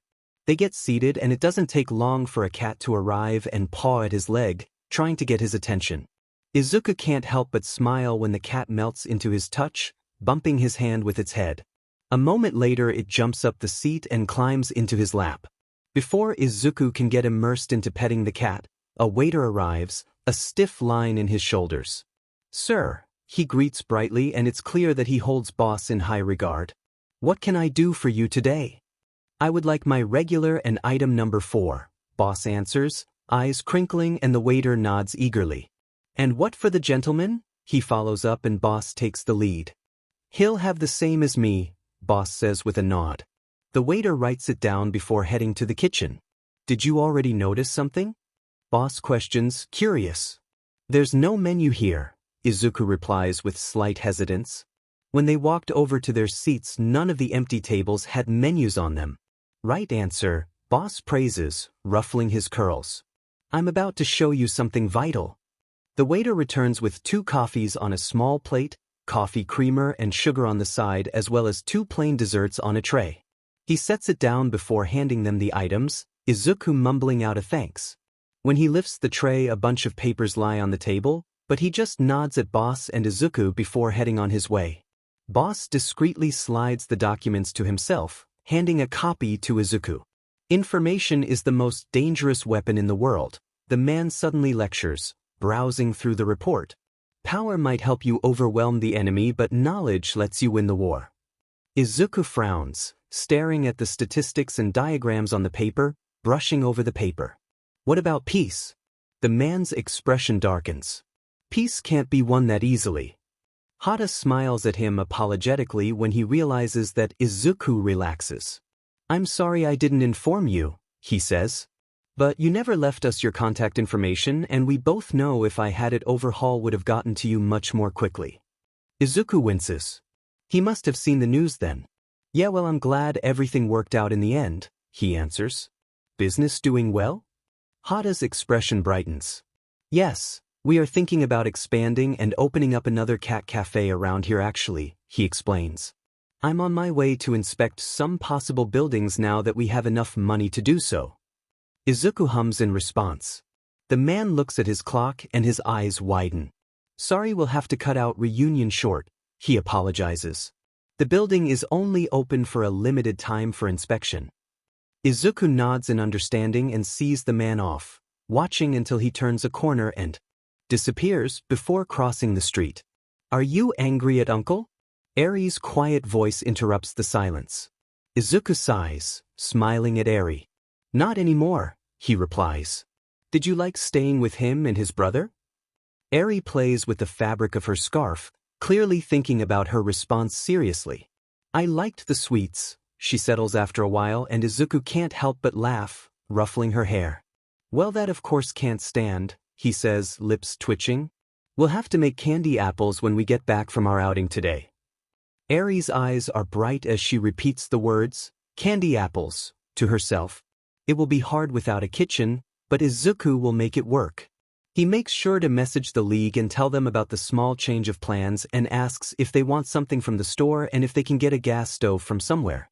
He adjusts his beanie, hand running through his half-white hair. He didn't have time to dye it anymore before heading into the park. It's thankfully quiet, not too many people mingling in the cold, and they easily find a place hidden from view. Izuku settles down on the bench, thankful for his jacket, and lets Eri sit on his lap so she doesn't get sick by sitting on the cold wood. It doesn't take long from there on until he hears footsteps drawing near and the crunching of dry leaves. He sits up, in case it's a false alarm, Eri holding his hand nervously. Ash-colored hair comes into the way and Izuku is about to greet the boy when Todoroki steps out behind him. "I was assuming we are gonna meet alone," Izuku questions, not meeting the insistent burning stare of Todoroki. "Well, try keeping something a secret from him before you judge me," Kastuki grouches. "Besides, you also have a +1. Izuku just gives him a deadpan stare and he can feel Eri stiffening next to him. He squeezes her hand and she squeezes it back hesitantly. Izuku is about to ask Eri if she would be fine with playing alone for a little bit while he and his friends talk when she removes himself from his side and heads over to the swings. "Well, speak your word," Izuku prompts, watching Eri in the corner of his eye, lips twitching as she sits down. "You gave us a red herring," Katsuki accuses, clearly trying to keep his volume down so as to not alert Eri. You never planned to let me help in the first place. Izuku can't help the sigh that escapes him at that. And what about it? Katsuki eye twitches. I'm not having this discussion again, he hisses. Fine, Izuku snaps back, turning away from the boy, the other following suit. Todoroki stares at them incredulously. Do you two always behave like you are having a lover's spat? Todoroki! Izuku shouts scandalized, sputtering. How could you? Katsuki's expression morphs into disgust. According to my old hag, we might as well be brothers, the sand-haired boy adds, shuddering. Don't put strange ideas into our minds. Todoroki crosses his arms. Then stop acting like a divorced old couple and actually talk with each other, he mutters. And here I thought I have no social skills. Katsuki exhales loudly, turning back to Izuku. I want in, he states clearly. No more secrets and lies and trickery. I want to know it all. You know I can't do that, Izuku answers, sighing. There are secrets that aren't mine I need to keep. Then at least let me know enough so I don't endanger you. Katsuki pleads and Izuku is about to shoot him down again, but the wording makes him pause.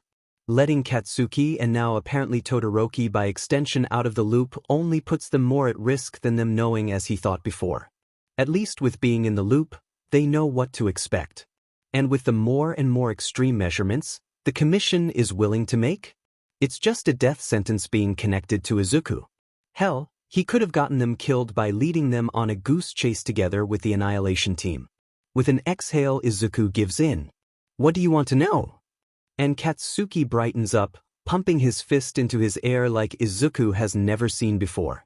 On his way back from the store they visited after their meeting in the park ended, they walk past the old warehouse they were staying at. It's taped off from public access with yellow police tape and the concrete is completely scorched black. Behind it, a man in his late 30s just finishes talking to an officer, who nods at him and heads in the direction of his police car, before he ducks under the tape. Is that the owner of the warehouse on paper? When the man straightens, their eyes meet and he brightens up. Did the boss tell him about Izuku?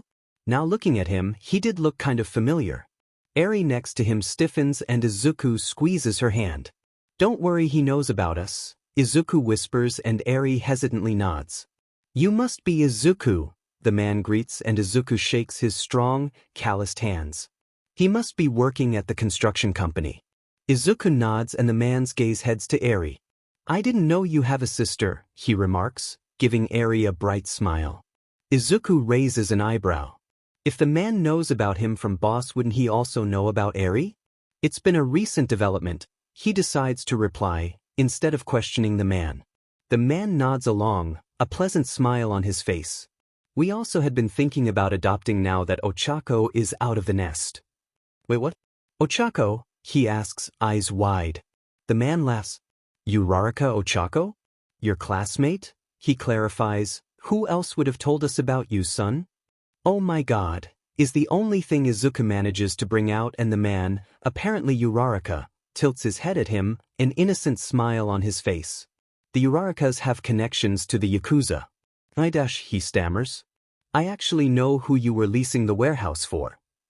Uraraka furrows his eyebrows, gaze more serious now. Izuku makes sure nobody is around before revealing his shoulder, the tattoo peeking out from where he pulled away his hoodie. Uraraka's eyes widen in understanding. Well, that's not something she told us about. Yeah, well, I thought you knew me from the boss. Izuku holds his neck sheepishly. Is there a reason why you don't hate me? You know, with the news. Ochako told us too much about you and how you act for us to believe in the first news, the man explains. And we were right if the current news are to be believed. His gaze heads to Eri again. So I'm guessing she isn't actually your sister. But he is my brother. Eri pouts suddenly and Izuku chuckles. She is indeed my sister, Izuku agrees, brushing over Eri's hair. But I did save her if that's what you are asking. Uraraka's face hardens for a moment. The boss he starts and Izuku interrupts him. He knew nothing about it. The man nods, satisfied. How did you get into business with boss? Izuku questions and Uraraka hums. We had just found out that my wife was PRGNT with Ochako and had been struggling financially, especially since we were a family business and I wasn't about to let my wife work while being PRGNT, the man answers. That's when we met Inko. Izuku freezes, but Uraraka doesn't notice, continuing. I mean, we probably should have known because of her tattoos, but it still came to a shock to us that she was Yakuza after she told us that she had worked for us and introduced us to her boss. The man shrugs. However, it was honest work and we were paid fairly. Afterward, the boss told us he would continue supporting us financially and introduce us to more jobs if we rented a few places for him and not turn an eye on what was happening there. Izuku nods, still in shock. They had known his mother. Uraraka finally notices Izuku's mood and a concerned expression fills his face. You okay, son? Izuku lets out a shaky sigh. Yeah, it's just... He trails off before shaking his head. Inko was my mother. The man's expression falls. So she is... He hesitates and Izuku finishes for him. She's dead. Uraraka pulls him into a hug. I'm so sorry, son, he murmurs before letting go, patting his shoulder. She would have been proud of you, the man adds. It makes a lot of sense that you are her son. Midoriya must be your father's surname then. Izuku fights to not let his sour feelings show on his face and nods stiffly. Can I ask when? Uraraka's expression is open and honest and Izuku sighs again. It's been over 2 years, Izuku answers. In fact, it would be soon 3 years. The man nods and his smile is small and sad. She definitely would have been proud. Izuku turns away, forcing back his tears, and laughs wetly when Eri hugs him. Uraraka watches on with knowing eyes. They say goodbye to each other and go on separate ways. It's quiet when they return and only Kurogiri seems to have stayed back. Where are the rest? Izuku questions, leaving the plastic bag on his makeshift bed. Scouting for more furniture, Kurogiri replies. They brought this back though. The man presents a gas stove which is connected to a gas canister as well as a saucepan. You mean they stole it, Izuku corrects, but accepts the stove, pushing some crates together so he can set the stove on top. Eri, can you bring me the plastic bag? He asks and Eri nods, excited. Izuku packs out the apples and the craft sticks. Do you think you can put one of them into each apple? He questions, demonstrating it by inserting it into one of the apples. Eri nods, grabbing an apple and a craft with concentration, and Izuku can't help but laugh, brushing her hair. He measures out the rest of the ingredients before turning on the stove and setting the temperature to medium-high heat. Soon the sugar syrup is finished, and he lets Eri put in some drops of red food coloring before dipping the apples inside. Some of the craft sticks are crooked, but he doesn't let it bother him. They set the dipped apples on a piece of parchment paper and wait for the syrup to harden and cool down. Shortly after they finished, Izuku lets Eri taste the syrup in the saucepan and the rest of the league return. Soon after, the warehouse looks a bit more homely and properly furnished, although they will have to give up on a bar for now.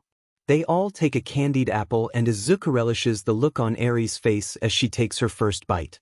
It's a quiet morning when something in their routine changes. Izuku has been gathering more information on the commission and been trying to find out what they were planning on doing after the fiasco with Redestro. He decided against letting the public know the commission's development for now, mostly because he was on their radar again and he didn't want them to get suspicious of him and try to take more countermeasurements. Dabi notices that Izuku has gone silent, stopping in his tipping and blankly staring at the screen. What is going on? He asks, concerned, eyebrows knitted together. Izuku gulps, throat dry.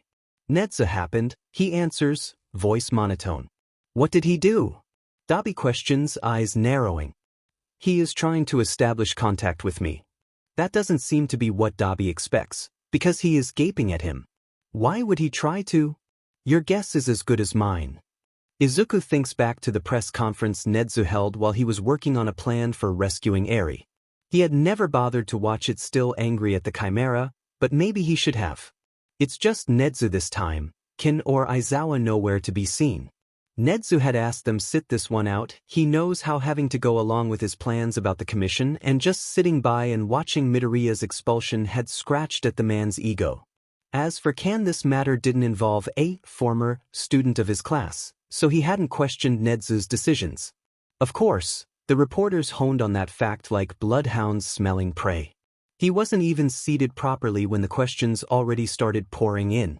He raises a paw and the questions still for now at least. He leans back, analyzing the crowds of reporters in front of him, and picks one seemingly at random, but subconsciously well calculated to ask their question. He pointedly does not stare not in the direction of a certain blue-skinned reporter. That woman is only trouble. Where is Class 1 as homeroom teacher? Shouldn't he be here for this? The reporter asks, and Nezu hums. A relatively safe and mild question. Just like expected. He leans forward and presses the button to speak up, whiskers slightly twitching. He had other matters to attend to. He settles on not a complete lie, considering the man still had to deal with the fallout of Midoriya's expulsion. Wasn't it because he didn't want to admit he was wrong? A female voice loudly declares. Although that was a situation Nezu wanted to avoid by not bringing Izawa with him. He holds back a sigh as he turns to Kazuki Chitose, careful about keeping his expression schooled. She gives him a toothy smile when she notices that she has his attention now and instantly stands up, clearly not interested in him answering her first loaded question. If the way her co-workers look at her disdainfully bothers her, she doesn't let it show. Where is the evidence? For Midoriya Izuku being a spy? She asks, eyes sparkling. He was credited in unofficial documents for bringing down Stain. Why would he do so if he were really working with the League of Villains? Nezu's fur bristles as murmurs and unease travel through the crowd. This is exactly why having Kazuki attend a press conference was always a bad sign, especially considering the woman only thirsted for the biggest stories and mysteries. Why was she suddenly so interested in Midoriya? Is he missing something? Endeavor was the one to bring down Stain. He reminds of course he knew about the real circumstances behind the villain's arrest. Izawa had ranted about the recklessness of it all for days on end. That doesn't mean he would let Kazuku have her way. And Shigaraki has made his distaste for Stain clear in the past. It's very unlikely they even met, much less worked together. At least that was the stand the police had on the situation. Nezu suspected that they had met before the Hosu incident, but Stain's strong skewed moral compass had clashed with Shigaraki's loose, random one. So in general the public statement wasn't too far off. What about the fact that Shigaraki clearly threatened Izuku Midoriya during Class 1 as outing? Kazuki pushes further. He was planning on disintegrating his throat if he wouldn't comply. What leader would treat his members like that? Shigaraki is impulsive, Nezu prompts, before trailing off. And considering his motives, something bitter wells up in him as he forces the next words out. There is no way to confirm if what Midoriya told us about their conversation was true. Nezu asks himself if Izawa is gonna be disappointed in him for those words. Back when he was a boy and Nezu had helped nurture and form him into the young man he is today, the dark-haired man had hung onto his every word. But when he started to mature and grow up, headed into the dark world that is underground heroics, their relationship grew jaded and strained. He knows Izawa didn't approve of his plans this time, had only been going along with them because of a sense of misplaced responsibility. In the man's world, there are no necessary sacrifices. No matter what he told Nezu, he always had been an idealist at heart. Kazuki grows silent and Nezu breathes out in relief. Any more questions? Several more hands go up and Nezu schools himself for an exhausting hour. Izuku scoffs at the screen, clicking off the video as the rest of the reporters chime in with their questions, so much with understanding Nezu's intentions a bit better. He completely threw Izuku under the bus in the press conference. What the hell does he want from Izuku now? At least he didn't have to worry about Curious anymore now that Redestro is out of play, although it gave him the creeps that they had an eye on him for that long. He thought they only got interested in him after seeing his show of power at the Shai Hasaikai raid. He drums his fingers on his keyboard, biting his lip as he thinks. Should he take the risk? If this is a trap, everything will go down the drain. While Izuku learned some neat tricks to keep his firewalls safe, Nezu would cut through them like butter. He would maybe have 5 minutes at maximum if it came down to it. The words on the screen almost look mockingly up to him. Do you want to play a game? Next to the words Nezu's calling card, a big N with the middle part looking like a slash, a reference to the Chimera's scar rests. Izuku lets out a loud groan and Dabi pats his shoulder, before leaving him alone. I'll trust your decision. I don't even trust myself, a bitter part of him thinks before he shakes his head. He holds his breath as he taps on yes, bracing himself for his program, alerting him that someone is trying to break through his firewall. But instead of everything he had been expecting, a chessboard appears on his screen, and white moves to d4. Izuku blinks at the screen, confused for a second before he moves one of his knights to f6. Besides shogi, the boss had sometimes liked to play chess with Izuku, although that had been rarer. Both of them liked shogi a lot more. It was a lot more interesting and could change at a drop's hat compared to chess. So while Izuku knew the basics and had them down, he was better versed in shogi. Nezu moves another pawn forward to c4 and Izuku moves a pawn to e6, drumming his fingers on the table. What is Nezu's goal here? If this had been shogi, he would have understood you are able to understand a person's character and motives through the game. But with chess? Most of the time the end result is seen from far away and it was more strategic rather than tactical. Of course, the Chimera isn't able to read his thoughts as he moves his own knight to f3. Quickly they fall into the rhythm of the game and Izuku starts concentrating on it. He's about to move his bishop to d8, only less than half of the pieces left on the board when an alarm tears him out of his thoughts. He shouldn't have grown complacent. He minimizes the chessboard, cursing the fact that he only has one monitor to work with as his fingers fly over the keyboard. After a moment of hesitation, he places his next chess piece. However, when he looks at his security, he notices that Nezu is just prodding at his defense, not really trying to break through them or search through his information. He gets his answer a second later. The Chimera tore a tiny hole into his defense, allowing him only just enough leeway to open a chat room. Hello. Izuku stares bewildered at the screen. What the hell is he looking at? Before he can type a response, the mammal moves his bishop to f6+, and Izuku moves his own bishop to save his king to e7. Izuku sighs and answers the Chimera. What do you want? The Chimera moves his queen to d5+ before his response appears in the chat room. So blunt. And Izuku's trapped. He moves his knight to d7 with a sigh of annoyance. Please be serious. But I am. He waits for Nezu's next move before typing his response, clicking his tongue when he moves his bishop to d4. I'm not talking about the game. Izuku moves his rook to c7, sighing when the words, checkmate, appear on the screen after the Chimera moves his queen to a8. Of course. God, he wants to punch the Chimera. He's about to air his anger, trapbead med, when another window appears on his screen, showing one of the commission files titled Pandora. Almost all of the content is blacked out, only leaving a few words untouched. Know about this, don't you? Izuku's throat goes dry at the sudden shift in tone and behavior. Of course, Izuku knows about the file. He knows what lies behind those black bars. He had pondered over it for weeks, ever since Nagant had brought them to him. So it's you? Pandora. All gifted. The first human the Greek gods molded from dirt. The first project the Commission created. A failed project which never saw the light of day. Of course, that's what the Commission wanted. It never went that way though. Are you asking yourself how I escaped? Izuku stiffens, still shocked about the revelation he hadn't lied to Hawks that the project files are scarce about information that could identify a project. They only strictly spoke about adjustments, tests, training, lab reports, problems, and achievements. The list was long, but they never talked about who the project is or was.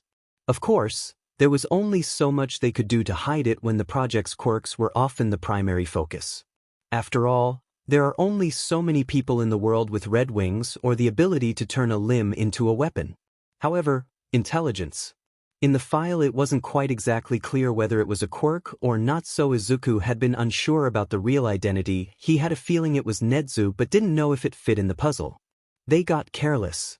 For them I wasn't human, something with sentience. I was an object. The toy. Something they could control. They praised me for my intelligence but never thought I would use it to escape. Why are you telling me this? Does he want sympathy from Izuku? After the bullshit he pulled? We have a common goal. Izuku lets out a scoff. Do we now? Don't you want to get back at them for what they did to your mother? Izuku's eyes widen. How much does he know? Surprisingly, the commission gives me a lot of access to their files. That includes their blacklist. We normally cross-reference our applicants with them, but your mother was registered under her maiden name. I should have expected that. It made disgustingly a lot of sense that his mother would have landed on the infamous blacklist. People who the commission didn't like always did. They then get labeled as dangerous and a liability for society and have an unspoken bounty on their head.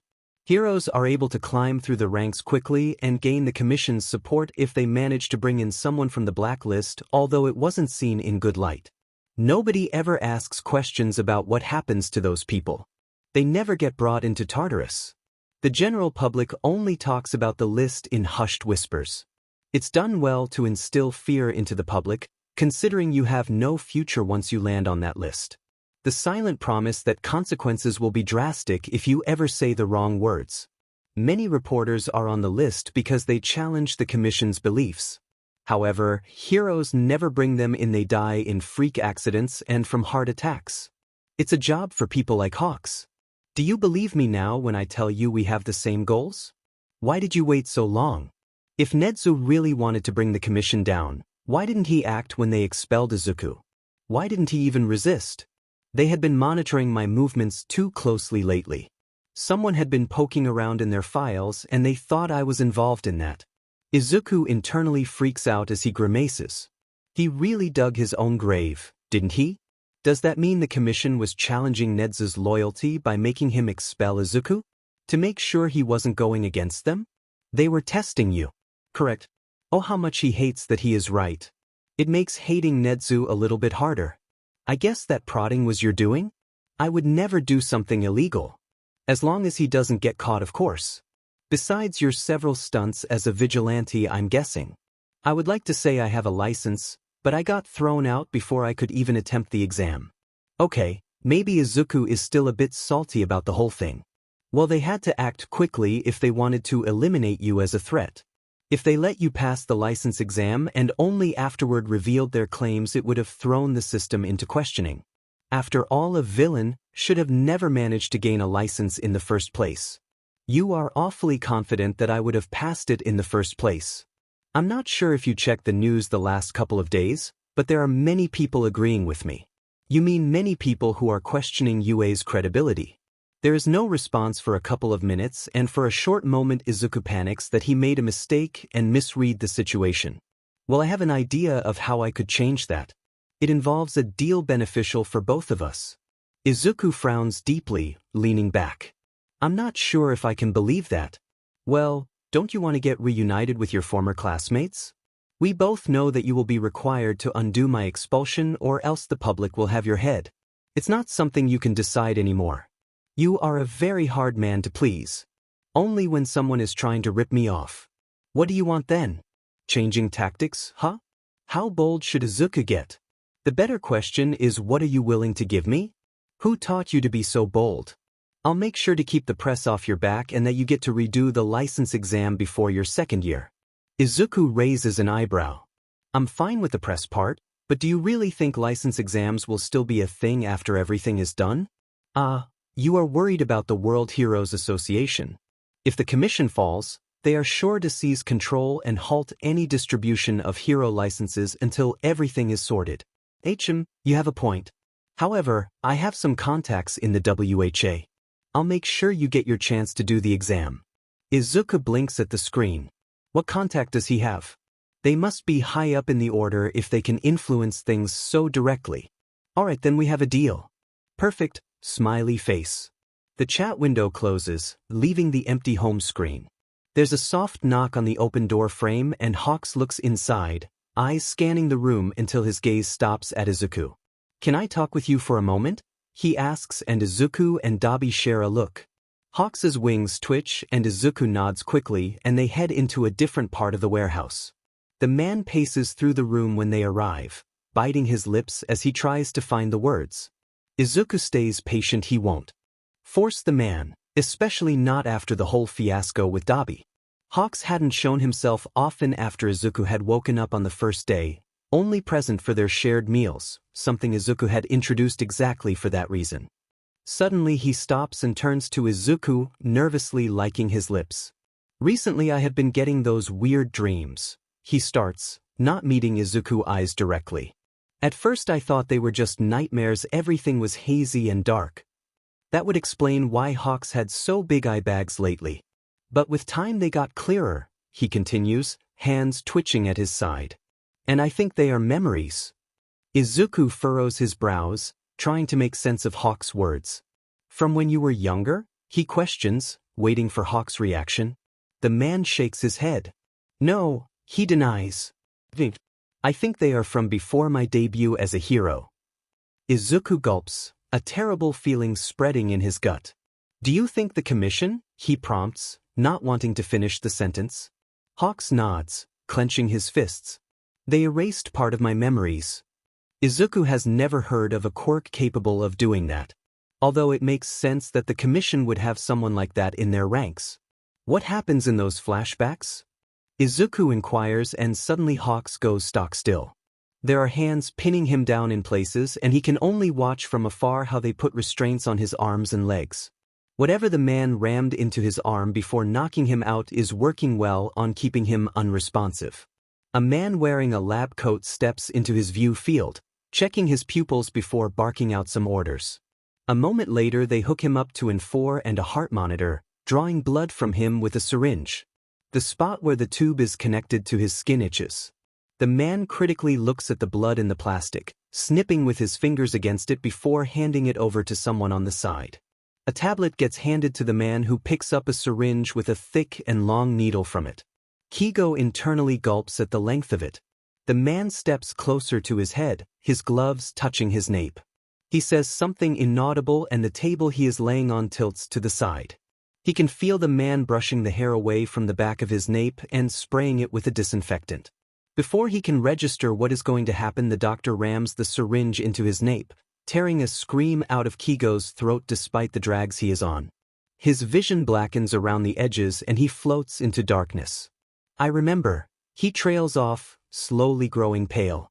He scratches at his neck, eyes desperate and talons tearing into his skin until he seems to grasp something and pulls it out.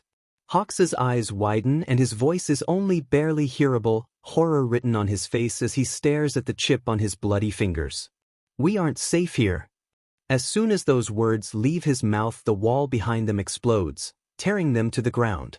Izuku doesn't allow himself to be winded and heaves up Hawks by his arm, trying to navigate through the smoke. He'll have time to realize Hawks' words later. They stumble through the door to where they left the rest, and it's only Hawks holding him back from taking another step, making sure he isn't getting cooked alive. The hot, red flames were past him, and a moment later they get countered with the blue flames Izuku now easily recognizes. Dabi, he calls through the smoke, trying to get to the man who is in a standoff with Endeavor. He curses when the man doesn't turn to him, once again calling for his name. Dabi, he shouts to Dash. The man's eyes whip to him before he can finish the word. I know, he grits out, throwing another handful of fire at the man, before falling into step with Izuku, ignoring the enraged screams of Endeavor. Where are the others? Izuku instantly questions. Trying to escape, the man forces out, voice strained, he must be overheating. Something is messing with Kurogiri's quirk. An anti-teleportation field. Dabi pulls him away from a blast of fire. Any idea how to deal with him? Dabi wheezes out and Izuku holds Hawks back before he can even try. Don't you even dare, Izuku warns. Your wingspan isn't even recovered fully yet. Hawks gives him a look. What else do you propose? Hawks argues. At least he doesn't want to kill me. Do you think the commission briefed him that you are playing double agent? Izuku hisses. If he gets the wrong idea, you are cooked chicken. Hawks's gaze is carefully blank. Rather me than you. Kigo, Izuku once again warns. Hawks gives him a cheeky smile and a salute, and Izuku is too late to grasp him by his jacket. It's Hawks, boy. Izuku lets out a loud curse as the man turns around and flies full speed in Endeavor's direction. His shoes squeak as he stops and also turns around, Dabi baring his teeth at him with a wild smile. So we are doing this? Don't be greedy, Izuku reminds him, throwing himself into the hot smoke. They break through the smoke barrier. Hawks must have dispersed most of it with his wings, and are greeted with an extreme scene. Hawks is on his knees in front of Endeavor, half of his already sparse wingspan burned away and a red burn stretching around his cheek and shoulders. Endeavor glooms above him, eyes cold. "So you are working with villains now?" Hawks spits on the ground and smiles at the man, teeth coated with blood. "Guess so." Endeavor raises a fist of fire, but before he can do anything, Izuku steps into the battlefield despite the protests of Dabi. "It's me you want." Endeavor's gaze whips to Izuku and his flames stir even higher. "Villain," the man greets him, voice venomous. "Says the right man." Izuku counters with narrowed eyes, not letting Dabi step past him. "Considering you beat your wife and your kids until one of them died and the other had a mental breakdown." Dabi flinches behind him and Hawks stares at both of them with wide eyes. "I had nothing to do with what that good-for-nothing did," Endeavor says in response, not a speck of remorse. "How heroic of you," Izuku taunts. "Izuku," Dabi hisses behind him. "You could have saved him," Izuku claims. "But no, you left him alone to die. You didn't even call for help when Sekoto Peak erupted into flames. No, instead civilians had to call the authorities." Endeavor narrows his eyes at Izuku and his flames flicker hesitantly. "How would you know?" Endeavor asks, but Izuku can see the uncertainty in his eyes. "The commission keep files," Izuku reminds. "They might have helped you cover up many things during your past, but they need the blackmail material in case you go rogue." And then Izuku adds something to provoke the man. "Did you never ask yourself why All Might never accepted help from them?" A snarl comes from Endeavor's lips before he throws himself at Izuku, Hawks quickly rolling out of the collision path. Izuku pats Dabi on the shoulder before pushing him to help Hawks, starting his dance with Endeavor. Some days when Izuku was angsty and his head full of worms, he would go training in seclusion. It didn't take long for Dabi and Shigaraki to catch on, and he wound up training with them more often than alone. It won't surprise anyone that Dabi's and Endeavor's fighting had similarities after all. Endeavor had tried molding Dabi into a second, better him. However, Dabi had adapted to his self-destructive quirk and polished his own training style. He was unpredictable, always keeping Izuku on his toes and making him learn to read for the smallest cues in people's movements. It was much harder and more demanding than quirk training had ever been in UA, but Izuku had been thriving. Comparing Endeavor to Dabi now after all their sessions, it was clear who the better fighter was. Endeavor fought in patterns. And patterns are something that gets people killed. The smallest twitch of Endeavor muscles and Izuku is able to sidestep the next attack with ease. The man starts to grow more and more impatient, but funnily enough that makes him only more easy to read. Izuku twists his body out of the line of the fire and decides to get active. Black whip whirs to life from his fingertips and cuts through the flames like butter. "Did you receive that quirk from All for One?" Endeavor questions with a scoff, and Izuku can't help the condescending smirk that spreads on his face. "If that helps you feel better, then yes." The man grinds his teeth before throwing another fireball at Izuku, who bats it away with black whip before ensnaring the man in the tendrils. Endeavor struggles against the energy wisps, sweat lining his brows until he realizes that it is futile. "So what are you gonna do it now?" the man asks coldly. "Kill me." Izuku tightens black whip around the man. "In contrast to you, I don't think about killing my enemies," Izuku answers, voice even. Endeavor's left eye twitches. "At least I'm not helping villains," the man counters, and Izuku laughs out. "Of course, that's what you would latch on," Izuku scoffs. "Did you ever think about the fact that the Commission might be the real villains in this story?" Endeavor narrows his eyes. "The Commission has ensured the stability and safety of this country." "No, All Might has." Izuku stares down the man. "Without him, Japan would have remained a war zone." "That's easy for you to say," Endeavor mocks. "After all, you never actually saved a soul." Izuku's response gets cut short by Dabi knocking out the man. "If I'm not allowed to kill him, then I at least don't want to listen to his insane claims instead." Dabi sounds angry. Like he actually cares about saving people. Hawks hangs back, hesitance written on his face as Izuku secures Endeavor in case he wakes up soon and tries to go after them. We wasted enough time, Izuku says. Let's go regroup with the rest before something like this happens again. Izuku turns to Dabi and the man straightens from where he knocked out Endeavor. They went south, Dabi explains. There's another warehouse we could use. We found it while we were searching for this one. Izuku nods and they make their way through the warehouse, Hawks using his feathers to guide them and help them stay undetected. They leave the building through one of the side entrances before letting Dabi guide them in the direction of the new warehouse. It's a long walk and Izuku hopes the rest manage to get out of range of the device or quirk and then teleport the rest of the way. They try to hurry, but between Hawk's exhaustion from fighting Endeavor alone and Dabi being overheated, they need to do several breaks. It's scary stopping in secluded alleyways and hearing heroes patrol and search for them while sirens blare all around them. The sun is going down by the time they arrive, careful not to be followed. Both Hawks and Dabi are barely on their feet. Izuku wishes he could have called for one of Kurogiri's portals, but his phone had been out of battery. Izuku knocks on the warehouse door, using the code they had come up back when they had moved to the first warehouse. The door instantly opens and reveals the relieved faces of the rest. They help him get Hawks and Dabi inside, who both just plop down on the concrete floor. Izuku lets Eri cling to him and addresses Shigaraki. You got into any problems on the way? But before the man can answer, there's suddenly a soft click at the door and they all freeze. I thought this was abandoned. Izuku hisses just as the door to the warehouse opens and his voice instantly dies in his throat. Well, this works out, a voice claims, stepping inside. Hada? Izuku exclaims, confused, eyes widening even more when he sees the man who steps in behind him. Boss? We heard about the attack, Boss explains. Is everyone fine? Mostly some exhaustion, Izuku answers. What are you doing here? Remember that I was searching for a secondary location? Hada speaks up. Under the possible locations, this one was under them and I decided to buy it.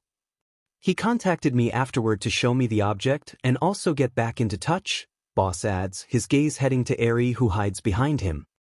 He gives her a smile before focusing his gaze on Izuku again, who nods at the explanation. Izuku turns to Hada. In that case, would you be fine with us using this as base temporarily? Hada nods, grinning. As long as I get to visit the pipsqueak, the man jokes, ruffling Eri's hair, before getting serious. Use it as long as you'd like, Hada adds. I already ordered furniture, you can use it when it arrives. Izuku thanks the man and follows the boss and Hada out of the door, Hada giving him the key. You think it was Nedzu? The boss asks. Izuku had told him how he and Nedzu had made a deal. Unlikely, Izuku answers, playing with the keys. Hawks seems to know something. Hada furrows his eyebrows. Can you trust him? He has no reason to betray us, Izuku answers. He wants the commission to fall as much as us. Hada still looks conflicted. Both Hawks and Nedzu, Izuku clarifies. Tell us if you need help, Boss reminds, and Izuku nods before they say goodbye to each other and Izuku goes back inside. He's barely 2 steps inside when he notices that Hawks is having a panic attack. The rest are trying to calm him down, but Hawks doesn't seem to hear them, eyes glazed and shaking. Izuku curses before sending the rest away, sending an apologetic look to Eri. Izuku kneels beside the man, staying close but not crowding him. Kigo, if you can hear me, please follow my breath. Izuku exaggerates his breath, counting in and out all while tapping out the rhythm on his leg.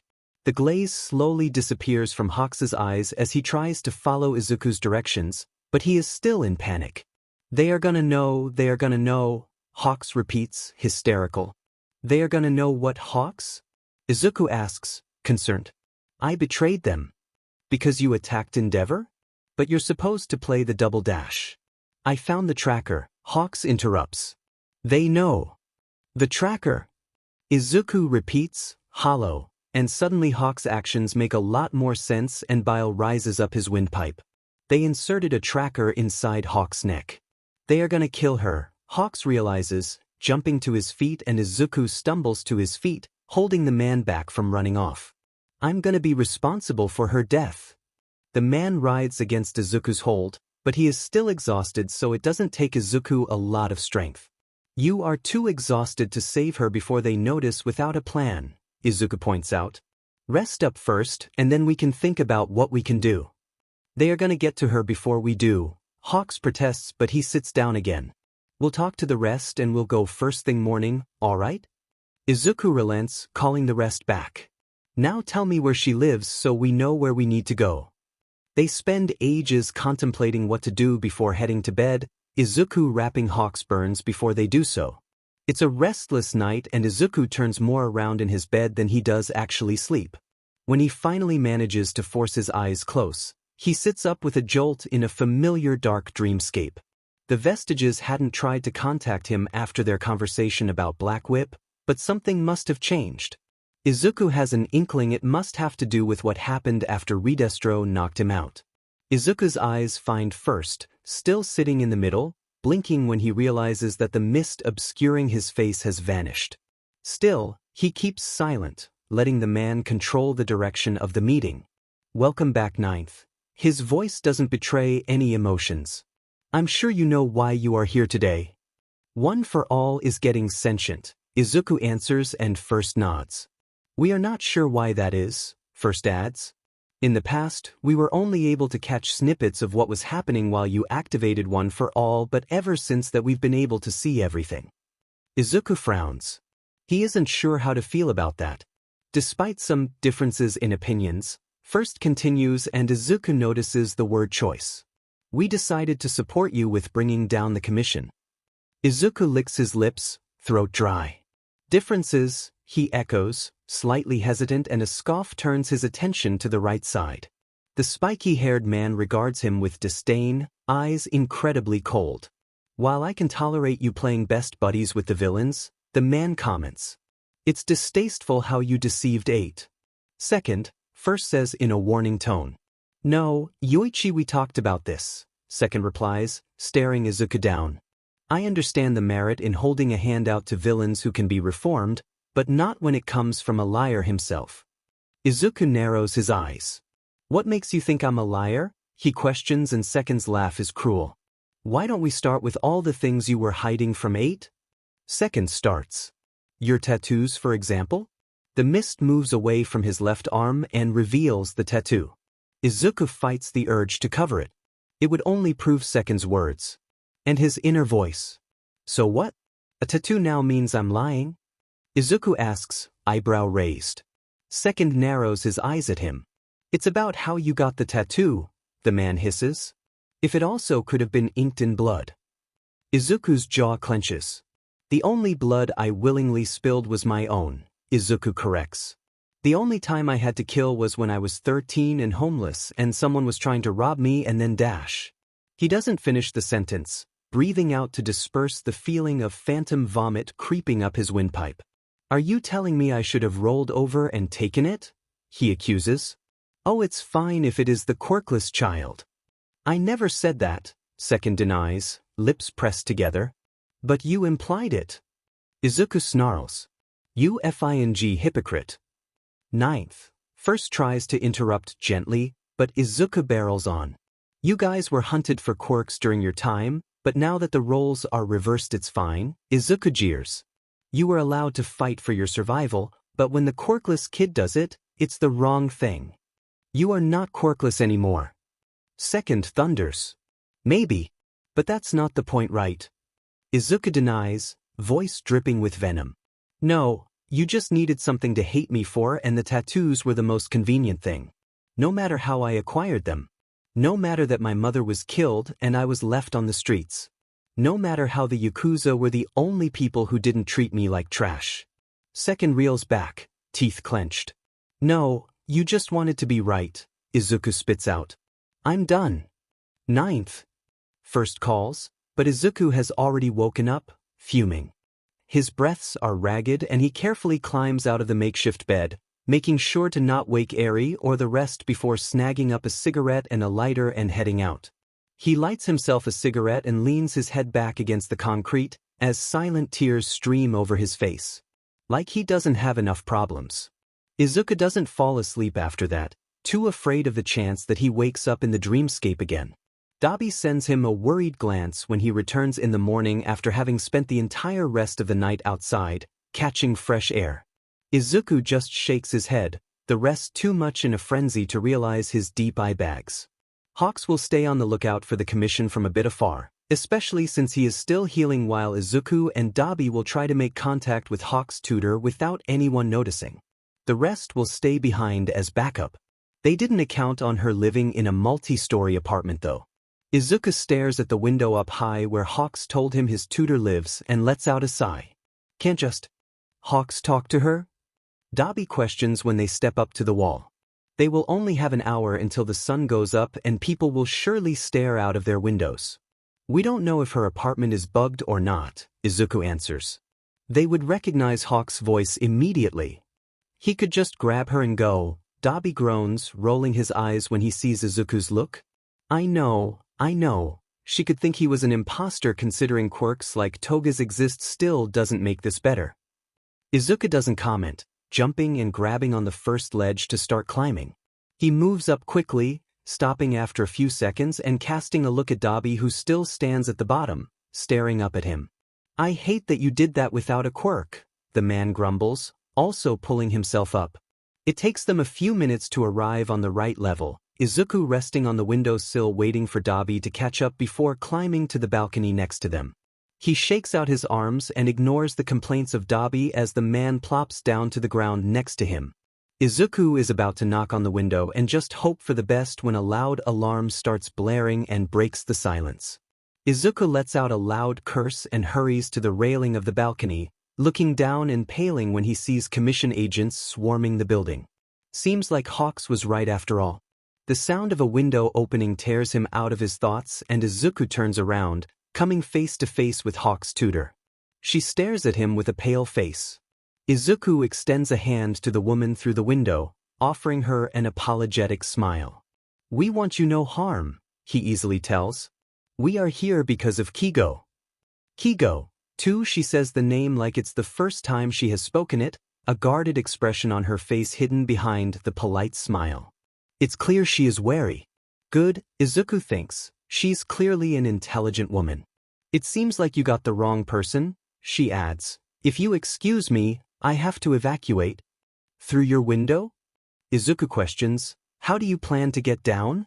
She grits her teeth, polite smile slipping. The same way you got up here, she answers, not taking Izuku's hand as she climbs out of the window. Dabi and Izuku share a look. It seems like she doesn't see them as more dangerous than the commission agents but still doesn't trust them. We could help you, Izuku points out. You are both wanted criminals, she grinds out. Criminals, huh? Interesting word choice. The enemy of my enemy is my friend, Izuku quotes. Who do you think sent us? I'm not listening to a liar, she says, not really listening as she looks down the balcony, not noticing how Izuku takes a step back, face falling and Dabi's gaze darkens. Dabi harshly grabs her by her arm, gaze burning. Listen here, you little sheet, he hisses. If Birdbrain didn't ask us to save you, I would have killed you by now. Either you follow us now or I'm gonna bring you his corpse. Do you understand?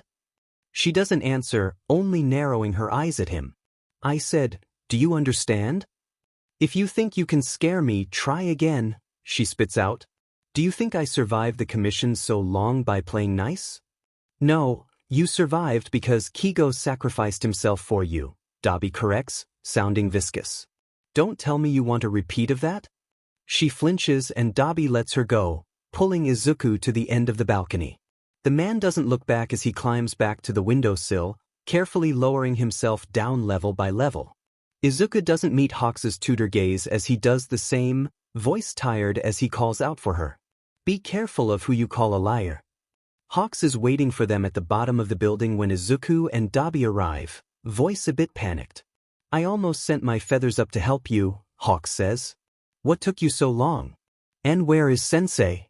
Dabi just glares at the man, before pointing at the balcony where Hawks' tutor stands. Hawks immediately sends out a feather which brings her down. She is your problem now, Dabi sneers just as her feet touch the ground. I don't want to interact with her ever again. Hawks frowns in confusion and turns to Izuku, but he only shakes his head, resigned, following Dabi back to their meeting point. They don't hear her quiet, tiny voice. I think I messed up Kigo. The mood is somber when they return, Dabi not meeting anyone's eyes as he heads to somewhere to be alone. Kigo is talking quietly to his tutor, but Izuku doesn't strain his ears to hear what they are saying. Eri is instantly back at his side and Izuku gives her a weak smile, at which she hugs him. Did she make you sad? Eri asks, clearly referring to their newcomer, and Izuku blinks at her. It's all right, he answers her, smile now a bit more genuine. I will be fine. You don't have to be, she repeats what he once told her, and Izuku's eyes crinkle as he ruffles her hair. Thank you for saying that. Izuku, Hawk's voice tears them out of their own little bubble and Izuku turns around to the man, sighing at his nervous energy. Magna and Mr. Compress seem to have taken it upon themselves to welcome Hawk's tutor while the rest hang back, both Himiko and Shigaraki glaring at her, probably having noticed the animosity between them all. Spinner seems torn between wanting to help Mr. Compress and Magna but also not wanting to anger Shigaraki and Himiko by choosing the wrong side. Izuku doesn't answer, urging the man to continue with his gaze. Can we talk? Izuku lets out a sigh before he nods, following Hawks out of the room. Hawks doesn't meet his eyes as they walk and Izuku tries to busy himself with memorizing and calculating the floor plan and possible escape routes until they arrive at a spot Hawks deems as safe enough to talk. Izuku gives Hawks a calculating stare until the man breaks and starts, gnawing at his lips. I'm sorry, sensei, Hawks trails off. She has seen a lot. Well, she's not the only one. Izuku knows he sounds bitter. I know, Hawks answers. That's why. Hawks bows down in a dejiza. Thank you for saving her. Izuku sighs, pinching the bridge of his nose. I don't want your gratitudes. Izuku looks away. You were the one to save her. Then at least listen to what sensei has to say. Izuku's gaze whips to Hawks, who still has his head bowed. Why should I? She has new information for us, Hawks answers. Take it as an apology of sorts. Izuku exhales before shaking his head. Stand up, he says. Let's hear what she has to say. They find her sitting on one of the crates and Izuku doesn't care about how the others are around them. If she wanted privacy, she should have said so. All right, talk, Izuku says, pinning her with an unimpressed stare. You haven't found the basement. It sounds like an accusation and Izuku hates it. Hawks shoots his tutor a warning look and she sighs. My predecessors called it the horror basement, she explains. Nobody who remembers it comes out alive. Except you. Except me, she confirms. There's a reason they wanted me dead. They could have repressed my memories like they did with Kigo, but they knew it wasn't a foolproof situation. Izuku crosses his arms. What's the basement? She shudders. It's. She casts a hesitant glance at Hawks, who watches her, lips pressed together in a thin line. Where they train the projects. And the projects? Izuku prompts. They are supposed to not remember it, she answers. Only the success of honing their skills and muscle memory is supposed to remain. The same way Kigo wasn't supposed to remember them placing a tracker in him? She winces and nods. As I said, she repeats. There is a reason why they decided to not use the same methods on us tutors as on projects. Because you were replaceable. She freezes, not answering him. But they also see projects as replaceable, Izuku adds. After all, there were thousands of unfinished and failed project files I've read through. She doesn't meet his or Hawk's eyes. Tell me. Izuku pins her with his stare. How many projects tutors were you before you met Kigo and how many of them died? I was Kigo's tutor, she says quietly. Stop dodging my question. His voice is dark. How many? Why does it matter? She burst out. You know it matters. Izuku's patience begins to waver and with it, his tone becomes more dangerous, his eyes glowing. How many? Hawk's tutor gulps. 39, she brings out, liking her lips. 39. Do you remember them? Izuku narrows his eyes. Do you remember every single one you failed? You can't say that, Izuku. Hawk's voice cuts through the tension and Izuku's gaze whips to the man whose anger fades at Izuku's burning eyes. I've read the files, Hawks, Izuku says, voice almost growling. I've read them all. I remember them, Hawk's tutor interrupts, eyes closed. I remember. If I find out you lied to me, Izuku starts, staring her down. If I find out that you willingly let them walk into their death, you are gonna wish the commission found you before I did. She nods and Izuku tears his gaze away, leaving the room. He snags his cigarette box and the lighter with him, slamming the door behind him. He opens the package and a growl escapes him when he realizes there's none left. He crumbles the package and throws it against the ground. Oh, littering! A voice disturbs his anger. Not the most heroic thing you've done today. Izuku wants to tear Dabi's head off when he turns to him until he notices the new cigarette package in his hand, one cigarette propped out. He snags it and lights it, leaning his head against the cool concrete, hoping it will calm the fury he is feeling. I thought you didn't like nicotine, Izuku asks, taking a drag of his cigarette and blowing the smoke into the air. Dabi shrugs his shoulders, leaning next to him. There are worse things, he answers, but Izuku notices that the man still tries to breathe through his mouth. Izuku angles away from Dabi so the smoke doesn't blow into his direction and pretends to not notice the grateful look Dabi shoots at him.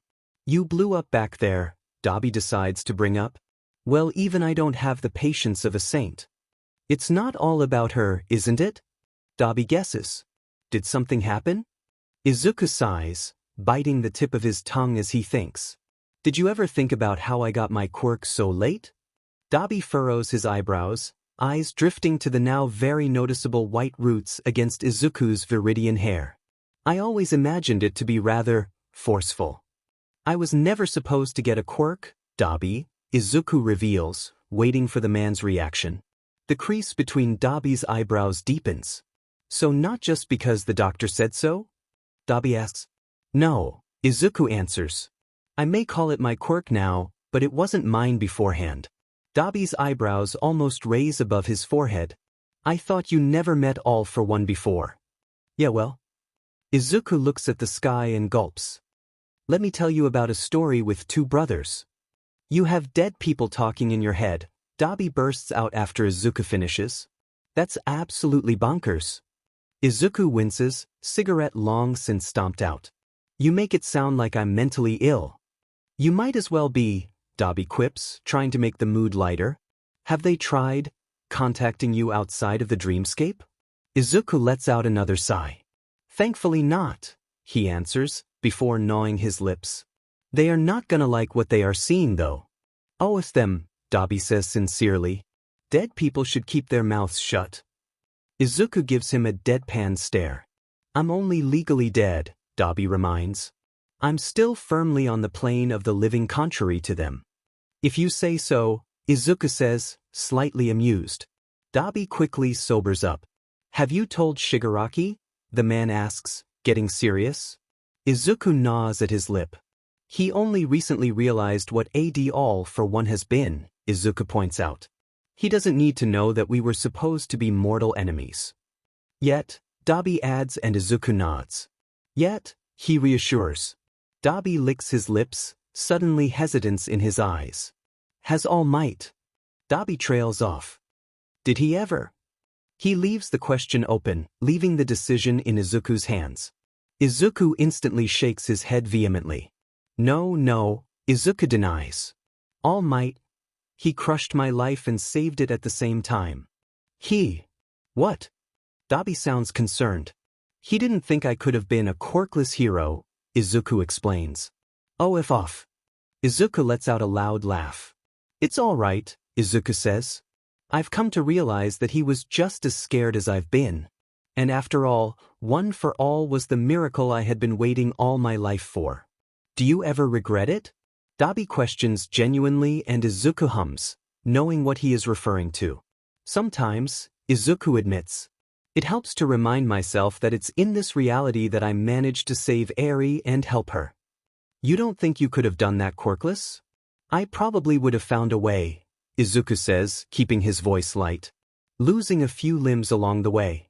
Oh, she wouldn't have liked that, Dabi jokes, referring to Eri, and they both laugh. I almost lost my arms before. Izuku remembers, staring at the scars on his hands. One for All has always been a bit unstable. As much as you praise All Might, Dabi interjects, he really hasn't been a great teacher. Izuku snorts. Yeah, well. Izuku stretches his arms above his head. It's hard to teach something you never had to learn. Dabi nods before pointing his jaw at the door. Time to go back, he muses. Calmed down enough? If you told me a few years ago that a B-rank villain would help me cool down, I would have laughed in your face. Dabi holds a hand to his heart, opening the door for Izuku meanwhile. Only B-rank? The man pouts jokingly. That's how highly you think of me.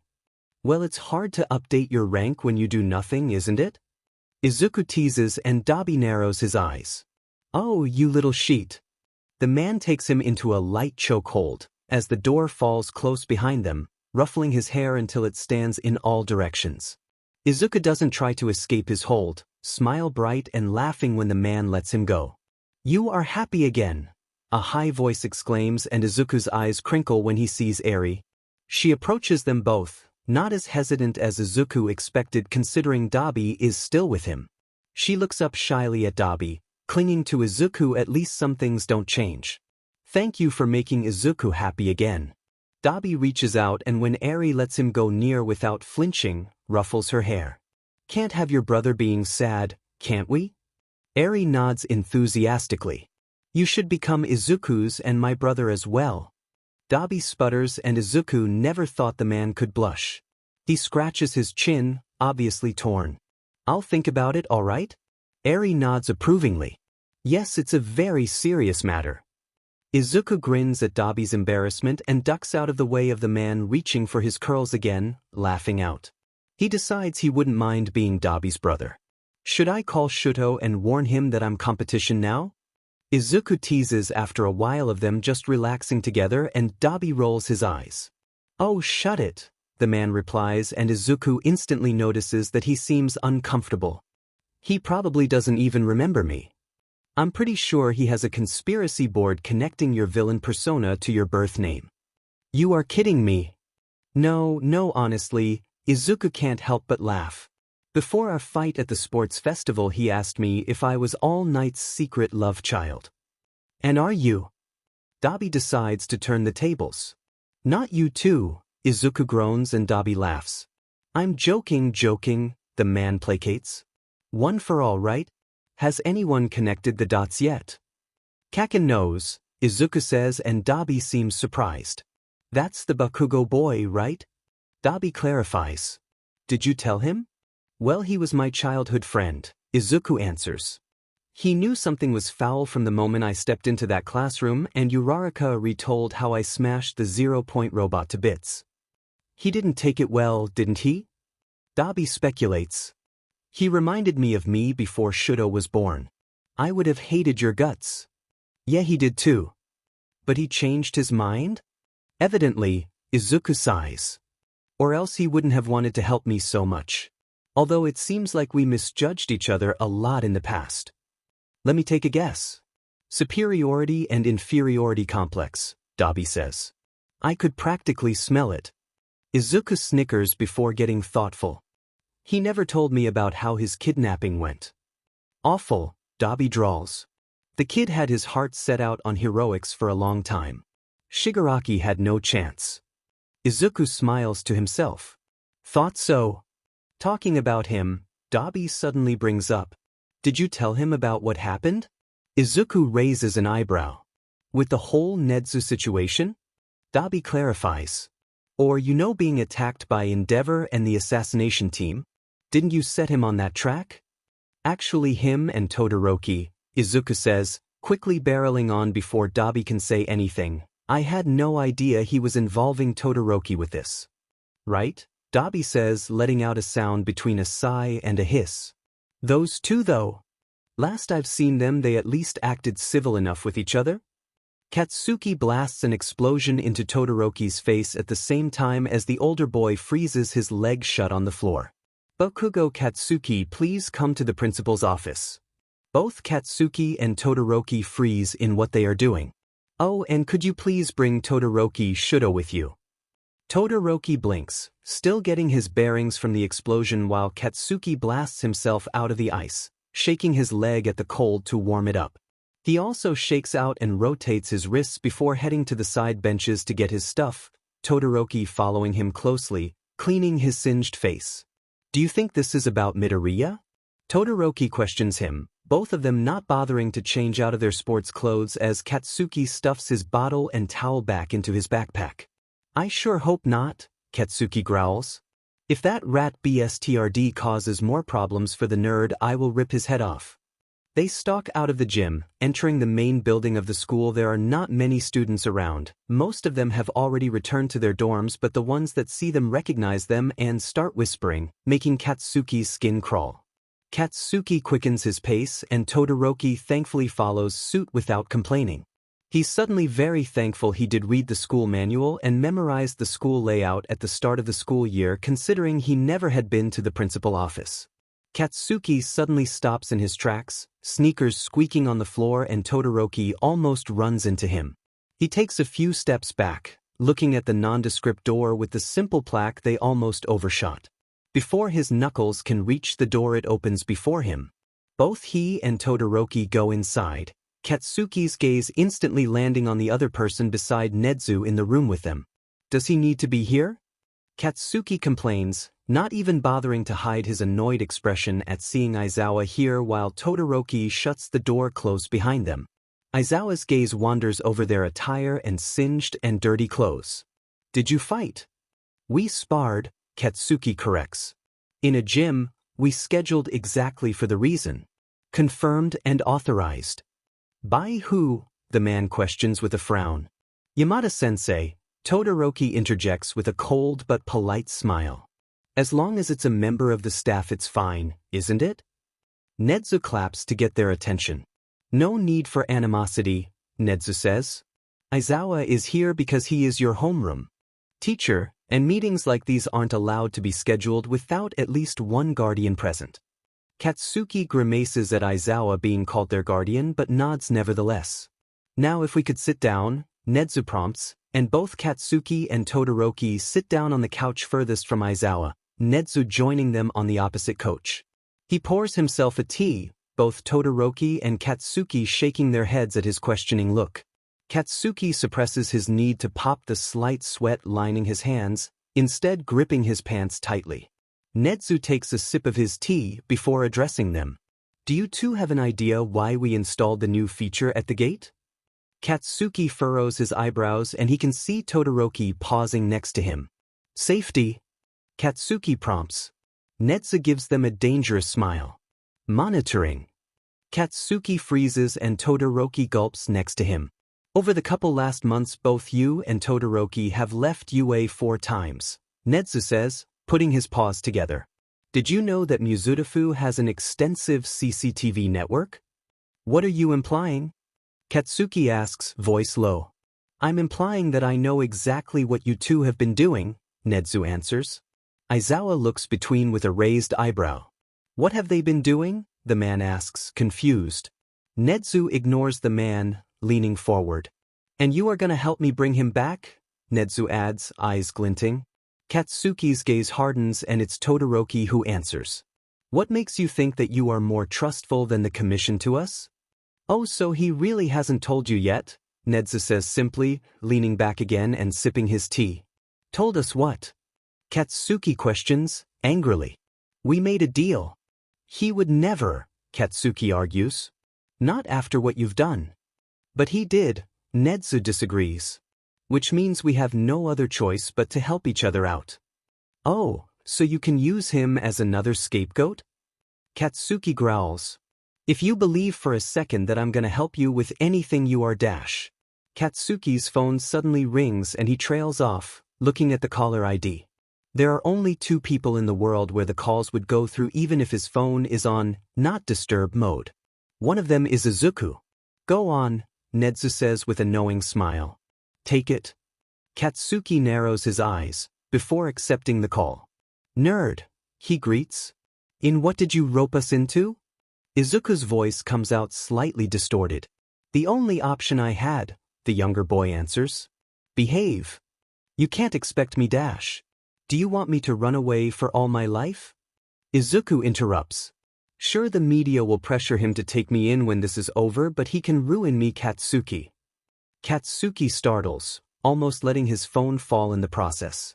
He knows that my mother is on the blacklist for a reason, Izuku adds. It doesn't take a genius to know that she hadn't been a simple single mother.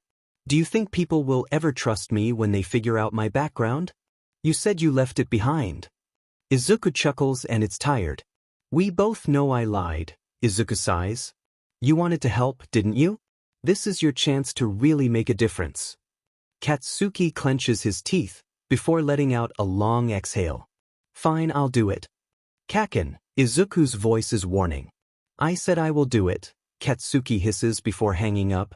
Nedzu smiles brightly and oh how Katsuki wants to punch his face as the mammal stretches out his paw. Pleasure to do business with you. Katsuki doesn't take the paw, instead dragging Todoroki off the coach and to the door, throwing it open. Before he can step through, Nedzu calls out to them one last time. I'll see you this Friday during your lunch break. Katsuki flips the mammal off before heading out. He's punching in the nerd's number as soon as he is out of the building, Todoroki trailing after him.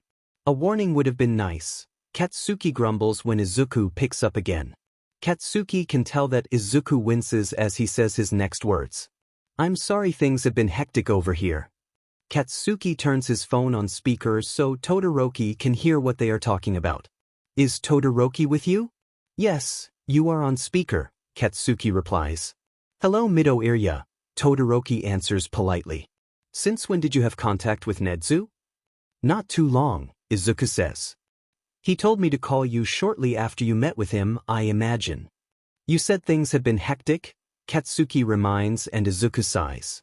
We got a surprise visit from Endeavor a bit ago, Izuku explains and Todoroki draws in a sharp breath. We are all fine, but we had to move bases again. Do you know how they were able to find you? Katsuki questions and Izuku lets out a hum. Yes, but we dealt with it, Izuku says before his voice dips. I need you guys to ask Nedzu what he knows about the basement. Don't you have a way to communicate? Todoroki asks, brows furrowed. Yes, but this is something needed to discuss in person, Izuku reasons. And I can't meet him, we are already towing the line with having a chat window open, the commission is monitoring his activities, that's how they forced his hands to expel me in the first place. His paws, Katsuki corrects. We are supposed to meet Friday, is that soon enough? It'll have to be, Izuku answers. We can't draw unnecessary attention, I'll try to find more stuff on my end. Katsuki and Todoroki look at each other before nodding. Meet you Friday same time as last time? Izuku agrees and they end the call, heading into the dorm. When Toshinori realized that Izuku was an orphan, he had been stricken with grief. He still remembers his teenage years as an orphan in the system after his parents were killed by villains. It was a cruel fate and he wishes Izuku would have never needed to witness it. How had the boy been able to survive? Did he even have a proper home considering nobody bothered registering him in the system? Not that the system had been ever a proper home for Toshinori in his time, he can't imagine that it had grown better in these past years. He still remembers when he had gotten fed up with the system and the rules and had run away. He hadn't lasted a day, streets full of sinister people and villains just waiting for him to get careless. He had suspected that the boy's home life wasn't the greatest, had planned on talking to him when the dorms had been introduced and he could get away from it. He always had smelt like smoke and nicotine, no matter how much he tried to hide it, and had been careful to not show too much skin, like he had been hiding bruises on them. Now that he knows that he hadn't even had a home life, the picture that was drawn was even more cruel than before. Was he hiding self-defense wounds from protecting himself against people trying to rob him or trying to steal his spot to sleep? He doesn't even want to think about the countless possibilities of where he was and how well he was faring. After all, if he did have a home or room where he was staying at, he had to give that up after the commission hunted him like a dog. The commission, he is glad he never allowed to let them put a leash on him despite their many attempts, or else they would have forced him to help despite his retirement. He knows that they still heavily monitor him. While most of his strategy was to punch first and ask questions later, he still had developed a sense for being watched. Thankfully he is never home at his estate, most of the time crashing in hotels or on the couch in Naomesa's office. Not that the man liked that. He wants to help the boy so desperately he would do everything for him, no questions asked. Izuku had shown him that there was still something out there living for a reason why he shouldn't fulfill the fate Night Eye had drawn out for him. He can still remember his tear-stained face when he had explained that he wouldn't be there forever. Now knowing that the boy lost his mother, it made it only more heartbreaking. He never wants to be the reason that Izuku cries like that ever again. The boy had grown so lot and Toshinori never regretted choosing him as his successor. Even now when Yue had abandoned him, he didn't give up on saving and helping people. His feats with the Shy Hasakai and the Meta Liberation Army have shown that. It also had shown that he was working with the League of Villains, and oh how much it was in character for the boy to not judge a book by its cover. "You're wearing that look again." A voice interrupts his thoughts and Toshinori looks up from the book he zoned out on. Naomesa is standing in the door frame, fresh coffee between his hands and an eyebrow raised. "What look?" Toshinori asks, shutting the book as the man walks to his desk, taking a sip from the coffee without grimacing. Toshinori is still questioning how the man doesn't spit the spew they serve at the precinct out. "The same look whenever you talk about that boy of yours," Naomesa answers after setting the cup down, and Toshinori flushes. "I do not have a look," he argues, and Naomesa gives him a deadpan stare. "Toshinori, my quirk is being the humanization of a lie detector," Naomesa reminds. "Do you want to try again?" Toshinori doesn't pout. All Might doesn't pout. "All right, I'll bite." Naomesa sighs. "What are you thinking about?" Toshinori hesitates, gaze heading to the open door, and upon noticing his look Naomesa quietly shuts it. Instead of returning to his desk, however, the man leans at it, crossing his arms. "I need help." Unofficially, Naomesa guesses, and Toshinori nods. "It's about Izuku." Naomesa lets out a loud groan and pinches the bridge of his nose. "How often do we need to have this conversation, Toshi?" Naomesa complains. "Unofficial doesn't mean illegal. You were the one who told me I had that look on my face again." "Right." Naomesa drags a hand down his face. "Should have expected that." "Look," Toshinori starts and Naomesa glares at him. "We both know that Izuku is innocent. Do we now?" "You've been helping Nedza build a case against the commission," Toshinori says, raising an eyebrow. "You know." Naomesa lets out another sigh, solemnly staring at the ceiling. "Please don't remind me of that," the man replies, closing his eyes. "I'm gonna need something stronger than coffee." Toshinori lifts up a bottle of whiskey from his bag. "That was a joke," Naomesa hisses, and Toshinori lowers it ruefully, intending to put it back in his back when Naomesa takes it from him and stashes it into a drawer. Toshinori doesn't comment, only giving the man a knowing smile. "You did not bribe me." "Sure," Toshinori answers, leaning back. "So, about Izuku dash." "Or, I'll help," Naomesa interrupts with a groan. "What do you need to know?" Toshinori grins triumphantly, ignoring what Naomesa mutters at this expression. "I should have let you drown in your paperwork." "The commission," Toshinori starts, leaning forward. "Where are they staying at now?" Naomesa glares at him but shuffles his computer on his lap, tapping away on it. "Don't have the access," the man says with a frown, and Toshinori jumps up, looking at the display, eyebrows knitted together. "But why?" he questions, and a light bulb goes up in him at the same time as Naomesa. "They are hiding something," they exclaim at the same time, looking at each other. "But we knew that," Naomesa adds. "There's a reason why Nedzu wants them behind bars." "But they have never done it this blatantly," Toshinori interjects. "Which means that someone is onto them." "Someone who isn't us," Naomesa concludes.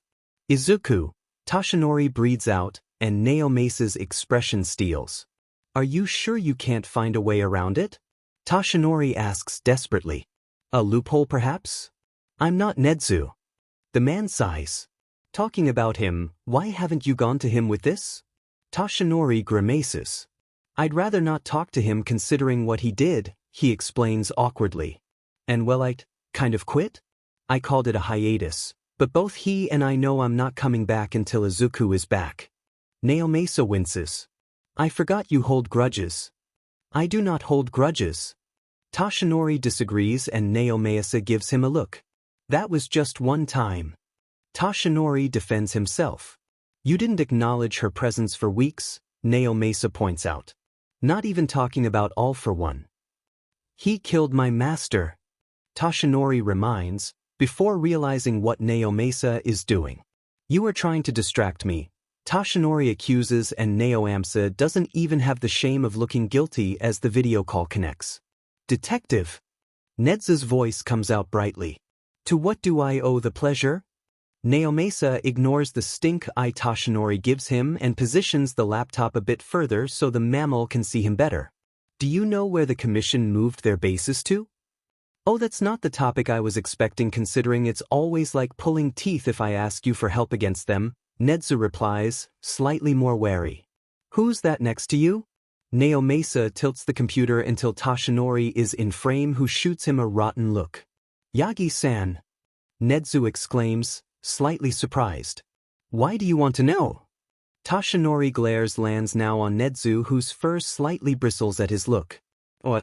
Wonder why? Toshinori answers sarcastically, and Naomasa gives him another look which makes Toshinori sigh, resisting to drag a hand down his face. I'm going to help Izuku, Toshinori explains. Whether you like it or not. Nedzu cackles at that. I do like it, the mammal says with glee. Very much so. Toshinori narrows his eyes. Since when? He questions with a low tone. Since I took your warning seriously. Nedzu seems to be pleased with himself. I had a rather interesting conversation with Midoriya-kun recently. Toshinori furrows his eyebrows. How? He asks, confused. If the commission is monitoring Toshinori, they are sure to do it with Nedzu. Like we are doing now, Nedzu replies. Although it sadly has been completely in text form. At least we had a nice match of chess. Toshinori blinks, taking that last tidbit of information to store for later. And now you want to help him? Toshinori can't help but be skeptical. Yagi. Nedza's voice dips, tone more serious now. As you said, what he had been showing us was just a mask. And I love the monster behind it. He's brilliant, Nedzu adds on, before Toshinori can get a word in. Did you know that he was the one to hack into the commission database? Their feathers were all ruffled because they thought I was involved with it. And he did that all alone. Nedzu shows off a predatory grin, teeth all showing. Imagine what we can do together. Please do not continue that train of thought while I'm still in the room, Naomasa interrupts, setting the display straight again. So you and Midoriya are in contact. Nedzu nods. Bakugo and Todoroki are as well, the mammal explains. I'm expecting them to pose the same questions as you two at our meeting on Friday. Why not just tell Midoriya now? Toshinori questions, having worked out that the two boys must act as a sort of middleman. You are in direct contact. An unpleasant, dark look passes over Nedzu's face at that. I'd rather only talk about it once, the mammal says. I'm sure he knows about the basement by now. The basement? Toshinori echoes, but Nedzu shakes his head. If you want to know, I'm gonna ask you to wait until Friday as well, Nedzu says. You can join over video call since I'm expecting that you are heavily monitored as well. Toshinori nods and the video call ends, Naomasa shutting the computer close. Well, that was something, Naomasa remarks, and Toshinori lets out a shaky breath. You should told me that you are calling him instead of tricking me, Toshinori hisses. You gave me no chance to prepare. Naomasa gives him a pointed look. Toshinori is getting sick of them. You can't prepare for Nedzu, the man replies. That's exactly why he is so terrifying. I know, Toshinori groans. Doesn't make it better. Naomasa claps him on the shoulder. All right, time you get out of here, Naomasa says. I still need to do work. Before Toshinori can reply, he adds on. Work which is legal. Toshinori throws up his hands, letting himself get shooed out of the office. All right, I'll go. He steps out of the precinct with an easygoing smile, nodding at Officer Sansa and others as he leaves.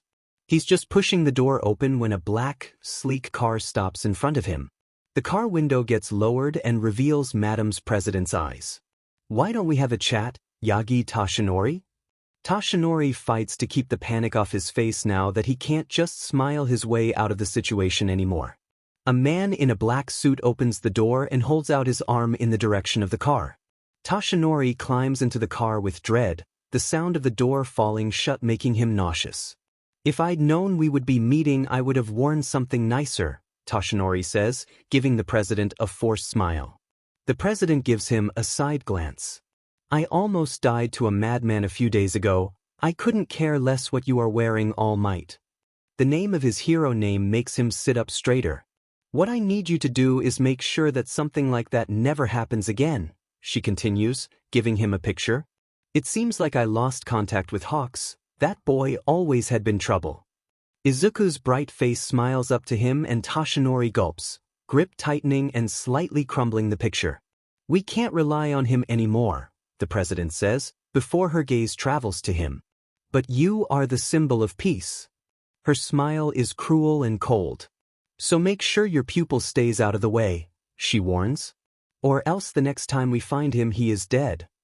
The car stops in its tracks and the door gets opened, Toshinori almost stumbling out of the car. He gazes up at his mansion, the sight of it mocking him. Before he can turn around, the car already drives off and Toshinori lets out a single curse. His mother's maiden name had always been a mystery to Izuku. He never asked and his mother never told him, holding it close to her chest. After her death, it hadn't felt right to poke around her stuff, not that he got a chance to when their landlord threw him out without so much as a notice. He doesn't even have a photo of her left so he could mourn her properly. Sure, he could have asked the Bakugos, he's sure they would have at least one group photo with Inko within it, but Katsuki's words had shown that they hadn't known about her death and he wasn't sure if he trusted them enough. After Katsuki turned away from him and the mocking and bullying from his other classmates started, they had grown apart. It's been only recently after they both joined UA that they have been interacting with each other again. A small part of Izuku hurts at the idea that the ashen-haired boy only talks to him now that he has a quirk he snuffs that thought out before it can fester. Their few last conversations had shown that he cared had all the time. They both just had been too stubborn to realize it. His mother's maiden name, he never thought he would find out about it this way. Never wanted to find out this way. Curious has published an article on his mother's past. When he first saw the headline he had been filled with panic expecting her Yakuza relations to come out, but no, this was about something completely different. Curious revealed that his mother was on the blacklist. He doesn't even know how she found out while the public knows it exists. They don't have access to it, only people on the Hero Network have. Which means that an old Hero associate of them must have sold that information to her. Izuku had expected it to come out some way or another, but he hadn't been expecting Curious to do anything to damage his reputation after Redestro's words. It was kind of hypocritical considering she was likely on the black list herself after Redestro's rebellion. Was she trying to get off the commission's sheet list? But the bigger problem was the reasoning that followed. His mother's maiden name is Shimura, which makes her, and by proxy him, related to Shimura Tenko, otherwise known as Shigaraki Tamura. She didn't follow that train of thought to the end in her article, but there were already enough people on the internet theorizing and discussing what that meant for Izuku's status as a traitor. We have a problem. To be more precise, it's now your problem. I'm guessing you saw the article from Kazuki. I'm already handling it. And how are you trying to achieve that? You can't hold a press conference. No, but let's be thankful I have some contacts in the press, for all. And the Kamaji are back. Must be less dramatic than Izuku thought if Nedzu was able to joke around.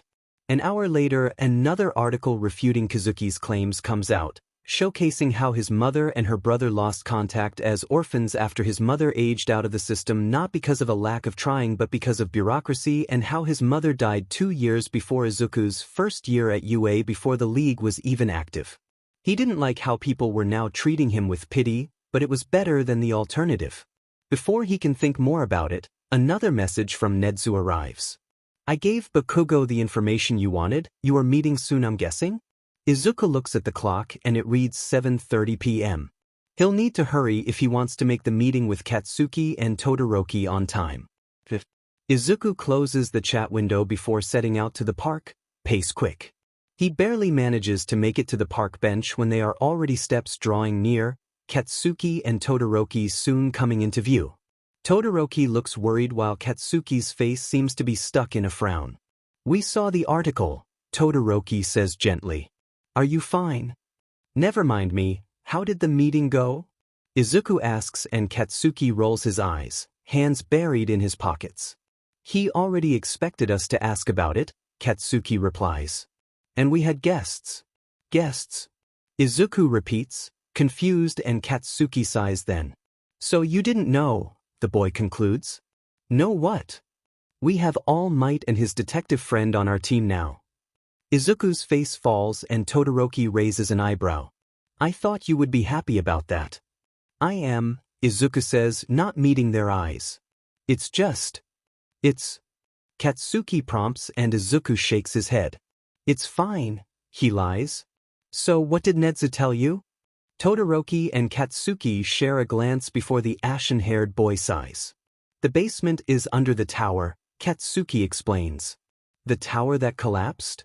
Izuku clarifies and Katsuki nods. "Of course," Izuku realizes, turning away from the boys. "Of course. And they wouldn't have relocated because who would look for it under the ruins?" Izuku turns back to them, pinning them with his gaze. "What else did he tell you?" "You need a specific code to get in," Katsuki answers. "Only then the secret entrance opens up." "So what is it?" "It changes every day." Katsuki winces. "Randomly generated." "Well then we only need to find someone who gets them," Izuku decides, before muttering. "Didn't think kidnapping would get added to my charges. I'm getting closer and closer to being a full-fledged league member at this point." Before either Katsuki or Todoroki can reply, Izuku holds out his hand. "Files." Katsuki narrows his eyes but places the USB in his hand. "How did you know?" "Just a feeling," Izuku replies, storing the USB in his jacket pocket. "Keep me updated if anything changes." "Nerd," Katsuki says in a warning tone before Izuku can walk off. Izuku turns to the ashen-haired boy and he seems to struggle with what to say before his face hardens. "Stay safe." Izuku nods and quickly heads back. As soon as he arrives at their current base he turns on his PC, Dabi looking at him with a questioning gaze. Izuku holds up the USB. "What are on those files?" Dabi asks just as Izuku boots up the data. "Oh Nedzu, you are a man of my kind," Izuku says with a smirk as he stares at the entire list with access to the basement codes. "You clever BSTRD." He reads through the names and the profiles Nedzu provided on each one until his eyes catch on a particular man and he knows that Nedzu and him must have thought the same thing. "That one," Izuku points at the picture. "He's a plant." "A plant?" Dabi sounds confused, and Izuku gestures. "A spy, a traitor, whatever you may call it," Izuku replies. "Point is that there is nothing natural about his profile. He was planted in there by someone." "How do you know?" Dabi asks. "His name," Izuku says, staring at the kanji. "Sakato. Or Jayakudo. Rebel. You think he would fancy a meeting with us?"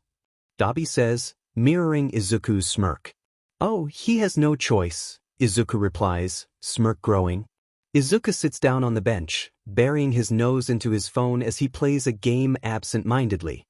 The paper of the newspaper crinkles as the man grips the edges, shooting a quick glance at Izuku. "I expected someone slightly different." "Yeah, well, I'm the only one left who can take care of this." The agent sighs, shaking his head as he turns the page of the newspaper. "You are just a kid," the man says. "You shouldn't have to." "And leave everything as is?" Izuku replies with a raised eyebrow, tapping away on his phone. "My boss was very surprised when you reached out." "Which one?" Izuku questions, observing the man out of the corner of his eyes. The man slides a burner phone across the wood of the bank as a response. "We will be sending the code tomorrow morning at exactly 10 o'clock. Izuku eyes the phone, before nodding and taking it. "Tell your boss that if they get bad ideas I'm not gonna stop at the Hero Commission," Izuku says before he stands up, leaving the park. He doesn't hear the response. The agent chuckles. "He would have been a good politician." It's a peaceful, bright day. It doesn't fit the atmosphere Izuku is carrying with him, melancholic and bittersweet. He steps past the rusty metal fence into the dark forest, disregarding the "keep out" sign and being careful of any roots or stones littered across the moss-covered ground as he makes his way through the trees, following a route he only knows in his head. He comes to a stop in front of an old, worn tree, where the bark is already peeling off at the slightest. Silently, Izuku crouches down and sets down the water-filled wooden bucket and the flowers he had been carrying with him, leaning forward to brush over the carved initials on the inner shell of the tree. He squeezes his eyes shut with a stuttering breath before stepping away and starting his ritual of cleaning the stone slab off the moss, dirt, and dried flowers before putting the new flowers down. Then he lights the incense sticks and clasps his hands together. "Mom," he starts, voice dry. "It's been exactly 3 years. And today I will get your justice." The leaves of the tree rustle as if to indicate to him that the ghost of his mother is listening. "I will make sure that they will never be able to hurt another soul," he continues, eyes blazing. "I will make things right." Dabi is waiting for him outside the forest, arms crossed over his chest. He pushes himself off the tree he was standing at before nodding at Izuku. They walk in silence back to the meeting point, the portal bringing them back to the base where everyone is waiting. Shigaraki and Dabi will come with him to rescue the projects while the rest will strike while the iron is hot and reveal what the commission had been doing to society. If they are lucky enough, nobody will notice them infiltrating the basement until it is too late. "I wish we had a real map," Izuku murmurs to himself as he looks to the first-floor map of the now-destroyed tower and the markings on where they know the secret entrance to be. It could be a maze down there. His gaze heads to Shigaraki, who stares intently at the map both he and Dabi had insisted on coming with him. His mind drifts to what he found out through curious meddling. He will need to talk about it with Shigaraki when they are done here. Izuku shakes his head, before nodding at Kurogiri to open the portal to an alleyway next to the tower. He glances at his clock, 10 minutes to go until the code arrives. Izuku steps through the portal with Dabi and Shigaraki at his side, heading in the direction of the tower. Before they can get out of the alleyway, he stops the other two, glancing out of the alleyway and biting back a curse. The police have restricted the area around the tower and blocked it from public access. They are guards standing in front of the wreck which was once the tower before it collapsed. At least not heroes, though. Just when Izuku was trying to formulate a plan on how to get past them without knocking them out, the agent Izuku met yesterday steps up to the guards in his black suit and holds up a piece of identification as he engages in a conversation with them, drawing their attention away from the tower. Izuku instantly takes the chance and they sneak past them and venture into the wreck. Thankfully, the walls of the first floor are almost, although close to breaking, intact. What is left of the reception area is covered in dust and debris, and Izuku nods at Shigaraki, letting the man lead them as he uses his quirk to help them break through and navigate to the secret entrance, the sound of the conversation the agent holds with the guards drawing further. He did him a favor, which means that Izuku will need to meet his real boss after all. He suppresses a sigh, going to the front when Shigaraki gives the all-clear and crouches down, looking at the floor. He sweeps the now even bigger dust layer away, feeling around until he can feel the intricate carvings at his fingertips and tries to remember what Nedzu had told him over text. He brushes with his fingers over 5 centimeters to the right before pushing down 3 times, not flinching at the notepad that suddenly rises from the floor, glad that it survived the tower collapse. Izuku flips open the burner phone he received from the agent yesterday, and just in time the code arrives. He doesn't waste time punching it in and the stairwell opens, going down and revealing an elevator. He sighs out a quiet breath of relief. He nods at Shigaraki, who stays behind to guard the entry like they discussed. "I'm starting to really dislike elevators," Dabi grumbles as they step into it. Izuku clicks on the only button available and gives the man a look, before looking at the mirror. "You insisted on coming with me," Izuku reminds. "Yeah, because there's no way I'm letting Birdbrain near you after that disaster and a half." Izuku doesn't comment, letting his expression speak for his opinion on that petty comment. The elevator doors slide shut before it slowly descends, playing cheery elevator music. "Sick BS artists," Dabi mutters. How can they listen to this in good conscience considering what they are doing to them down there? They pretend they do it for a good cause, Izuku replies, crossing his arms over his chest as he leans at the wall of the elevator. That's how they brainwash them. For the country, Dabi references sarcastically. I'm starting to understand why Nagant wanted this out of her hands. You would think that the incident with Nagant would have made them realize their wrongdoings, Izuku answers bitterly. But no, instead they invented tracking chips and ways to alter and erase memories. Dabi looks at the ceiling of the elevator. It must be scary, Dabi says, and they both know who he is talking about. Not knowing just how much you are missing. Their eyes meet in the mirror, and just before Izuku can answer him, the elevator music corrupts and the lights go out. You just had to jinx us at the start, didn't you? Izuku curses as they start free falling. They land harshly before either of them can do anything, Izuku's body protesting as he pulls himself up to sit, letting his head rest on the mirror as the elevator dings and the door opens. He waves the dust out of the air as he coughs, slowly standing up. The control must have gotten damaged when the tower was blown up. We are lucky that we only fell a short distance, Izuku says with a groan, before taking a look around. How long has it been since anyone been down here? The hall is eerily silent, harsh fluorescent lights blaring down on them without any guards standing or patrolling. Dabi finally pulls himself to his feet, staggering as he leans against the elevator wall. Not since the tower blew up at least, Dabi guesses, shaking his head as he tries to get his bearings. But where are the guards? Izuku asks himself, stepping out of the elevator. Even when they evacuated beforehand, there must be another entrance they can use besides the elevator. Well, we will certainly need it, Dabi replies. After all, this thing won't bring us up anymore. As if you would step into it even if it did work, Izuku says, Dabi flipping him off as the lights flicker. All right, let's see if we can find any life signs. They follow the hall, turning the corner where they come across several open, completely white rooms. Some of them have targets in them, some other equipment, always something that could be used to train a specific quirk. Izuku tries to blink away the imagination of Hawks as a child going through them, getting pushed to his limit and potentially getting punished for not complying with his trainer's expectations. He stops in his tracks when they come across a medical room with a chair with straps on it. He kneels down next to the chair, heart sinking at the poorly wiped blood on the tiles. That's where they must have done it, Izuku murmurs, tearing his gaze away from the stain. Dabi inspects the overhead light and the little table, picking up the empty syringe with his teeth clenched. When I get those BS's, Dabi starts, not finishing the sentence. Izuku shakes his head, letting the disconnected heart rate monitor behind him. Let's not waste any more time.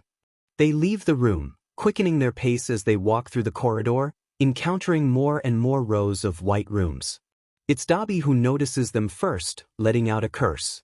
They are all trapped each in a single white room, not even given the comfort of sharing their pain with another human being. There are at least 20 closed doors. Some don't even approach the door, too scared of it being a test or a trap, and Izuku's heart breaks at the sight of them. How do we get the doors to open?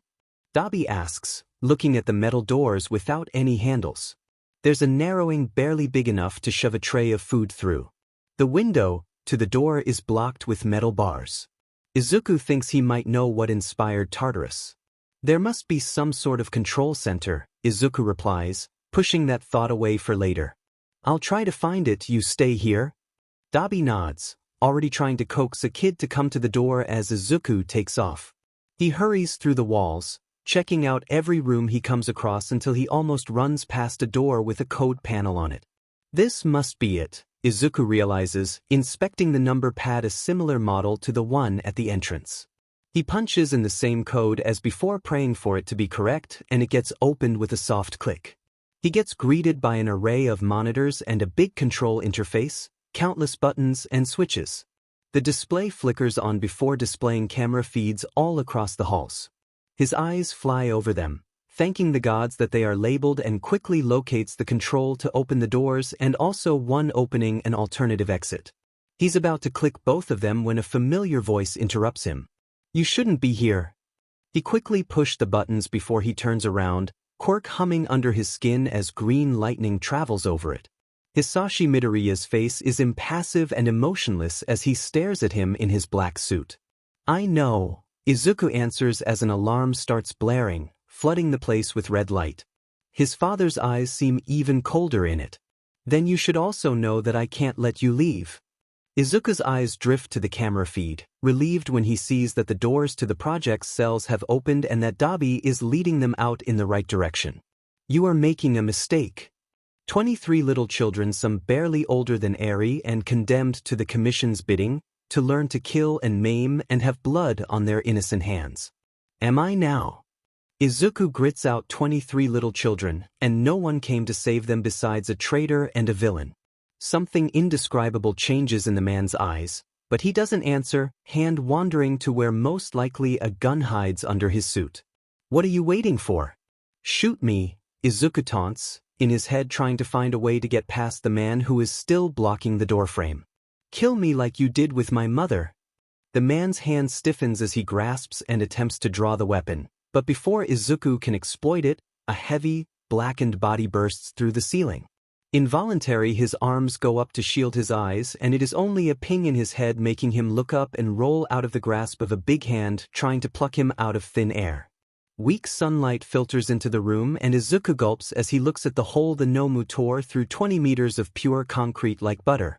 Izuku doesn't waste any time as he uses the Nomu as a stepping stone and jumps out of the hole before it can try to attack him again.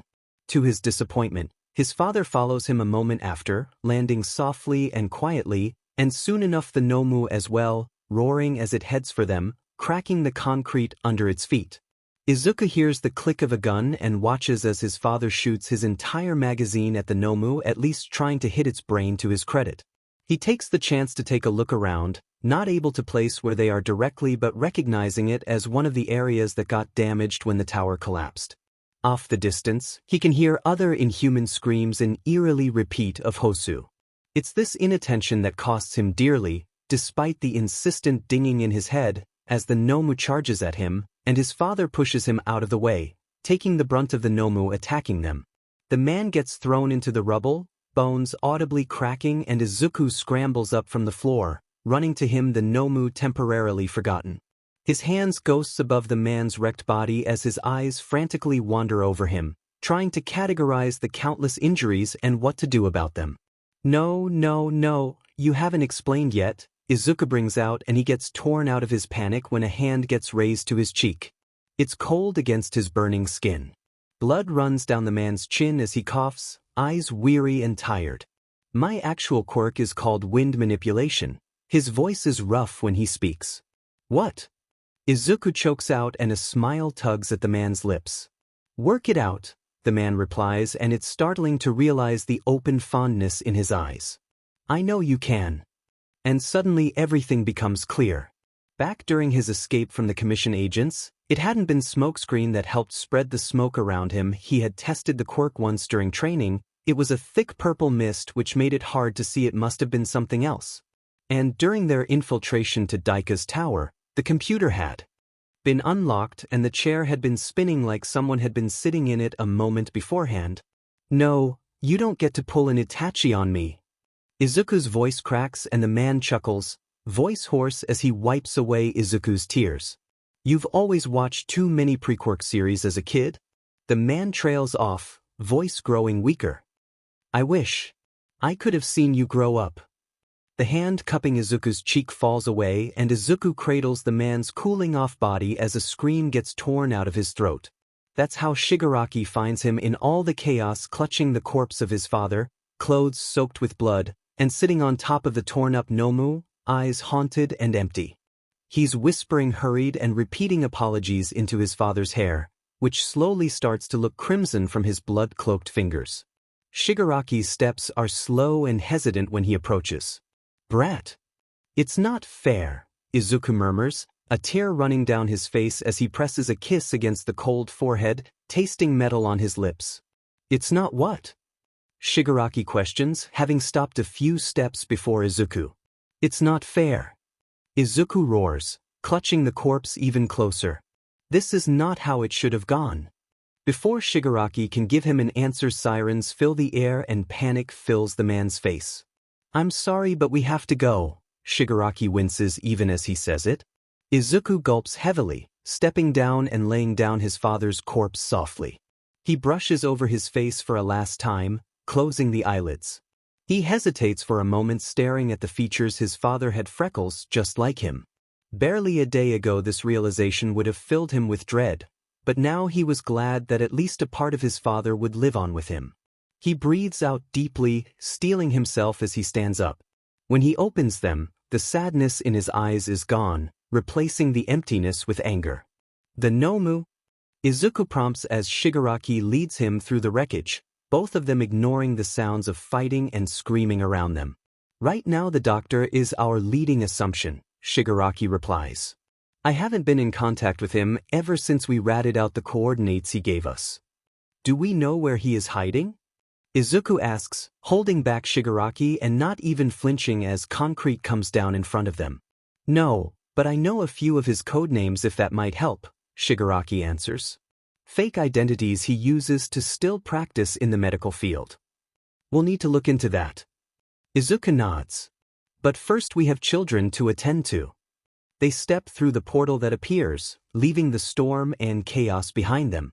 Dabi is waiting for him when they appear, looking like he wants to complain, but he closes his mouth without any complaints at the look on his face and his appearance. They seem to be in the kitchen and Izuku tries to ignore how his steps leave behind red footsteps on the tiles. "Shigaraki, can you fetch me new clothes?" Izuku asks, the dirty clothes clinging to him like a second skin. He doesn't want Eri or the children to see him in this state. Both of them have seen enough blood in their lifetime. Shigaraki nods and claps him on the shoulder before he disappears. Izuku's eyes find Dabi's and they both know they will talk about why he looks like he does later. "Some of them got hurt when a Nomu attacked us before we could reach the portal, but thankfully nothing severe. Otherwise, they are all just very scared," Dabi reports and Izuku nods, lost in thought. Shigaraki appears a moment later with a fresh towel and a change of clothes. Izuku thanks him as he rubs the blood off his arms under the sink, splashing water on his face before getting rid of his old clothes. Not even the bandages that normally cover his tattoos came out unharmed. He doesn't bother replacing them, deeming the turtleneck Shigaraki has brought him as enough. He stares at it, bewildered for a second. "It's one of mine," Shigaraki interrupts. "I didn't know if you had anything." Izuku nods, rubbing himself dry before he puts it on, tugging at the collar when he is finished. He throws his old clothes in the trash, before following Dabi to where they put the children next room. They are all huddled into one corner of the room, the one with the easiest access to both the door and the window, Izuku realizes, and with some blankets thrown over them. They watch him with careful eyes when he enters and even closer ones when he doesn't close the door behind him. One of the older boys suddenly squares his shoulders before straightening and stepping forward, clearly declaring himself as the spokesperson and leader of their little group. Izuku gives him a raised eyebrow before nodding. "Your name?" "Beacon." "I meant your real name, not your code name." Izuku sighs. "Also please don't call me sir." "I don't remember, sir," Beacon replies and Izuku fights to keep the anger off his face. "Right." Izuku gulps against the knot in his throat. "How old are you?" "I should be turning 10 this year," Beacon says proudly and Izuku pinches the bridge of his nose. 9 years old. 9 years old and he doesn't even remember his name anymore. "Did you want to become a hero?" Izuku questions, directing the question to everyone in the room. Beacon suddenly seems uncomfortable and Izuku notices the rest seem too. "It's an honorable profession," he replies, not meeting Izuku's eyes anymore. "You are allowed to say no," Izuku says softly. "I think with time I'll grow to appreciate it." Beacon diverts and Izuku's smile is forced as he nods in understanding. "Izuku, a word," Dabi calls from the open door and Izuku quickly goes over to the man. "What are we going to do with them?" Dabi starts, casting a glance at Beacon who is still standing in front, eyebrows frowned. "I'm not saying that we should dump them somewhere else, but we can't take care of them. Not like they deserve anyway. I'm gonna see if Nedzu can help us," Izuku decides, giving Beacon a smile when he looks his way. "I'll make another deal with him if I must." "Don't do anything you will regret," Dabi warns in a low tone and Izuku nods curtly, leaving Dabi behind to talk with Beacon as he dials a number. It barely rings before the call gets picked up. What do you need? Katsuki questions, and Izuku's chuckles are weary as he answers. Am I not allowed to call my childhood friend? Cut the jokes, nerd, Katsuki chides. You sound too tired. You probably saw the news, Izuku answers and Katsuki sighs. I did, he replies. It looks terrible out there. Imagine how I felt, Izuku prompts. I need you to arrange a meeting with Nedzu for me. In person? Katsuki follows up and Izuku confirms. In person. What about the commission? Believe me, they are gonna have their hands full, Izuku answers, glancing through the door at where Dabi is speaking with Beacon. The boy is showing him his quirk, floating orbs of lights which he seems to manipulate with ease. Dabi in return shows him his own, letting the blue flames dance over his fingers as the kids look at him in awe. So you are finally making your own move, Katsuki speaks up after a while and Izuku licks his lips. You could say that. You already did, didn't you? Katsuki accuses. That's why you want to meet Nedzu. What did you do this time? Nothing you wouldn't have done either, Izuku deflects, and he can practically imagine the raised eyebrow the ashen-haired boy must give him now. That doesn't fill me with as much confidence as you would like, Katsuki says, sighing. Exactly. You little dash. The meeting, Izuku interrupts. I need to meet Nedzu in the next 24 hours if possible. It's a Sunday, how do you expect me to casually find Nedzu? Katsuki hisses and Izuku laughs. It's Nedzu, Izuku states. You don't find him, he finds you. That doesn't help dash. Katsuki suddenly tears off and makes a disbelieving sound. I'm guessing that's him, Izuku interjects. He invited me for a match of chess, Katsuki growls. I'm blaming you for this, I can't even play chess. Don't lie to me, Izuku replies.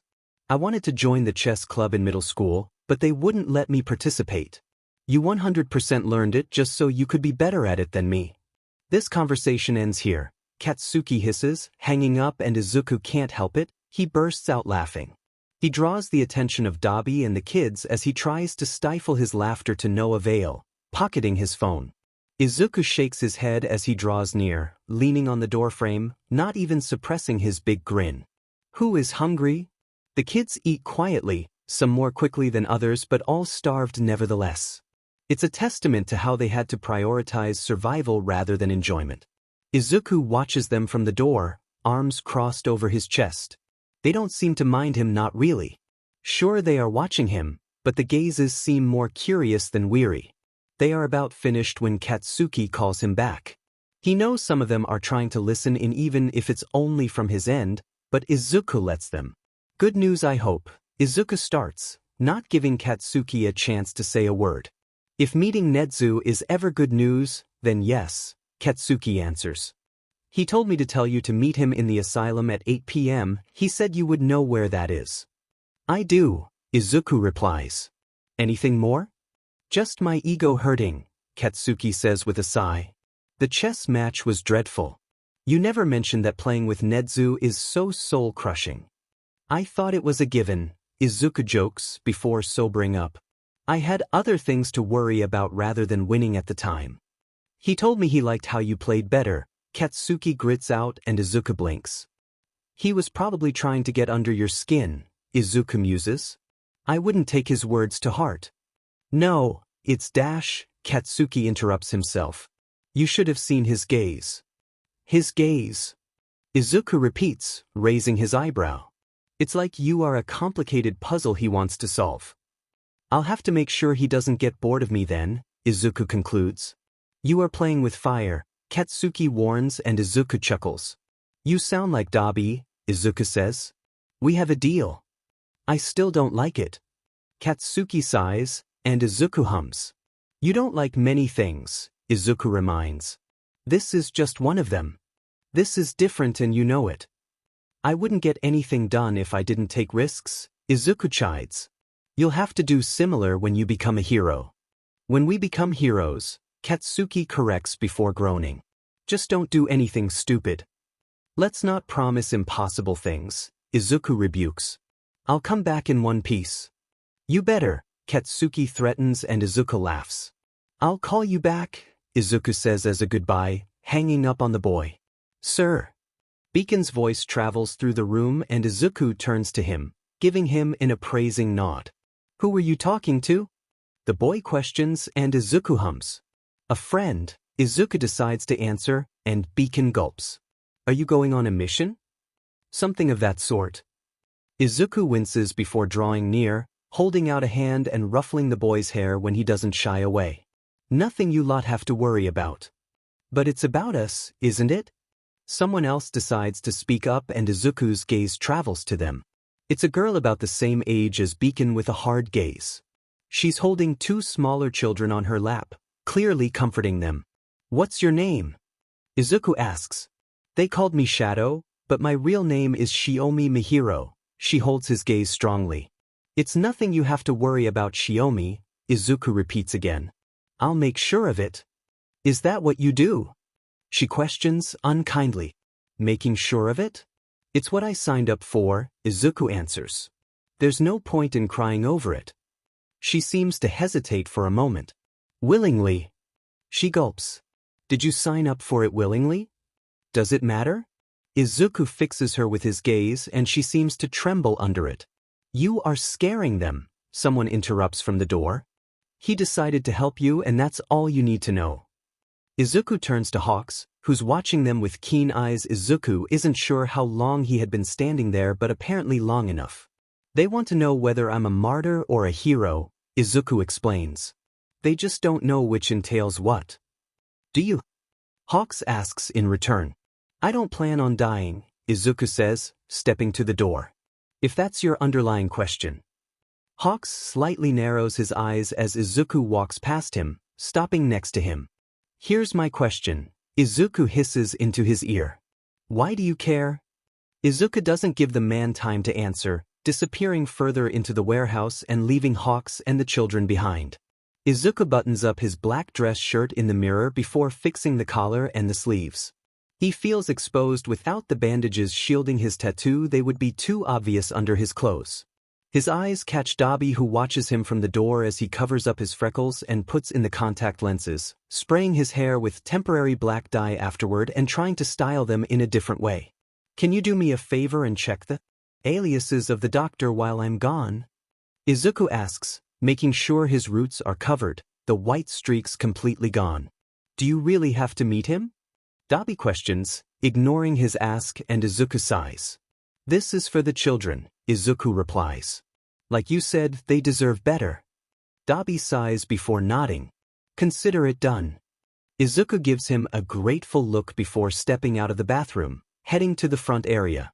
He gives Himiko and Eri a twirl when he arrives. How do I look? Different. Himiko's eyes wander over his obsidian black hair and golden eyes, catching on the piercings in his ears. But good. Your freckles are gone. Eri pouts. I don't like it. Just makeup, Izuku explains. They are still there, just covered up for now. Is this how you fished for information on Nagant? A voice asks behind him. Izuku slightly turns around, relaxing when he sees it's Shigaraki. Yes, I'm also going to the same place, Izuku replies, tugging at his collar. Need to make sure my cover is the same. Is it dangerous that you need a cover? Shigaraki questions, eyebrows furrowed. Not dangerous per se, Izuku says, biting his lip. As long as you don't PSS the wrong people off. So very dangerous, Shigaraki concludes, sighing. Why doesn't that surprise me? Izuku doesn't reply, giving the man an apologetic smile. Shigaraki lets out a groan before stepping up to Izuku, setting his collar right. Don't forget you have a little sister waiting here. At that, Eri perks up and vigorously nods. We also need to talk when you come back. Izuku nods, having expected Shigaraki to want to talk after the mess with Curious. There is no doubt that the man must have seen it. I'll be back before you know it, Izuku replies. I promise. You better. Shigaraki gives him a look before stepping aside, letting Eri and Himiko say goodbye to him. Izuku hugs both of them tightly, before heading out in the direction of the asylum. Izuku enjoys the freedom of being able to walk around in public without the fear of being recognized, the cold air cooling him and his thoughts down.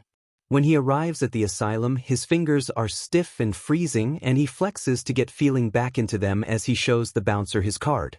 He gets let in easily and like always, as soon as he steps in, he feels like gets transported into a different dimension and time. Around him are people of all ages dressed in elegant clothing and dresses, making him feel like he is on a pre-quirk ball. The furniture is all dark wood and crimson and beige-colored fabrics. Once again, he feels a bit underdressed, but he would have stood out on the streets if he had worn something more classy. He nods at the waiter as he picks up a glass of champagne from the tray, heading to the old bar, where the bartender is cleaning a wine glass, sleeves rolled up. Kurogiri would have liked it here, Izuku thinks, lips twitching as he sips from his glass, setting it down on the counter as he sits down on a stool, turning his back so he can watch the entirety of the room. Someone leans at the counter next to him and Izuku's gaze turns to Kujisaki Soga, who watches him with interest. Instead of his usual attire of a top with a vest thrown over, he is wearing a suit. Meeting someone, Akatani? The man asks, sipping on his own drink. Haven't seen you in months. Izuku lights a cigarette, nodding at the bartender when he scoots an ashtray over and blows the smoke out before he answers. Information I got last time kept me busy, Izuku answers. What about you? How are things going in Narahata? The same, Kujisaki replies. Pop and Koichi wanted to go help out today, but I stopped them. The Nomus aren't instant villains. Isn't Koichi a licensed hero now? Izuku asks, taking a drag of his cigarette. He probably got the request to help. Kujisaki sighs deeply. Don't remind me, the man answers, grimacing. He calls himself the Skycrawler now. Izuku laughs and they chit-chat for a bit more until the man says goodbye, saying he still has some errands to do. It doesn't take long for the spot to get replaced as one of the staff hands him a card and invitation to a private room. Izuku nods and follows the man to the room, thanking him before he enters. As expected, Nedzu is sitting on one of the leather couches, sipping tea, and Izuku sits down opposite him. The mammal's gaze flies over him before recognition sets in. A disguise, Nedzu greets. Smart. A cover, Izuku corrects, holding out his hand. Akatani Yamakumo at your service. Nedzu's eyes crinkle as he takes his hand with his paw, shaking it. Nice to meet you, Akatani, he says. What's the purpose of this meeting today? Children. Children. Nedzu echoes, clearly confused. Not my own, of course, Izuku clarifies. Although I would say you would feel a kinship to them. Something dark passes over Nedzu's face. The projects, he deduces, and Izuku nods. They are currently in my care, Izuku explains. But they need a place to stay. And you want Yue to be that, Nedzu guesses, whiskers twitching. If possible, Izuku admits, waiting for the mammal's reaction. What makes you think that Yue would be a good place for them? Nedzu questions, gaze serious. Because you work hard to make Yue a good place, Izuku answers. A place where children don't have to fear. Where they can be safe. You give me too much credit, Nedzu's fangs glint as he smiles. Maybe I just became a school principal so I could toy with humans. Maybe you did it first, Izuku leans forward, narrowing his eyes. Until you realize that would make you no better than them. I don't have to be better than them. Nedzu's tone of voice is dangerous. No, you don't, Izuku agrees, leaning back again. But still you want to be. Why should I? Nedzu asks, and it takes a moment for Izuku to realize it's a test as he gulps. Because you are better than them, he settles on. Because despite their protests you are human. They always hated that. Nedzu's smile is predatory but it doesn't scare him. Fine. I'll indulge you. He holds up a paw before Izuku can open his mouth. If you play another game of chess with me, he ends, and Izuku agrees. Katsuki told me you said you like how I play, Izuku says as they place the chess pieces on the board. We only played once. Do you two report everything to each other? Nedzu seems amused as he finishes by setting the queen in the right place. Occasionally, Izuku replies, nodding at Nedzu to start. It's true we only played once. Nedzu circles back, pushing his pawn forward to e4. But it showed me enough. Enough, Izuku muses, staring at the chess pieces before setting a pawn to d6. I'm not sure about that. You don't like to sacrifice your pieces, Nezu starts, putting another pawn to d4. You like to keep your cards close to your heart, playing defense until you have a foolproof strategy. That's when you get aggressive. Oh, I sacrifice more pieces than you realize, Izuku says. And they both know that Izuku isn't talking about the game anymore. It's just what I do, Izuku continues, voice trailing off as he gets lost in thought. Sacrificing. His mind flashes to his father's last words and his hands are covered in red when he looks at them, exhaling shakily. It's your turn, Nezu reminds and Izuku blinks, tearing himself into reality before placing his knight to f6, rubbing at his fingers. Nezu mirrors his move, setting his knight to c3 as he speaks up. I'm guessing you got caught in the crossfire with the Nomus today, Nezu says. Not the league's doing, I'm hoping? Izuku shakes his head, pushing his pawn forward to g6. They were as surprised as the rest of the country, Izuku replies, trying to not think about his father's death. We are trying to get to the bottom of it, however. I see, Nezu answers calmly, surprisingly not pushing for more information as he sets his bishop on e3. Well, you know where to find me in case you do need help. I'll keep that in mind, Izuku nods, placing his own bishop to g7. They continue their match in silence, only the muffled sounds of outside filling the room. Izuku absent-mindedly rolls up his sleeves, only realizing his mistake far too late when Nezu's gaze zeroes on his bare skin. Well, that explains things, Nezu says dryly as he places his queen on a7, ending the match. Izuku slowly rolls down his sleeves, covering the tattoos once more. I never imagined you to be part of the Yakuza, Nezu says. Although it strangely makes sense. I don't go around advertising it, Izuku replies, feeling bare.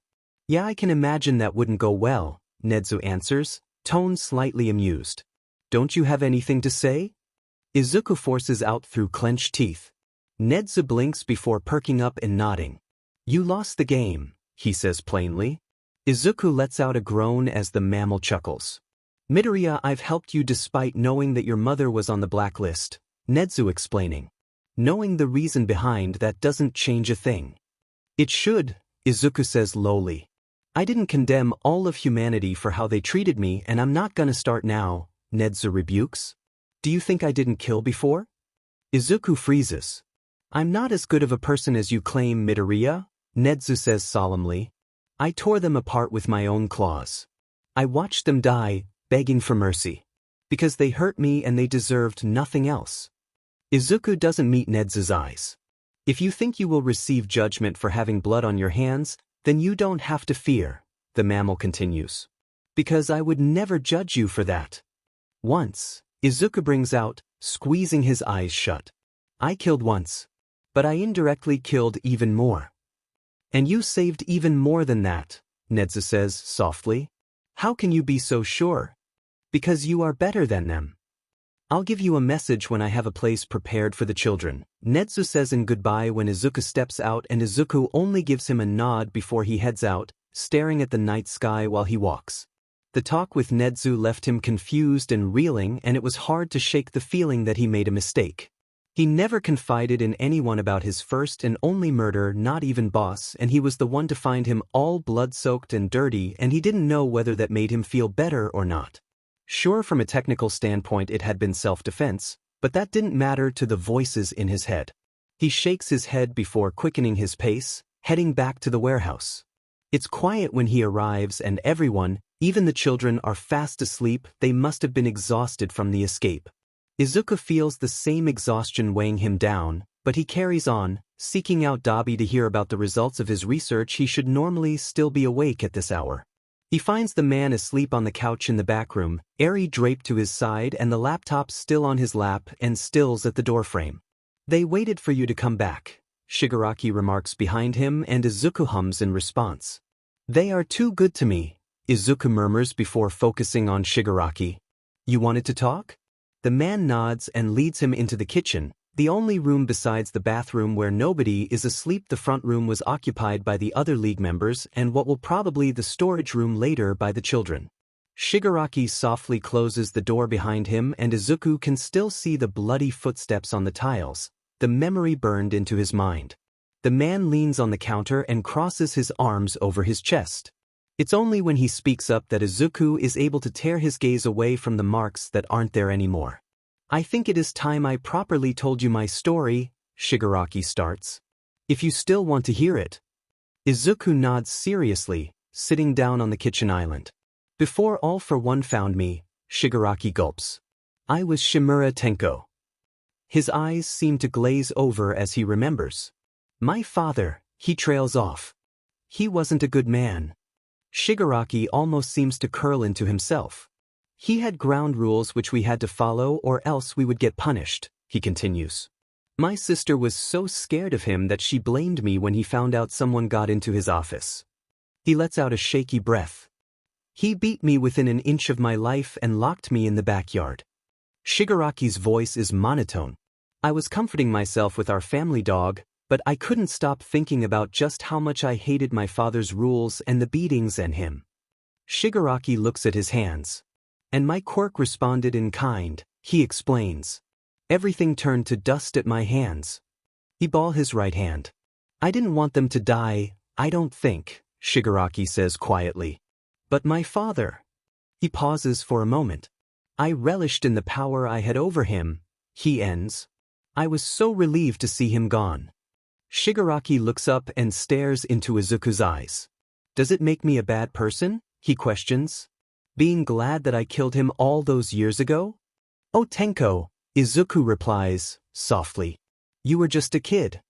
But does it? Shigaraki repeats, almost urgently. Am I a horrible man? Izuku shakes his head, before hugging the man, whispering into his hair. No. Izuku slumps exhausted onto the closed toilet seat, brushing over his face with his hand with a sigh. He lets his head rest against the cold tiles as he fights the fatigue. He can't rest, not yet. Izuku pushes himself to the sink, splashing his face with cold water and almost flinching at his image. He forgot that he still is wearing his disguise. He rotates his face in the mirror, eyes flitting over his features. He looks uncanny without his freckles, although with the black hair and ember eyes, he looks almost like a copy of his father. He shakes his head before removing the makeup, contact lenses, and the temporary hair dye, shaking his hair dry. When he is finished, he tugs at his locks with a frown. They are more white than their usual viridian green now. Maybe he should commit and just cut the rest of the green off. He exits the bathroom, silently heading to the back room. He's about to open his laptop and try to do his own research when Dabi stirs, letting out a tired, Izuku? I'm here, he replies quietly. You're late. The man groans, sinking back into the coach. Since you are not panicking or wearing your messed up expression, I'm guessing everything went well. I'm not sure yet. Izuku lets out a weary chuckle. But for now, yes, everything went well. Did you talk to Shigaraki? Dabi questions, opening his own laptop and squinting at the brightness of it. He was waiting for you. He intercepted me when I was searching for you, Izuku answers and Dabi nods, yawning. You should go back to sleep, Izuku urges. I'll be fine on my own. There's no need for you to do double work, Dabi says, ignoring his comment. I finished looking into the code names. The man holds out his laptop, careful to not disturb Eri, and Izuku carefully takes it, setting aside his own. I compiled what I found, Dabi adds as Izuku reads through the document. Jaku General Hospital, Izuku murmurs. I think it's time for our annual medical checkup. But before Izuku can think about it a bit more, Dabi reaches out and claps the laptop shut. That's for tomorrow, the man grouches. We have other matters to discuss. Izuku just blinks at Dabi and the dark-haired man sighs. You are angry. Izuku raises an eyebrow in response. Not only that, you are melancholic, Dabi continues. What happened when you got to the control room? Why were you blood-soaked? Didn't Shigaraki tell you? Izuku says. Dabi knits his eyebrows together. No, he didn't, Dabi answers. And even if he did, this seems like something you need to get off your chest.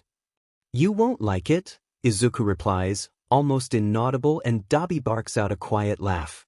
That's a given, he jokes before getting serious again. Tell me. Izuku shudders and he pulls his legs to his body, settling his head on top of them. I met my father. Izuku stares forward. There he was, just like that. He gulps, holding back tears. And just a moment later he was dead. Izuku tugs at his hair, gripping it like a lifeline. He died saving me, Izuku says, voice growing quieter. Why do I ruin everything I touch? It wasn't your fault, Dabi replies strongly. I'm sure if he was here he would agree. But he was there because I was there, Izuku chokes out.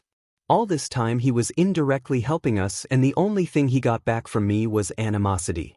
You didn't know, Dabi interjects. Hell, you weren't ever supposed to find out if it's my guess. It was a secret for a reason. If the commission had known. Dabi trails off before shaking his head. He didn't want you to know because it was safer that way. I should have known, Izuku whispers and Dabi sighs. Isn't knowing now enough? He counters. Take this memory and hurt and hold it. Do better. Make sure it doesn't happen again. How? Izuku asks, voice breaking. You move forward. Are you sure you want to go alone? Dabi asks, both of them standing in front of the portal Kurogiri had opened. Izuku finishes wrapping his tattoos before he puts on a lab coat, nodding. It's our safest bet, Izuku says. I'm still the plainest out of us. We don't want to start mass panic by someone recognizing us. I don't like you going in without backup, Dabi grumbles and Izuku holds up his burner phone. I'll have you on speed dial, Izuku reminds. If anything happens you are the first to know.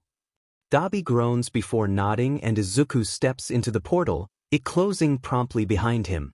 He smooths out his lab coat before heading out of the cold hallway, nodding at a nurse who passes him as he makes his way to the office of the doctor.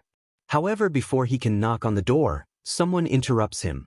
If you are searching for Dr. Shigaraki, he's not in right now. Izuku twirls around, meeting face to the same nurse he just passed a few moments ago. Are you a new intern? They tilt their head at him with a polite smile and Izuku gives a smile in return. Yes, I needed to confirm something with Dr. Shigaraki regarding my internship. You might want to look in the morgue, the nurse replies. There's a locked area down there which the doctor sometimes visits. You don't have it from me, but we are betting that's where he meets his mistress. Izuku smiles twitches, but he thanks her, slightly bowing before quickly heading down. Thankfully nobody is down in the morgue as he enters and he shivers as he heads for the only other door in it, trying to not think about the fact that his father's body must be laying in a similar room like this, stuffed in a freezer. He tries the doorknob, turning it but it doesn't open. Of course, it would be locked. Izuku pinches the bridge of his nose. He doesn't have some kind of lockpick or hair clip to try and crack the lock. While he hadn't had to use that skill too often, he still knew the basics of it. As long as it was a simple lock, he would be able to pick it. Suddenly an idea pops into his head and he wills 2 strands of black whip into existence, concentrating on making them as thin as possible as he inserts them into the lock. It takes a few more minutes than if he had the right tools, but he hears a click and the door opens. It reveals a long corridor with rooms lining the walls. Izuku makes sure to dampen his steps as he creeps along the hallway and to check the rooms as he goes along, but they all turn out to be empty and abandoned. However, the closer he comes to the end of the corridor, the more he sees the purple light from under the last door getting stronger. He reaches the door and it opens easily and silently. There are big tubes and cables running across the floor, and with a dry throat, Izuku realizes where the purple light is coming from as he stares up the tanks with Nomu in them. At the end of the big room, someone sits in a chair, back to Izuku. Dr. Shigaraki, if Izuku had to guess. The man suddenly turns around and Izuku freezes. As much as I would like to greet you properly, you are needed somewhere, the doctor says, and Izuku starts to choke on black goo. His vision fades to black and explodes into muted colors only a second later as he falls to his knees, spitting out sludge. He stumbles to his feet and looks up, coming face to face with All for One, who stands across from him, hands outstretched. Izuku Midoriya. The man greets him with a cruel smile. What do you want? Izuku hisses, massaging his windpipe, every fiber of his nerves beeping in warning. Just the little girl in your collection, All for one muses, tilting his head. I don't have a collection, Izuku spits out, feeling sick to his stomach. I'm not like you. But close enough, isn't it? The man replies, smirking. Villains, heroes, students, you have them all. How does it feel to play God? You tell me, Izuku scoffs. It must be your favorite pastime. All for one chuckles deeply. Have you been speaking to my brother dearest? The man questions. You sound just like him after that BS took him and corrupted him. You mean after he matured and realized how full of bullshit you are, Izuku counters, taking a guess. Just like Shigaraki. You have no one. But still you are using my surname for him, all for one replies. Just who are you lying to? Izuku narrows his eyes. He would never go back to you. I don't need him to. All for one smile is bright. I'll just come to him. Izuku snarls and launches himself at the man, only to stumble through him. The man turns around, waving at him, slowly flickering out of picture. Catch me if you can, ninth. The image disappears with a high-pitched sound and Izuku stares wide-eyed at the spot all for one just had been in. Or rather where the projection of the man had been in. It was a trap, Izuku curses, tugging at his hair as he dials Dabi's number. The man should be with Shigaraki right now, waiting for Izuku to alert him. They also should be the closest to Eri. Before the call can connect, he suddenly starts picking up a low beeping. His eyes wander over the room as he holds the phone to his ear, and he hangs up as he steps near to the desk. He crouches down, phone in his hand, and looks under the chair. There taped to the bottom a red countdown stares back at him with only 5 seconds left ticking on the clock. He barely makes it out of the room as it explodes behind him, tearing him to the ground. He groans as he rolls himself on the back, blinking to get his bearings as he clutches his head. What use is danger sense if it can't detect passive threats? Izuku swears, sitting up as his phone rings. He accepts the call, biting back a curse as he stands up, leaning against the wall for support. You called? Do you need help? He registers Dabi's voice, although fainter than he would have liked. His eardrums must still be affected by the explosion. Who are you with right now? Izuku asks, wincing as his hand comes back wet from the back of his head. Just Eri, Dabi replies. Shigaraki went somewhere else to investigate something. I have an idea what that might be. Izuku sighs, staggering out of the building. All for one escaped from Tartarus. We have our explanation for the Nomu now. What? Listen to me, Izuku says seriously, making sure nobody is around as he starts to walk through the streets. You need to take Eri and hide. I don't care where, but somewhere where I won't even find you too. All for one is after her quirk. What about Shigaraki? I'll go after Shigaraki.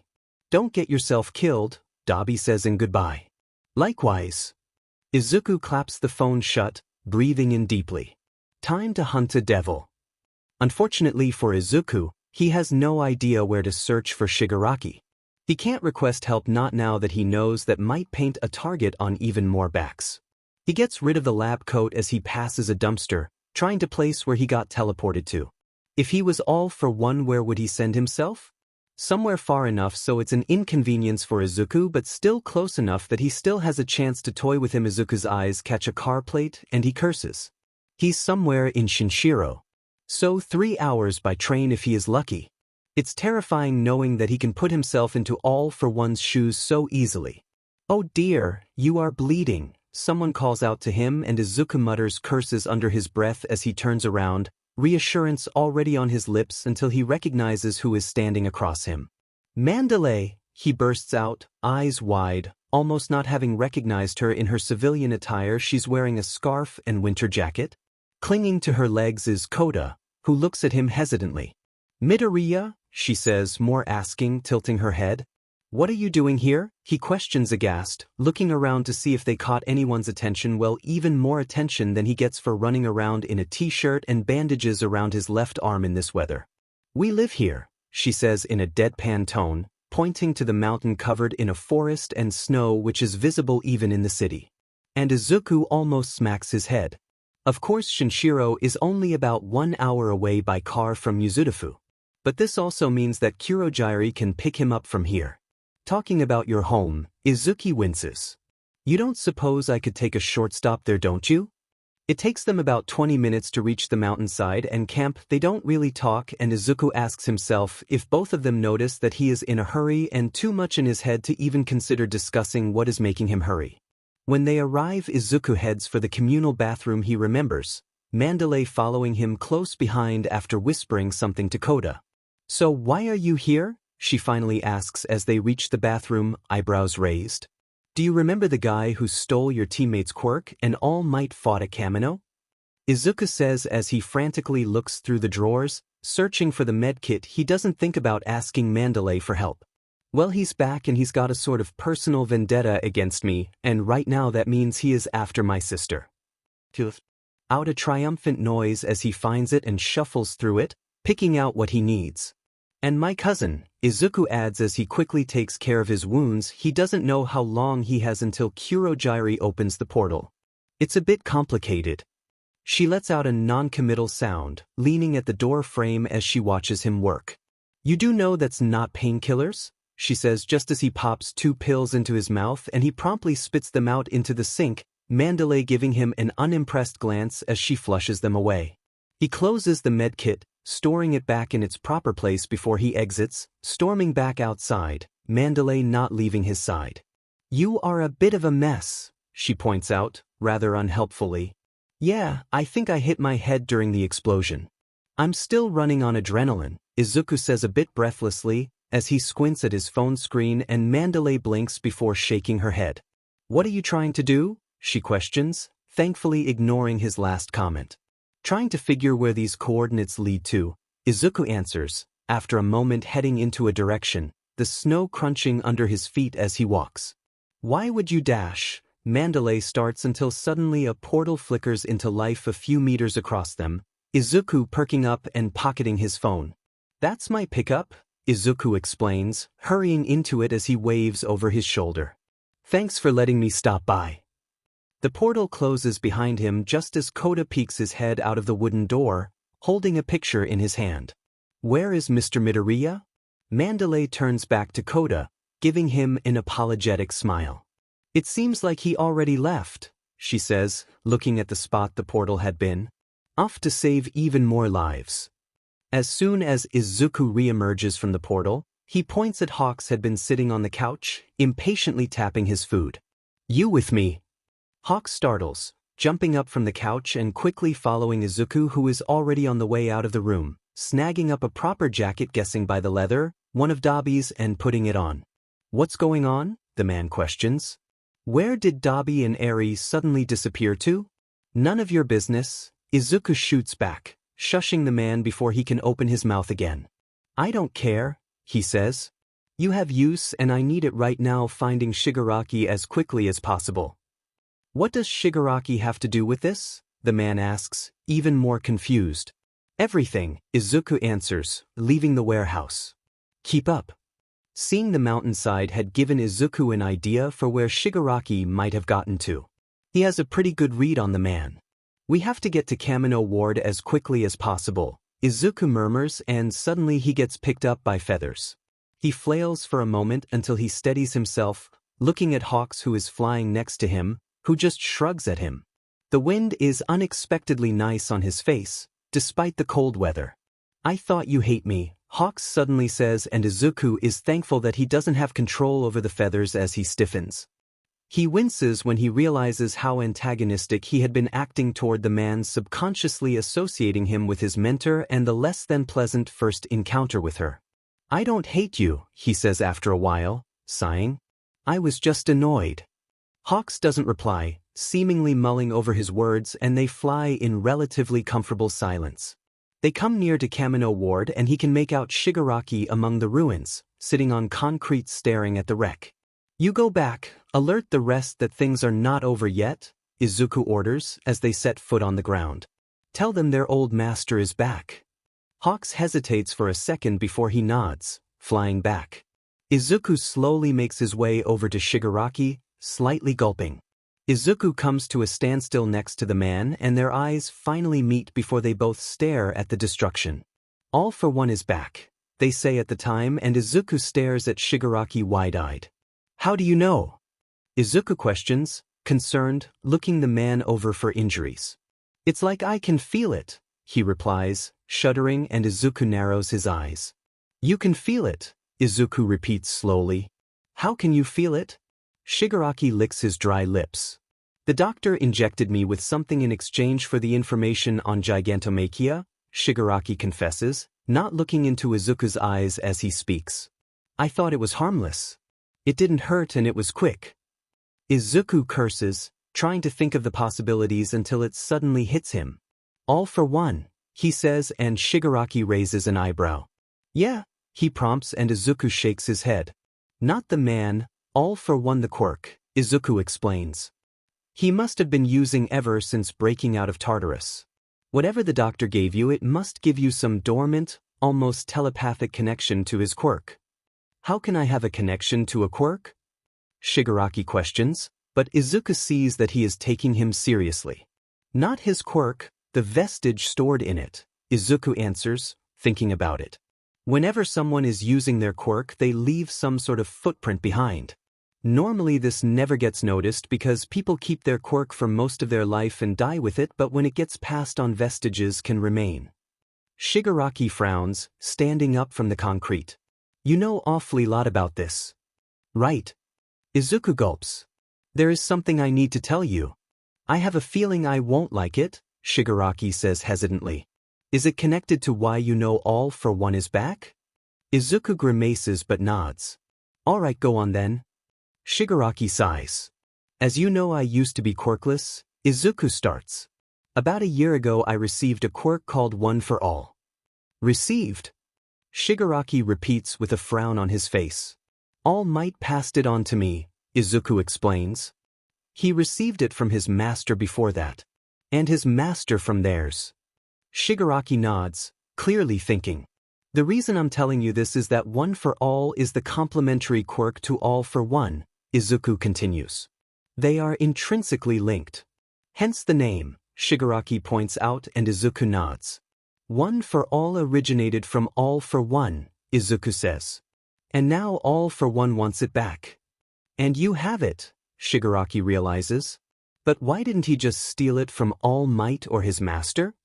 One for All can't be forcefully taken. Izuku takes a deep breath. But that won't stop him. All Might never had many close friends because All for One would see that as a weakness. Shimura Nana gave away her kids because they would be targeted. Otherwise. Shimura Nana. Shigaraki looks at him in horror. She was All Might's master?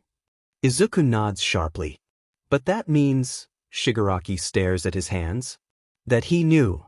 Izuku bites his lips. That's why he had feared this conversation so much. He had known that All for One had targeted Shigaraki because of his family history, but Shigaraki himself had no idea. And now he is after Eri, Izuku forces himself to add. And you? Something dark passes over Shigaraki's face. I won't let him, he mutters. Izuku lets out a relieved sigh. We won't let them, Izuku corrects, and Shigaraki gives him a determined nod. You will accompany us to the press conference. Toshinori stops in his tracks, turning around to face Madam President. He had just been planning to head to you. Nedzu had requested his presence. She is standing in front of the black sleek car from last time, doors open behind her and a stiff line in her shoulders. Toshinori narrows his eyes. I will do nothing of the sort. The president suddenly steps up to him, pressing a finger against his chest, speaking lowly. We both know your pupil is behind this, she says. So since we can't get a hold of him, you have to take responsibility for him. You are his mentor after all. Toshinori only gives her a sharp smile. You can certainly try, he says, looking down at her. For your sake, I would request you don't. And why should I? The president hisses, still into his face. Toshinori pushes her back solely with his own body weight and knocks her a few steps back, getting her off him. Only because my quirk is gone, it doesn't mean I'm defenseless, he hisses back. You are done, Madam President. Accept it. The president glares at him. Never. Then die trying, Toshinori says, leaving her behind.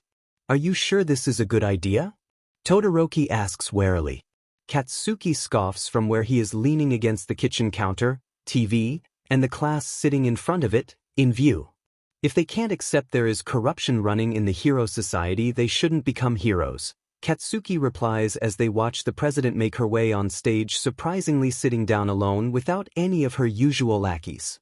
Well put, a chipper voice interrupts and Katsuki almost jumps out of his own skin, letting out a curse as he turns to Nezu, who is nestled on Aizawa's shoulders.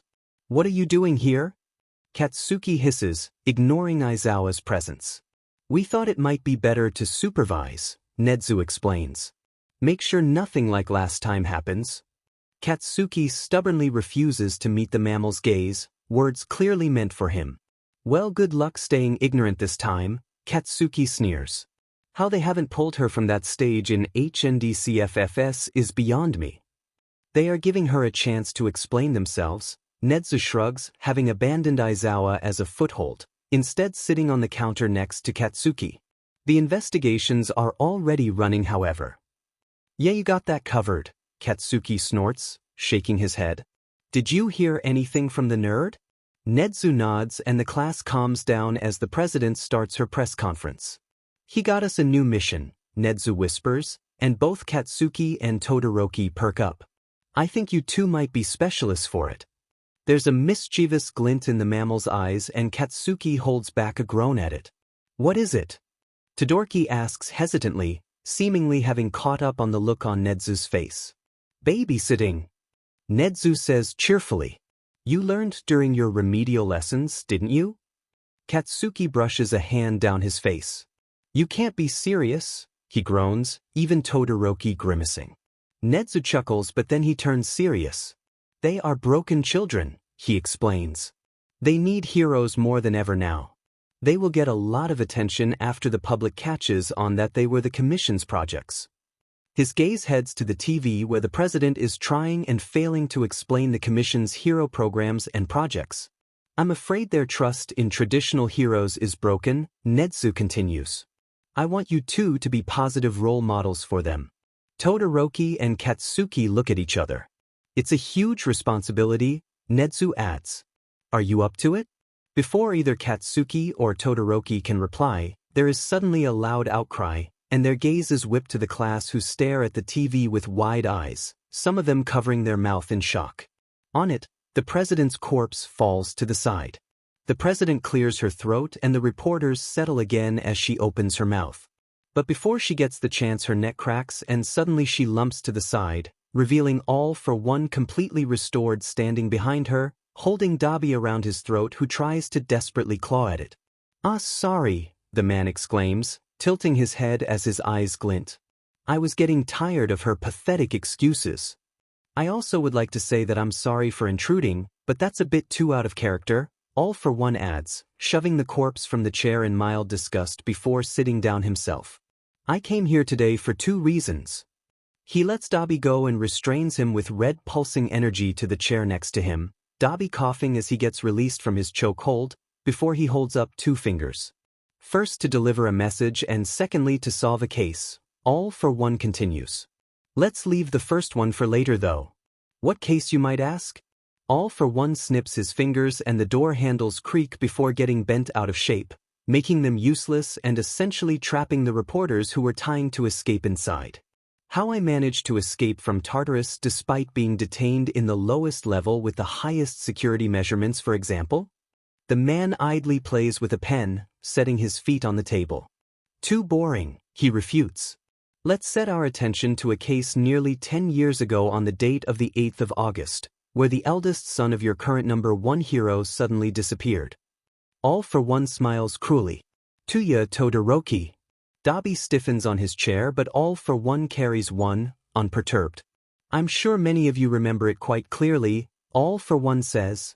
A large forest fire and a quirk which got out of control. The boy was presumed dead. All for One clasps his hands on his lap. Why then didn't they find any remains? The reporters cast hesitant gazes at each other. Maybe you think that the fire just burned so hot that ash was all that could remain, but bones are surprisingly resistant. Especially those of fire users, All for One explains. Even during cremation the bones remain, although brittle. They would have found at least a few bone fragments. But there was nothing. A murmur goes through the crowd and Dobby curls into himself. Next question. All for One holds up a finger. If the boy survived against all odds, why didn't he reveal himself? Why would he hide away? All for One expectantly stares at the reporters, but nobody dares to answer. Come on, do I have to do all the work? All for One sighs before he raises his arm, a remote control in hand, clicking it. Behind him a projection suddenly appears showing a series of clips, seemingly from the Todoroki household where Endeavor trains Tuya and beats Rei for disobeying him, but also newer clips where he does the same to Shudo. All for One smiles brightly. It's because Endeavor is not the hero you think.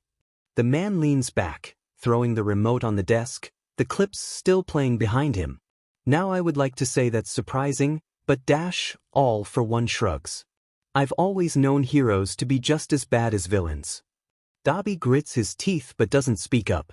Let's get to the final question. All for One says, still a smile on his face. Where is Tuya Todoroki currently? Dobby goes stock still. I'm gonna give you a tip, All for One adds. You might find that you are already looking at him.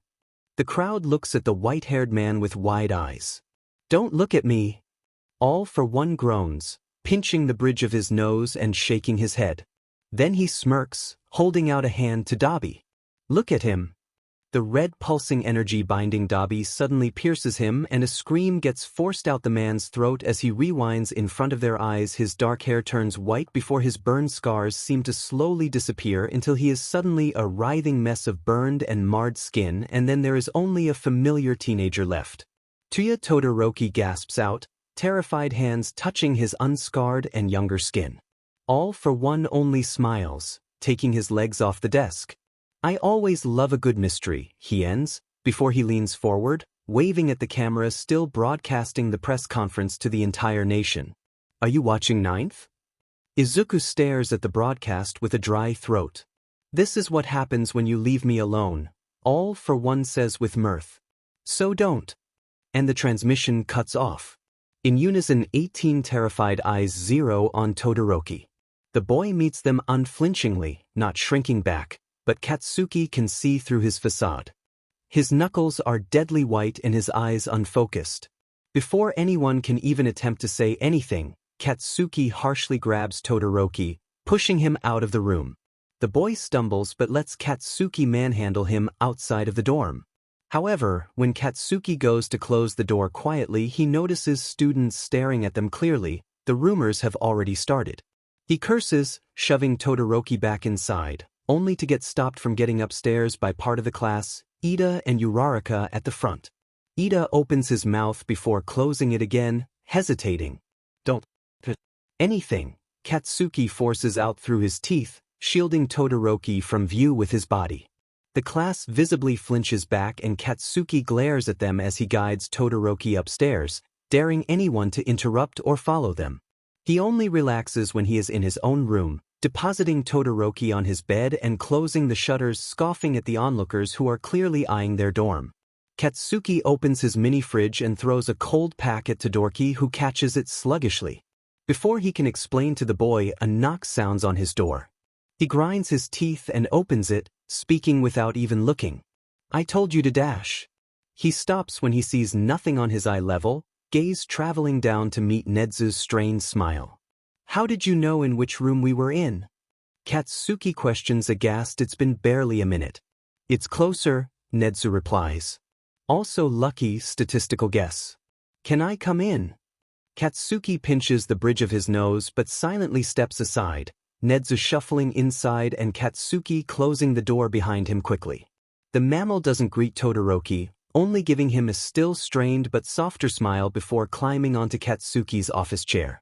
Aizawa is handling them, Nedzu explains. He will make sure they won't bother you.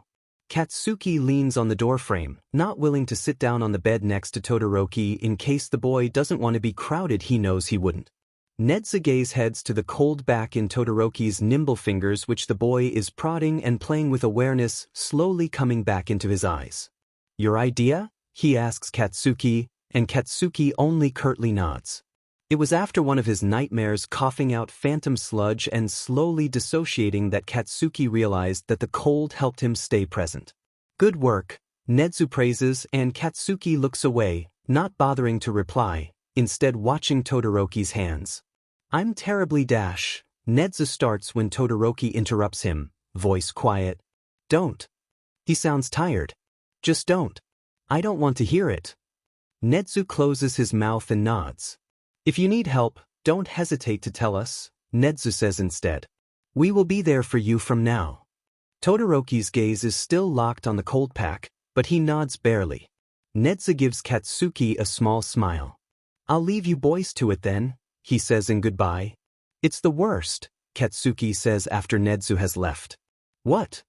Todoroki asks, tearing his gaze from the cold pack. The pity, Katsuki clarifies. It's the worst. An understanding passes through the boy's eyes. You know, he states, and Katsuki stiffly nods. I got attacked by a villain in middle school, Katsuki replies gruffly. Got media attention because All Might saved me in the end. Katsuki breathes out deeply, loosening his collar and gulping down the bile creeping up. Their gazes afterward were so dehumanizing. They sit in silence until Todoroki interrupts it. Thank you. He says simply thank you for doing what you wish someone did for you. And Katsuki only replies with an exhausted, yeah. Dabi, Izuku breathes out, staring at the cut-off broadcast. He had sent Shigaraki to go back to the warehouse, to regroup with the rest when he got the notification of the press conference on his phone. By the time he had tuned in, the president had been long dead. He needs to get there quickly. He takes out his phone, requesting Kurogiri to drop him off the nearest he can to the press conference. You can't go in there unprepared. A voice in his head suddenly speaks up and Izuku stops in his tracks. No, Izuku says firmly. You don't get to do this. You don't get to barge into my head and say what I should do. You lost that right a long time ago. We only talked twice. The voice Izuku can now place as second seems exasperated. 2 times too much, Izuku mutters angrily, continuing his path out of the ruins and to where Kurogiri's portal will appear. 9th, please listen to us. Another voice Yoichi pleads. All for one. My brother, he is a dangerous man. He just killed a woman on live TV, Izuku remarks. And you all died fighting him. I think I know that he is dangerous. But still you are walking right into the lion's den, second scoffs. If you think I'm just gonna leave Dabi there, then you are wrong, Izuku snarls. I don't care if it's a trap or not. It's my fault that All for One got to him. I have to do what's right. Just in time the portal appears and Izuku steps through it, the building where the press conference was held right in front of him. Don't distract me, Izuku warns before heading inside, hurrying through the hallways. He pushes the doors to the press conference open and they open easily, revealing all the chairs to be empty except 2. Dabi is seated on one of them, unconscious and head slumped to the side, almost sliding off the seat. On the other, All for One is spinning around lazily, now coming to a stop that Izuku entered. The hero comes at last. All for One drawls as Izuku lets the doors fall close behind him, feeling like he went into his own personal execution chamber. Izuku doesn't regard the man with a response, slowly drawing near and keeping the man in the corner of his eyes at all times as he gets to where Dabi is seated in the audience instead of next to All for One this time around and inspects the man teenager. For any injuries? He's unharmed, All for One calls out. Well, physically at least, but there's still the psychological aspect. He was freaking out too much, so I put him into timeout. Izuku tears his gaze from Dabi's bare skin, returning his full attention to All for One. Not so talkative today, huh? The man muses, settling his feet on top of the desk again. I talked with your brother today, Izuku interrupts, and All for One twitches. Oh. All for One smiles and it's sharp. Do tell. Why are you doing this? Izuku changes the topic. You could have Japan under your thumb, possibly even the world, but you lured me here. Why? All for One rolls his eyes. The bigger question is, why should I tell you? The man replies, making a throwaway hand gesture. Figure it out yourself. Where is Eri? Izuku asks instead, and All for One leans back, sighing. Somewhere where even you won't find her, all for one says, and Izuku stiffens. Isn't that what you told Dabi when you told him to run? The man takes his feet from the table, interlocking his fingers on it, smiling. That was your first mistake, all for one claims. People can't run from me. The universe is a small place. Did the fourth one for all user ever think about the fact why I seemingly never searched for him? Izuku gulps and danger sense pulses under his skin. Your second mistake was thinking that I lured you here, all for one adds. I told you, didn't I? The man leans forward before whispering. Don't leave me alone. So what? Izuku interrupts, trembling with anger.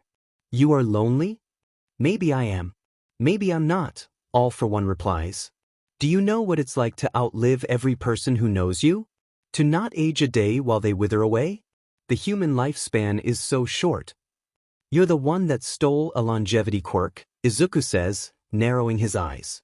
Are saying now that you regret it?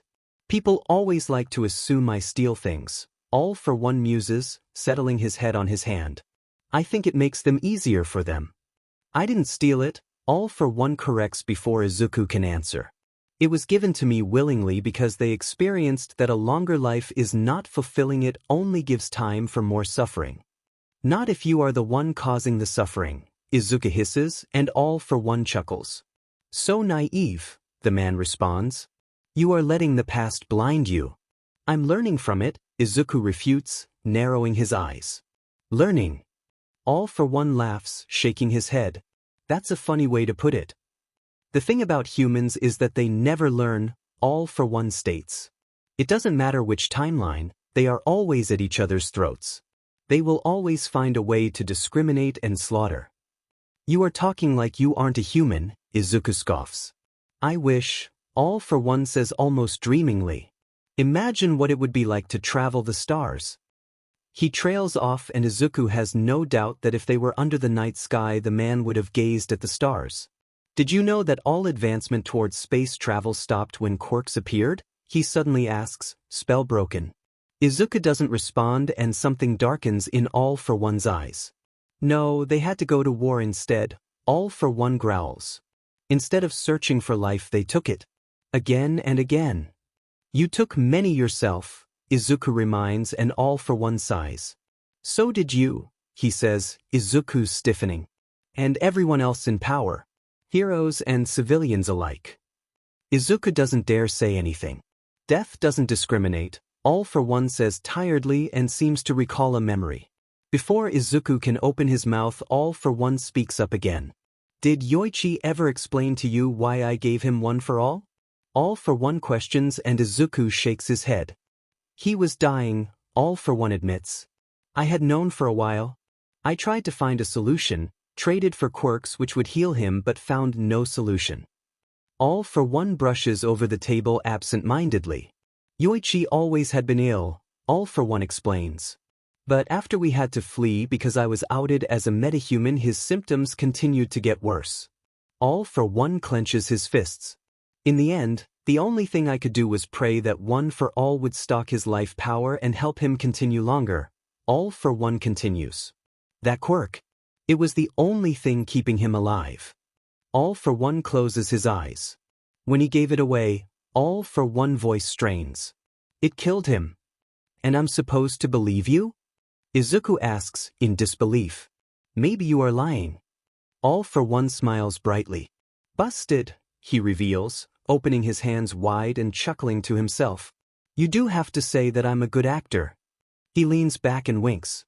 And that story was convincing, all for one claims. I saw you hesitate. His smile curls into a cruel smirk.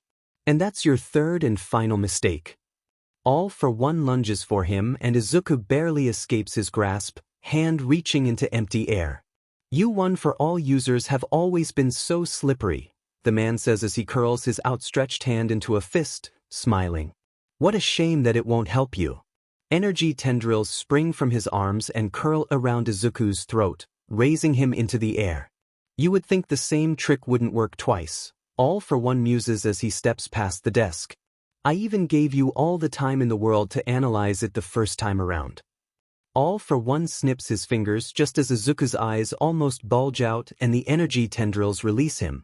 The thing is, I'm not bound to the same rules as you ninth.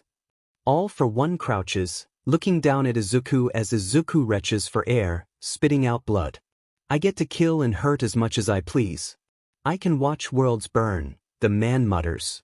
And I enjoy it. He stands up, leaning at the table while Izuku desperately tries to get air into his lungs. Why don't you just kill me then? Izuku forces out, glaring at the man. Now that wouldn't be fun, wouldn't it?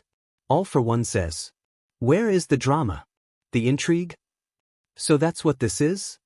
Izuku gasps out. Entertainment? No, a promise, All for one responds. One for all will either die by my hand or with me. All for one's smile is mocking. It's your choice. Izuku spits another handful of blood at the man's feet. Have you feeling overwhelmed already? All for one provoke. We can toss a coin. Izuku only glares at the man. You hate how I gave you hope?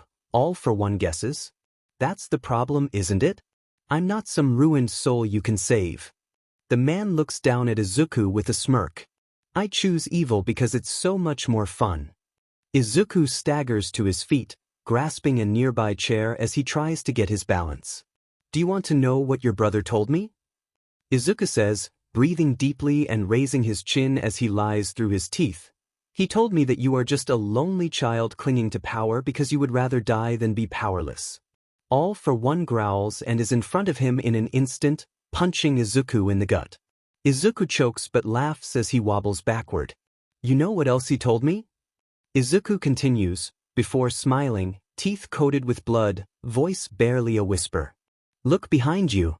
The man turns around and Shigaraki touches him, his shoulder and body slowly disintegrating as All for one screams out in fury.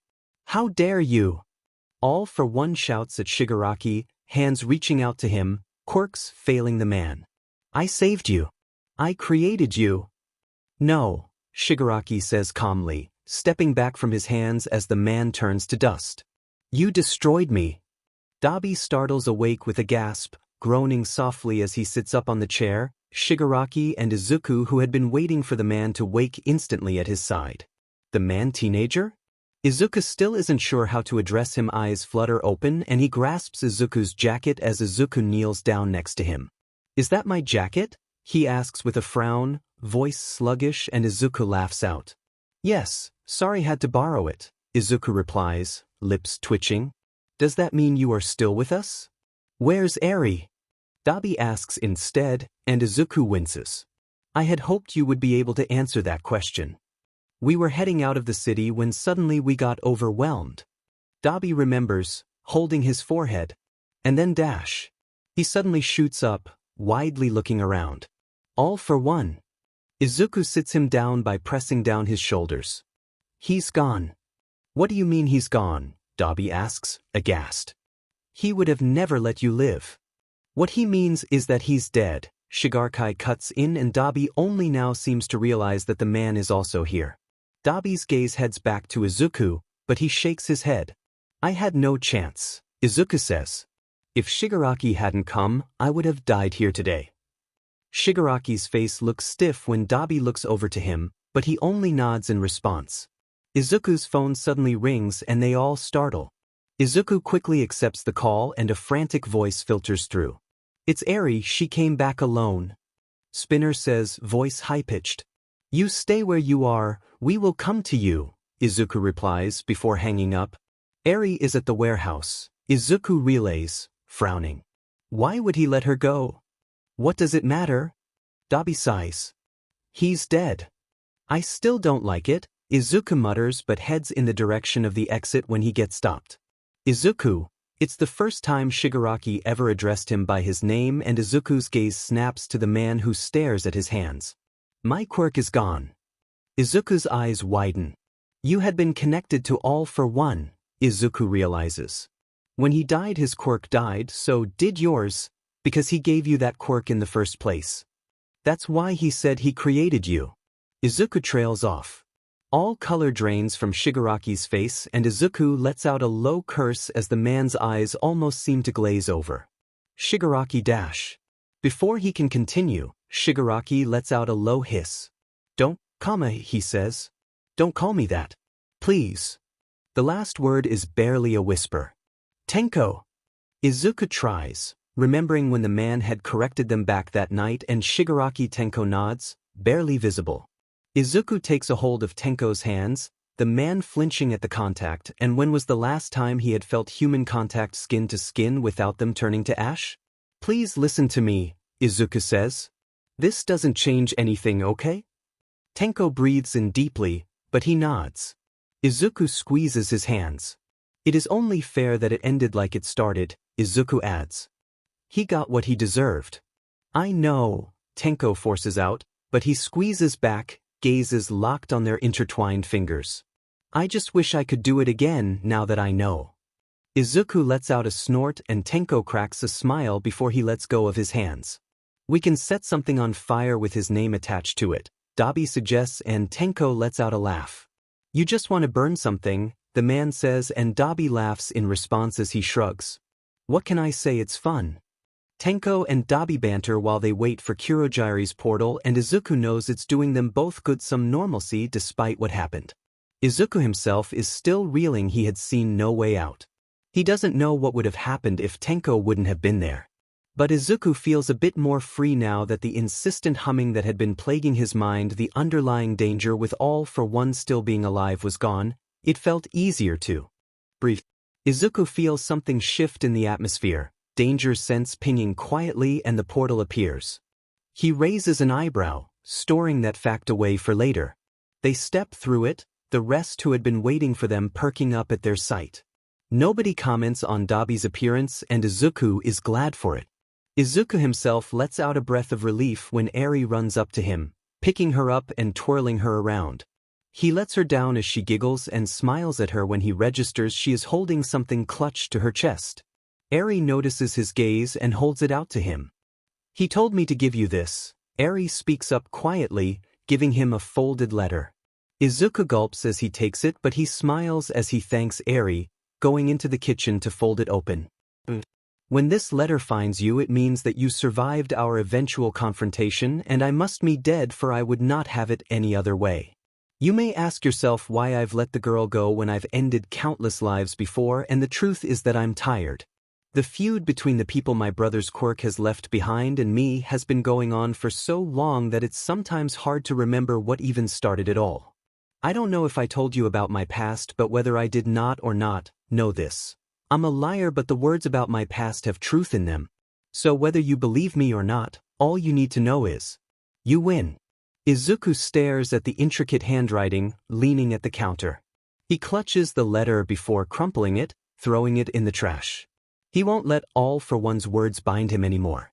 And as he goes back to the others, laughing and joking with them, but also spending time with the children as they try to bring them out of their shells, he thinks yes, maybe he won after all.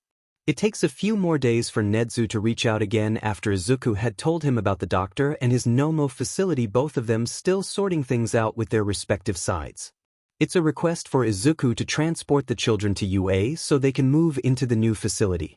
When Izuku breaks the news to the children, they are all skeptical, but surprisingly they don't protest, and Izuku hopes it's because they now feel safe enough around them to slowly trust their words and not only their actions. The air is crisp when they head through the portal onto UA grounds, the children following Izuku cautiously. It's Nedzu who Izuku sees first, meeting him halfway through the way. Izuku glances at Dabi and without needing to say anything he nods, leading the children to their dorm. He watches as they make their way across, and Izuku's eyes find Katsuki and Todoroki, who are greeting the children in front of their new home. They look stiff and awkward, and Izuku has to hold back a laugh at the sight. They volunteered, Nedzu remarks when he sees where Izuku's gaze is headed, and Izuku snorts. I rather think you sprang it onto them, Izuku says in response, and Nedzu smiles. Guilty as charged. They observe a bit longer as Dabi talks to Katsuki, Todoroki staying behind and trying to talk with the children, although his gaze keeps drifting to Dabi, although he doesn't crowd him, for which Izuku is grateful. He doesn't think Dabi is quite ready to acknowledge what has happened, and he quietly believes that the only reason the man, because he still is one despite being stuck in the body of a teenager, hasn't exploded into a ball of fire is because the only good part of being rewinded was that his burn scars are gone. Endeavor's hero license is pending, Nedzu speaks up. The investigations are running. I appreciate it, Izuku replies, tearing his gaze away from the sight of the children shuffling inside the building, Dabi, Todoroki, and Katsuki following. It's about time. Nedzu nods before he changes the topic. We managed to detain the Nomu, Nedzu explains. We didn't manage to detain the doctor though. Izuku gnaws on his lips, thinking back to all the tanks he's seen. Shigaraki would only need enough equipment and money and he could start the whole process from anew. We'll catch him, I promise, Nedzu assures. There's not a lot of places he can run off to. I'll hold you to that, Izuku says. There's someone else who would like to see you, Nedzu adds, and Izuku raises an eyebrow.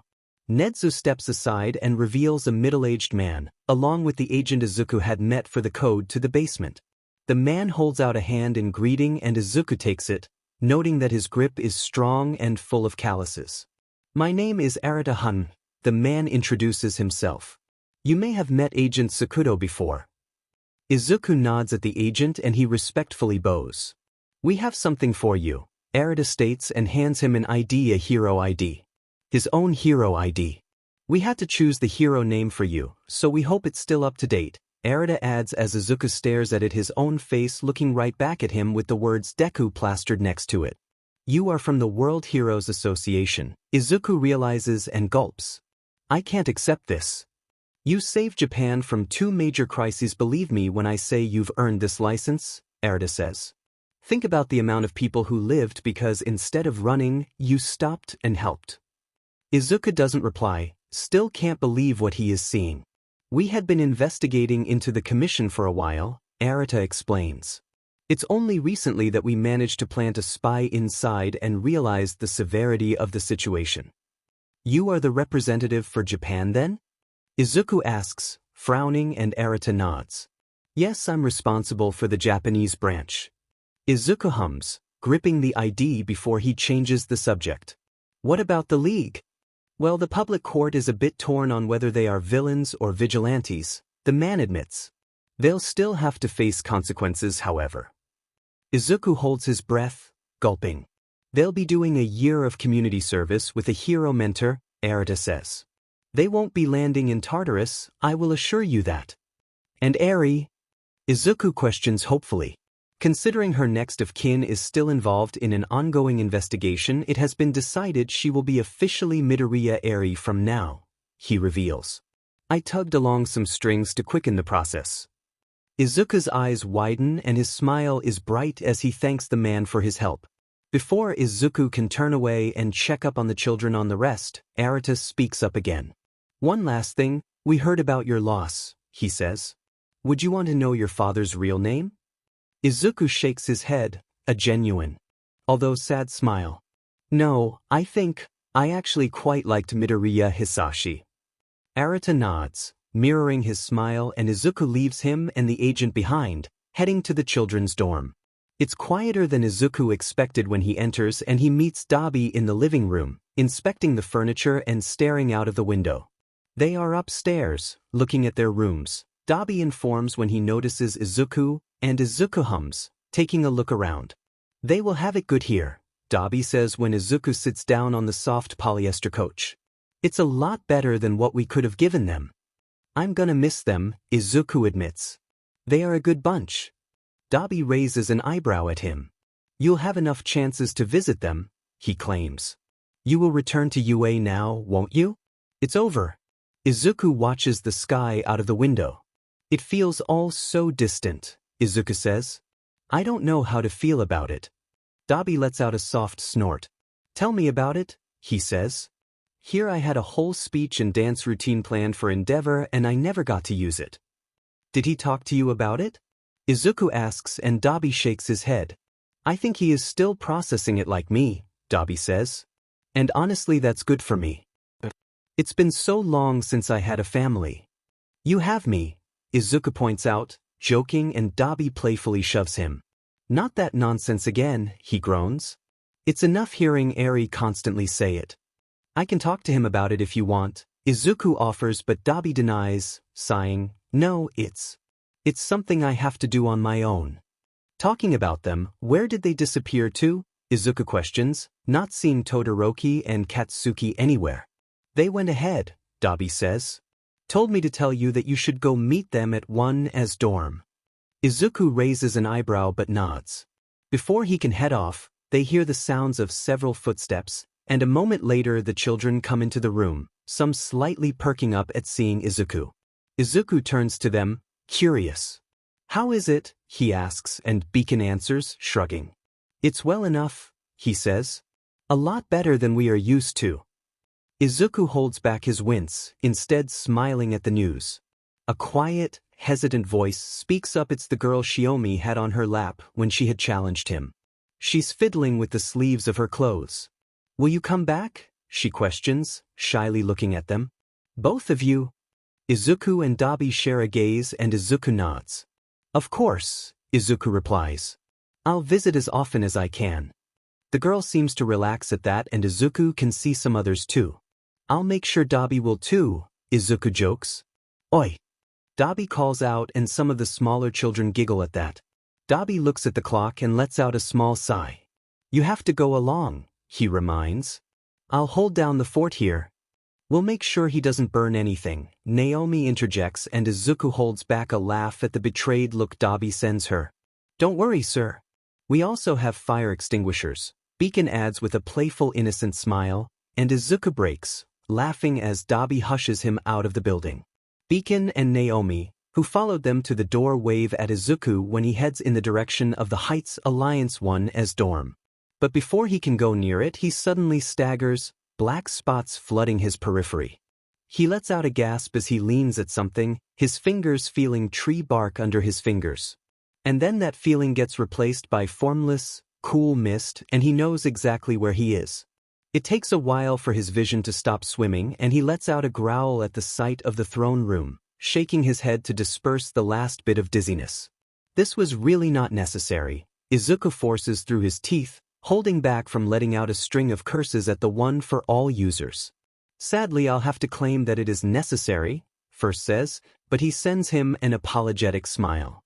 I apologize for the sudden interruption, but we had no other way of contacting you since you unconsciously banned us from both your dreamscape and thoughts. And you didn't see that as a sign I don't want to talk to you? Izuku questions, angrily. We at least have to say goodbye, don't we? First explains, and Izuku feels like he was dunked in cold water, his fury sizzling under it. Now that All for One is gone, our vestiges have nothing that holds us here anymore. This is the last you will see of us. Izuku gulps, throat now dry. What about One for All? He questions, and First gives him a smile. It will still be there, he says. Just a bit emptier, that's all. Izuku wordlessly nods. It's then Second speaks up, sighing. We have to talk. We don't have to do anything, Izuku counters, eyes narrowing. Please listen him out, Nana suddenly interrupts, and Izuku turns to her, surprised. Just this once, all right? One last time. Izuku lets out a sigh but relents, and against his expectations, Second stands up from his throne and walks past Izuku, looking back at him when he doesn't follow. Let's go on a walk. They exit the throne room and walk into the endless mist, nothing but pure darkness for their company. The silence makes Izuku angsty. So far their conversations had been so heated and full of animosity that seeing and hearing Second be quiet now felt strange. My real name is Kudu, Second speaks up after a while. I never quite liked using it. Izuku looks at the man, but he doesn't meet his eyes. Somewhere along the way, it turned from my name to a title, someone who people looked up to as a leader during the rebellion, and a command to not hesitate and even kill. Second lets out a tired chuckle. I had to lie so much in my lifetime, he continues. About my feelings, my quirk, the rebellion, even to Yoichi. Second gulps, closing his eyes for a moment before he sighs. All for One killed me by choking me to death, you know, he adds. When All for One used his quirk, I thought, here it comes. History repeats itself again. Izuku clenches his fists, about to speak up when second barrels on. Because Izuku, and it's the first name he used his name instead of his title for Izuku, making him hesitate, you are too much like me. Izuku stiffens, unclenching his fists and blinking at the man. So don't repeat my mistakes and just be happy. Before Izuku can answer, Second's body flickers and the man looks at his fingers, which are slowly fading away. We are running out of time, he says. There are still others who want to talk to you. They take a few steps and the throne room is in eyesight again. Izuku notices that all the one for all users are more see-through than solid now. Seems like First wasn't lying when he told Izuku that this would be the last he would see of them. Nana perks up when she sees him, interrupting the serious discussion they seem to be having to smile at him. Second nods at First and returns to his seat, Nana taking his place in front of Izuku. She takes him into a short hug and lets her hands rest on his shoulders. Thank you for everything, Izuku, she says. For giving me justice and hope. Izuku can feel himself tearing up because she looks too much like his mother, and just how much sense it now does, knowing that she is his grandmother. You are the most wonderful one for all user this quirk could ask for, she adds with a strong voice, no room for objections. And the most wonderful grandson. She reaches out to cup his face, wiping away the stray tear on his cheek as she smiles brightly. Thank you, she says again. Please watch out for Tashinori for me, alright? And stay safe. Izuku can only nod, holding back even more tears as she lets him go. His gaze wanders over the rest of the one for all users who give him encouraging smiles, and even Second gives him a small but satisfied smile. Goodbye, Ninth, they say in unison, fading away, and Izuku closes his eyes and is back in front of the Class 1A dorm again. He looks up in the sky, closing his eyes, and he forces back his tears and breathes out deeply. Only then he focuses on getting to the dorm again.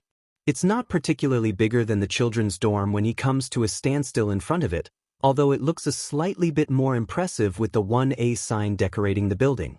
Izuku privately asks himself what room he would have been in if he had moved in like he should have. He shakes his head, banishing the thought if everything goes according to plan he will know soon enough. He hesitantly pushes open the door to the dorm, Katsuki and Todoroki waiting in the entrance area for him. Katsuki is leaning on the wall, arms crossed together, while Todoroki regards him with a stoic face. The ashen-haired boy pushes away from the wall, raising an eyebrow at Izuku. Ready? He asks, and Izuku breathes in deeply, nodding, slipping out of his shoes and into the indoor slippers. The both of them lead Izuku through the hallway to the living room and kitchen area. Izuku distantly notices that the layout is pretty similar to the children's dorm. When he enters, the room is completely dark and he blinks as he tries to adjust to the darkness, but before he can, the room lights up, blinding him for a moment. He hears a loud pop as he gets back his bearings, getting showered in confetti as the entire class, sans Todoroki and Katsuki, who are still behind, stand before him, some with nervous smiles, but all apparently positive to see him again, stand before him. Above the kitchen area, a banner that says, "Welcome back to you," with the words, T, added hurriedly in messy big letters hangs, and there are some loose balloons on the ceiling, with others attached to the chairs. It's all so wonderfully Class 1A that Izuku has to laugh at the absurdity of it. He doesn't know what he expected, maybe hostility or badly hidden animosity, but to say he is happily surprised is an understatement. An echo of greetings follow his laugh as the class looks at each other with relieved faces. Hello, Midoriya. Welcome back, Midobro. Deku. He brushes a few loose confetti from his hair and face, not knowing what to say as Nedzu pushes his way to the front of the class, having observed from the back. The Chimera hands him a new school uniform and Izuku takes it willingly, clutching it to his chest while Nedzu just nods at him. It's then that All Might appears next to Nedzu and his smile is soft when he greets him. Hello, Izuku. They stand across from each other for a few moments until Katsuki lets out a low growl. Come on, hug already, you two saps. All Might swoops him into a big hug, and it's at this moment that Izuku breaks, happy tears streaming down his cheeks. Welcome back to your hero academia, All Might whispers into his ear with a smile while the rest of the class whoop. So many things have changed for Izuku. Sometimes he can't even believe half of them are true. Back when he got expelled, he didn't think that the consequences would make so many tidal waves. That he would save so many people, that he would even receive letters of appreciation. Already getting fan mail before you even debut? Dabi remarks from where he is leaning at the door frame, Izuku sifting through the letters that Nezu had delivered to him. You are popular. Izuku rolls his eyes and picks up a greenish envelope as he answers. You know that's because of the press statement the World Heroes Association and Nezu put out. He opens the letter carefully, taking out the paper tucked inside of it. Didn't you receive fan mail? Izuku emphasizes the last word. Yourself? The man grimaces at that. The public and press had been surprisingly in favor of Izuku returning to UA and villains and vigilantes getting a chance at rehabilitation. There had been a few complaints from the minority, but they quickly got drowned out by the support. Dabi was assigned Aizawa as his hero mentor, and Izuku had been tentatively rebuilding the trust he once had with his homeroom teacher. Izuku privately thinks that's why Nezu recommended Aizawa for Dabi. Meanwhile, the rest have been divided up into pairs and assigned another UA teacher. Tenko was still pouting about the fact he was stuck with All Might along with Spinner. Let's not talk about that, Dabi says. Eri was asking for you.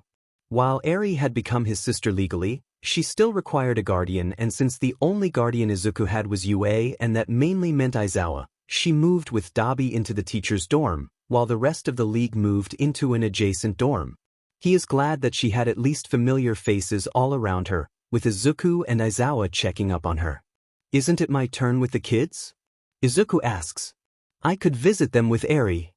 Like Nezu predicted, the kids, Shiomi and Haruki, the name Beacon chose for himself as well as the rest, got put into the spotlight after the media found out that they were residing in UA. There were some critics saying that they deserved a place without any attachment to heroes, but Nezu had quickly shot them down, saying that UA and his teachers had the best chance at giving them a normal life. After observing for a few weeks how Nezu was handling their care, hiring special caretakers with expertise in traumatized children as well as 2 therapists, he could only agree. He was glad that he entrusted them to UA despite the risk that it could backfire. Dabi hums as Izuku reads through the letter, smiling at the kind words displayed on it. You haven't really done anything alone with her in a while, he says. I'll watch a movie with the kids or whatever, you two go out together and join us maybe later in the evening. Izuku lowers the letter, turning his smile to the man. Thank you. Don't say that to me with that expression, Dabi grumbles half-heartedly. Izuku snorts before putting the letter away, putting the carton with the fan mail on his desk, Dabi already heading out. Before Izuku closes the door behind him and he leaves, he takes a last look at his room. Among the shelves were a few spare pieces of hero memorabilia and plushies his classmates had gifted him when they found out he didn't have any, and was the outcry loud because how dare Izuku not have some? That's blasphemy. Above his desk is a collage of photos he had taken with everyone important in his life, the league, Eri, and the kids, the boss as well as Hakigure-san, Katsuki, and the rest of his classmates and All Might. It felt crazy how much his family had grown in these last months. At the start he felt like he had almost no one he could be honest with, but now he didn't have enough fingers to count them all. He smiles softly before turning his back to his room, going down the stairs, and heading to the teacher's dorm.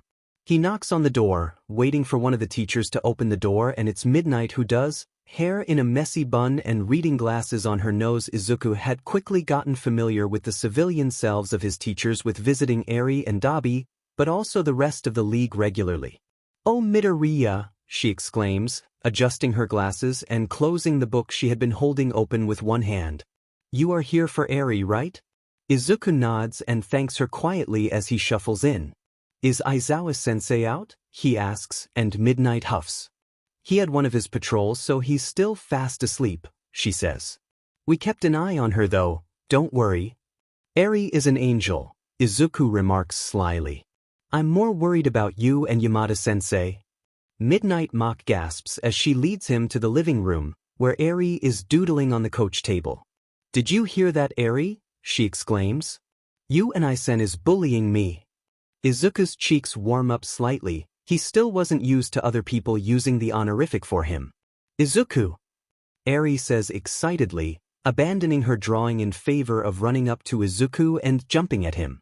Izuku easily catches her and twirls her around, beaming when she giggles. "I see the favoritism," Midnight dramatically complains, drawing another giggle from Eri. "Thank you for watching out for her, Midnight-sensei." Izuku turns to the teacher.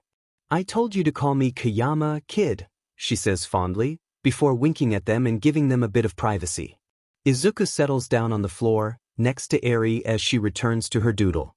"What do you want to do today, Eri?" Izuku asks. "You have me all to yourself today." Eri hums, pausing in her drawing for a bit as she thinks. "I want to see Kaken." Eri expresses and Izuku chuckles.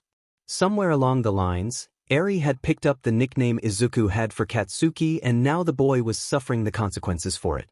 He hadn't had the strength to tell her no, and now their classmates were teasing him for it.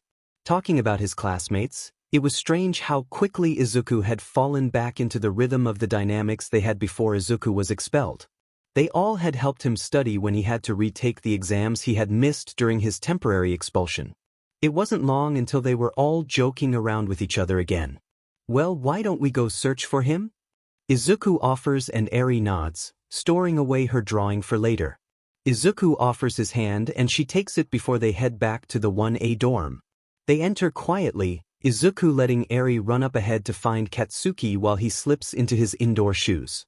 Uraraka comes down the stairs just as Izuku wants to go into the living room, hearing Eri giggle. "Spending the day with Eri?" she asks and Izuku nods. "Heard your parents wanted to adopt too," Izuku remembers. "You are getting a little sibling?" Uraraka huffs out a laugh, before accusingly pointing a finger at Izuku. "I can't believe you met my father without my knowledge," she says. "I thought I wasn't hearing correctly when he told me over the phone." "I was surprised myself," Izuku says, searching her face. "Did you know that your parents knew my mother?" Uraraka's face falls and she gnaws on her lip. "I didn't." She smiles sadly. "I was always wondering why you never told us about your family. But from what my parents told me, she was a lovely woman." Izuku lets out a shuddering breath, mirroring her smile. "She was." Before Uraraka can say any more, a call interrupts them. "Izuku!" "That's Eri calling for me." Izuku chuckles before nodding at his classmate and going into the common room. "I'm here," Izuku calls, laughing. "I'm here." Some of his classmates are lounging on the couch, watching Eri and Katsuki, who are in the kitchen with bemused faces, and Izuku nods at them. "I am cooking with Kaken," Eri says when Izuku is at her side, the boy having given her a kid-safe knife and some green onions to cut. "You are doing a good job," Izuku replies, ruffling her hair and watching her for a moment before turning to Katsuki. "Where's Shudo?" Izuku asks, leaning at the counter a safe distance away from the hob. Shudo had requested to be called by his first name after the allegations against Endeavor went out and the press conference where Dabi's real identity was revealed. All of 1A and their teachers had been more than happy to oblige.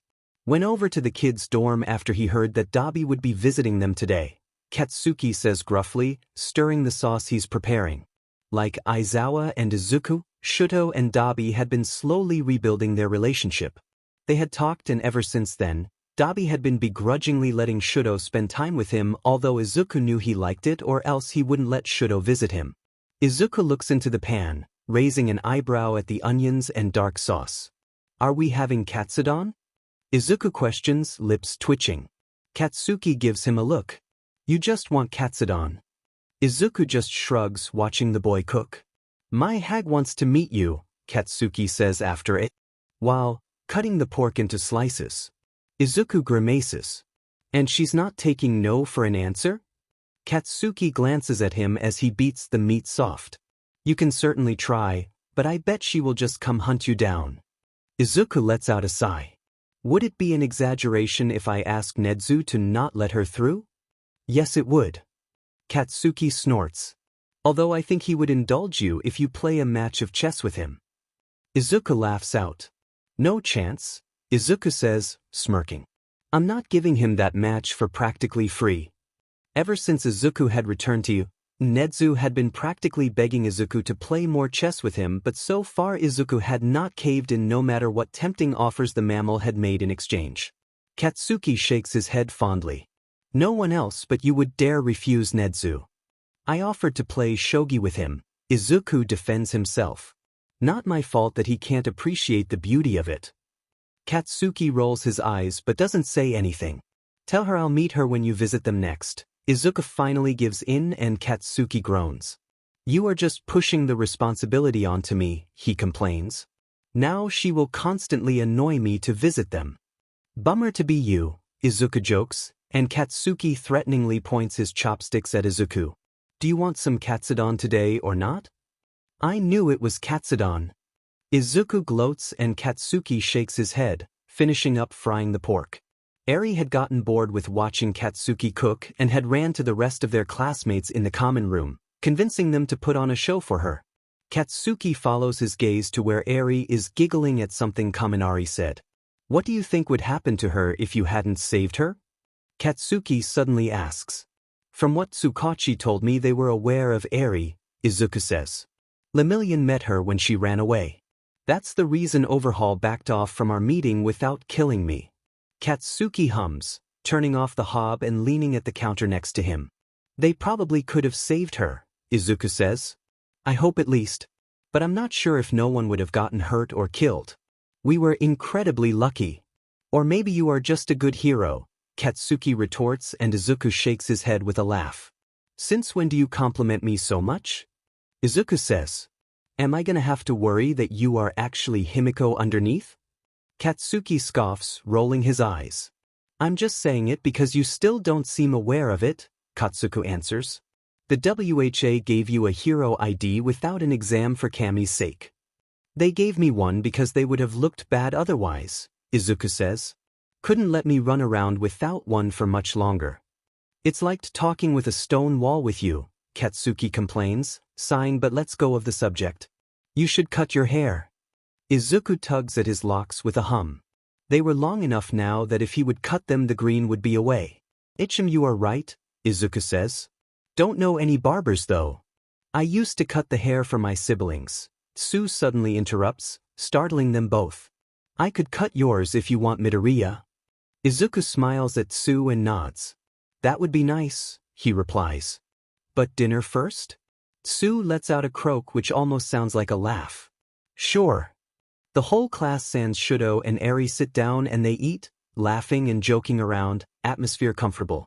Then Tsu cuts his hair in their communal bathroom, letting Eri assist her. How can you have so much hair? Tsu mutters as she pins part of his hair up, and a chuckle comes from the doorway. He does have a bush for hair, Dabi says, slightly amused, Izuku being able to make him out from the mirror, not being allowed to move by Tsu's orders. Not much of a bush if it's not green anymore. The deadpan response comes from next to the man, Shudo appearing from behind Dabi a second later. You missed dinner, Izuku points out, and Shudo just gives him a small smile. I ate with the kids and Dabi. Good, Izuku responds. How were they? Eri perks up from where she had been watching Tsu cut Izuku's hair at the mention of the children. She quickly had bonded with them and became friends. All well, Dabi answers. Haruki and Shiomi are doing well on their mock exams. Sensei thinks they are ready to rejoin their normal school course.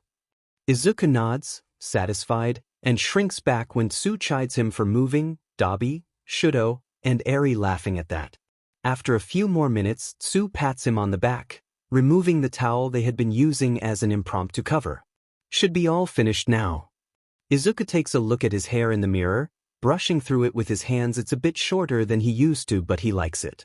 Although it was still strange to see it be pure white, even though that made him and Eri seem even more like siblings. He thanks Tsu for her help before rejoining their classmates in the common room, who decided to watch some Disney movies since Eri is still with them. They watch part of the movie until the clock tells Izuku that it's time to bring Eri back to the teacher's dorm. He lets her ride on his back, the girl slightly sleepy from the film. He brings her into her bed, nodding at Yamada-sensei, who lets him in before telling him he will go to bed as well, the rest of the teachers all in their rooms or asleep as well. On his way back he stops at the little corner of the teacher's common room, looking at the picture of All Might and Nana. It had been All Might's idea to set up an altar for his old mentor and the rest of the OFA users after he relayed Nana's final message to him. Izuku had never liked the tradition of altars in Japanese culture, the constant reminder of people he lost, so he was glad that All Might took responsibility for it. He kneels down in front of it, lighting an incense as he thinks back to the last conversation he had with the last one for all users, smiling softly as it burns down. "Thank you," he murmurs quietly, closing his eyes. "I'm finally really happy."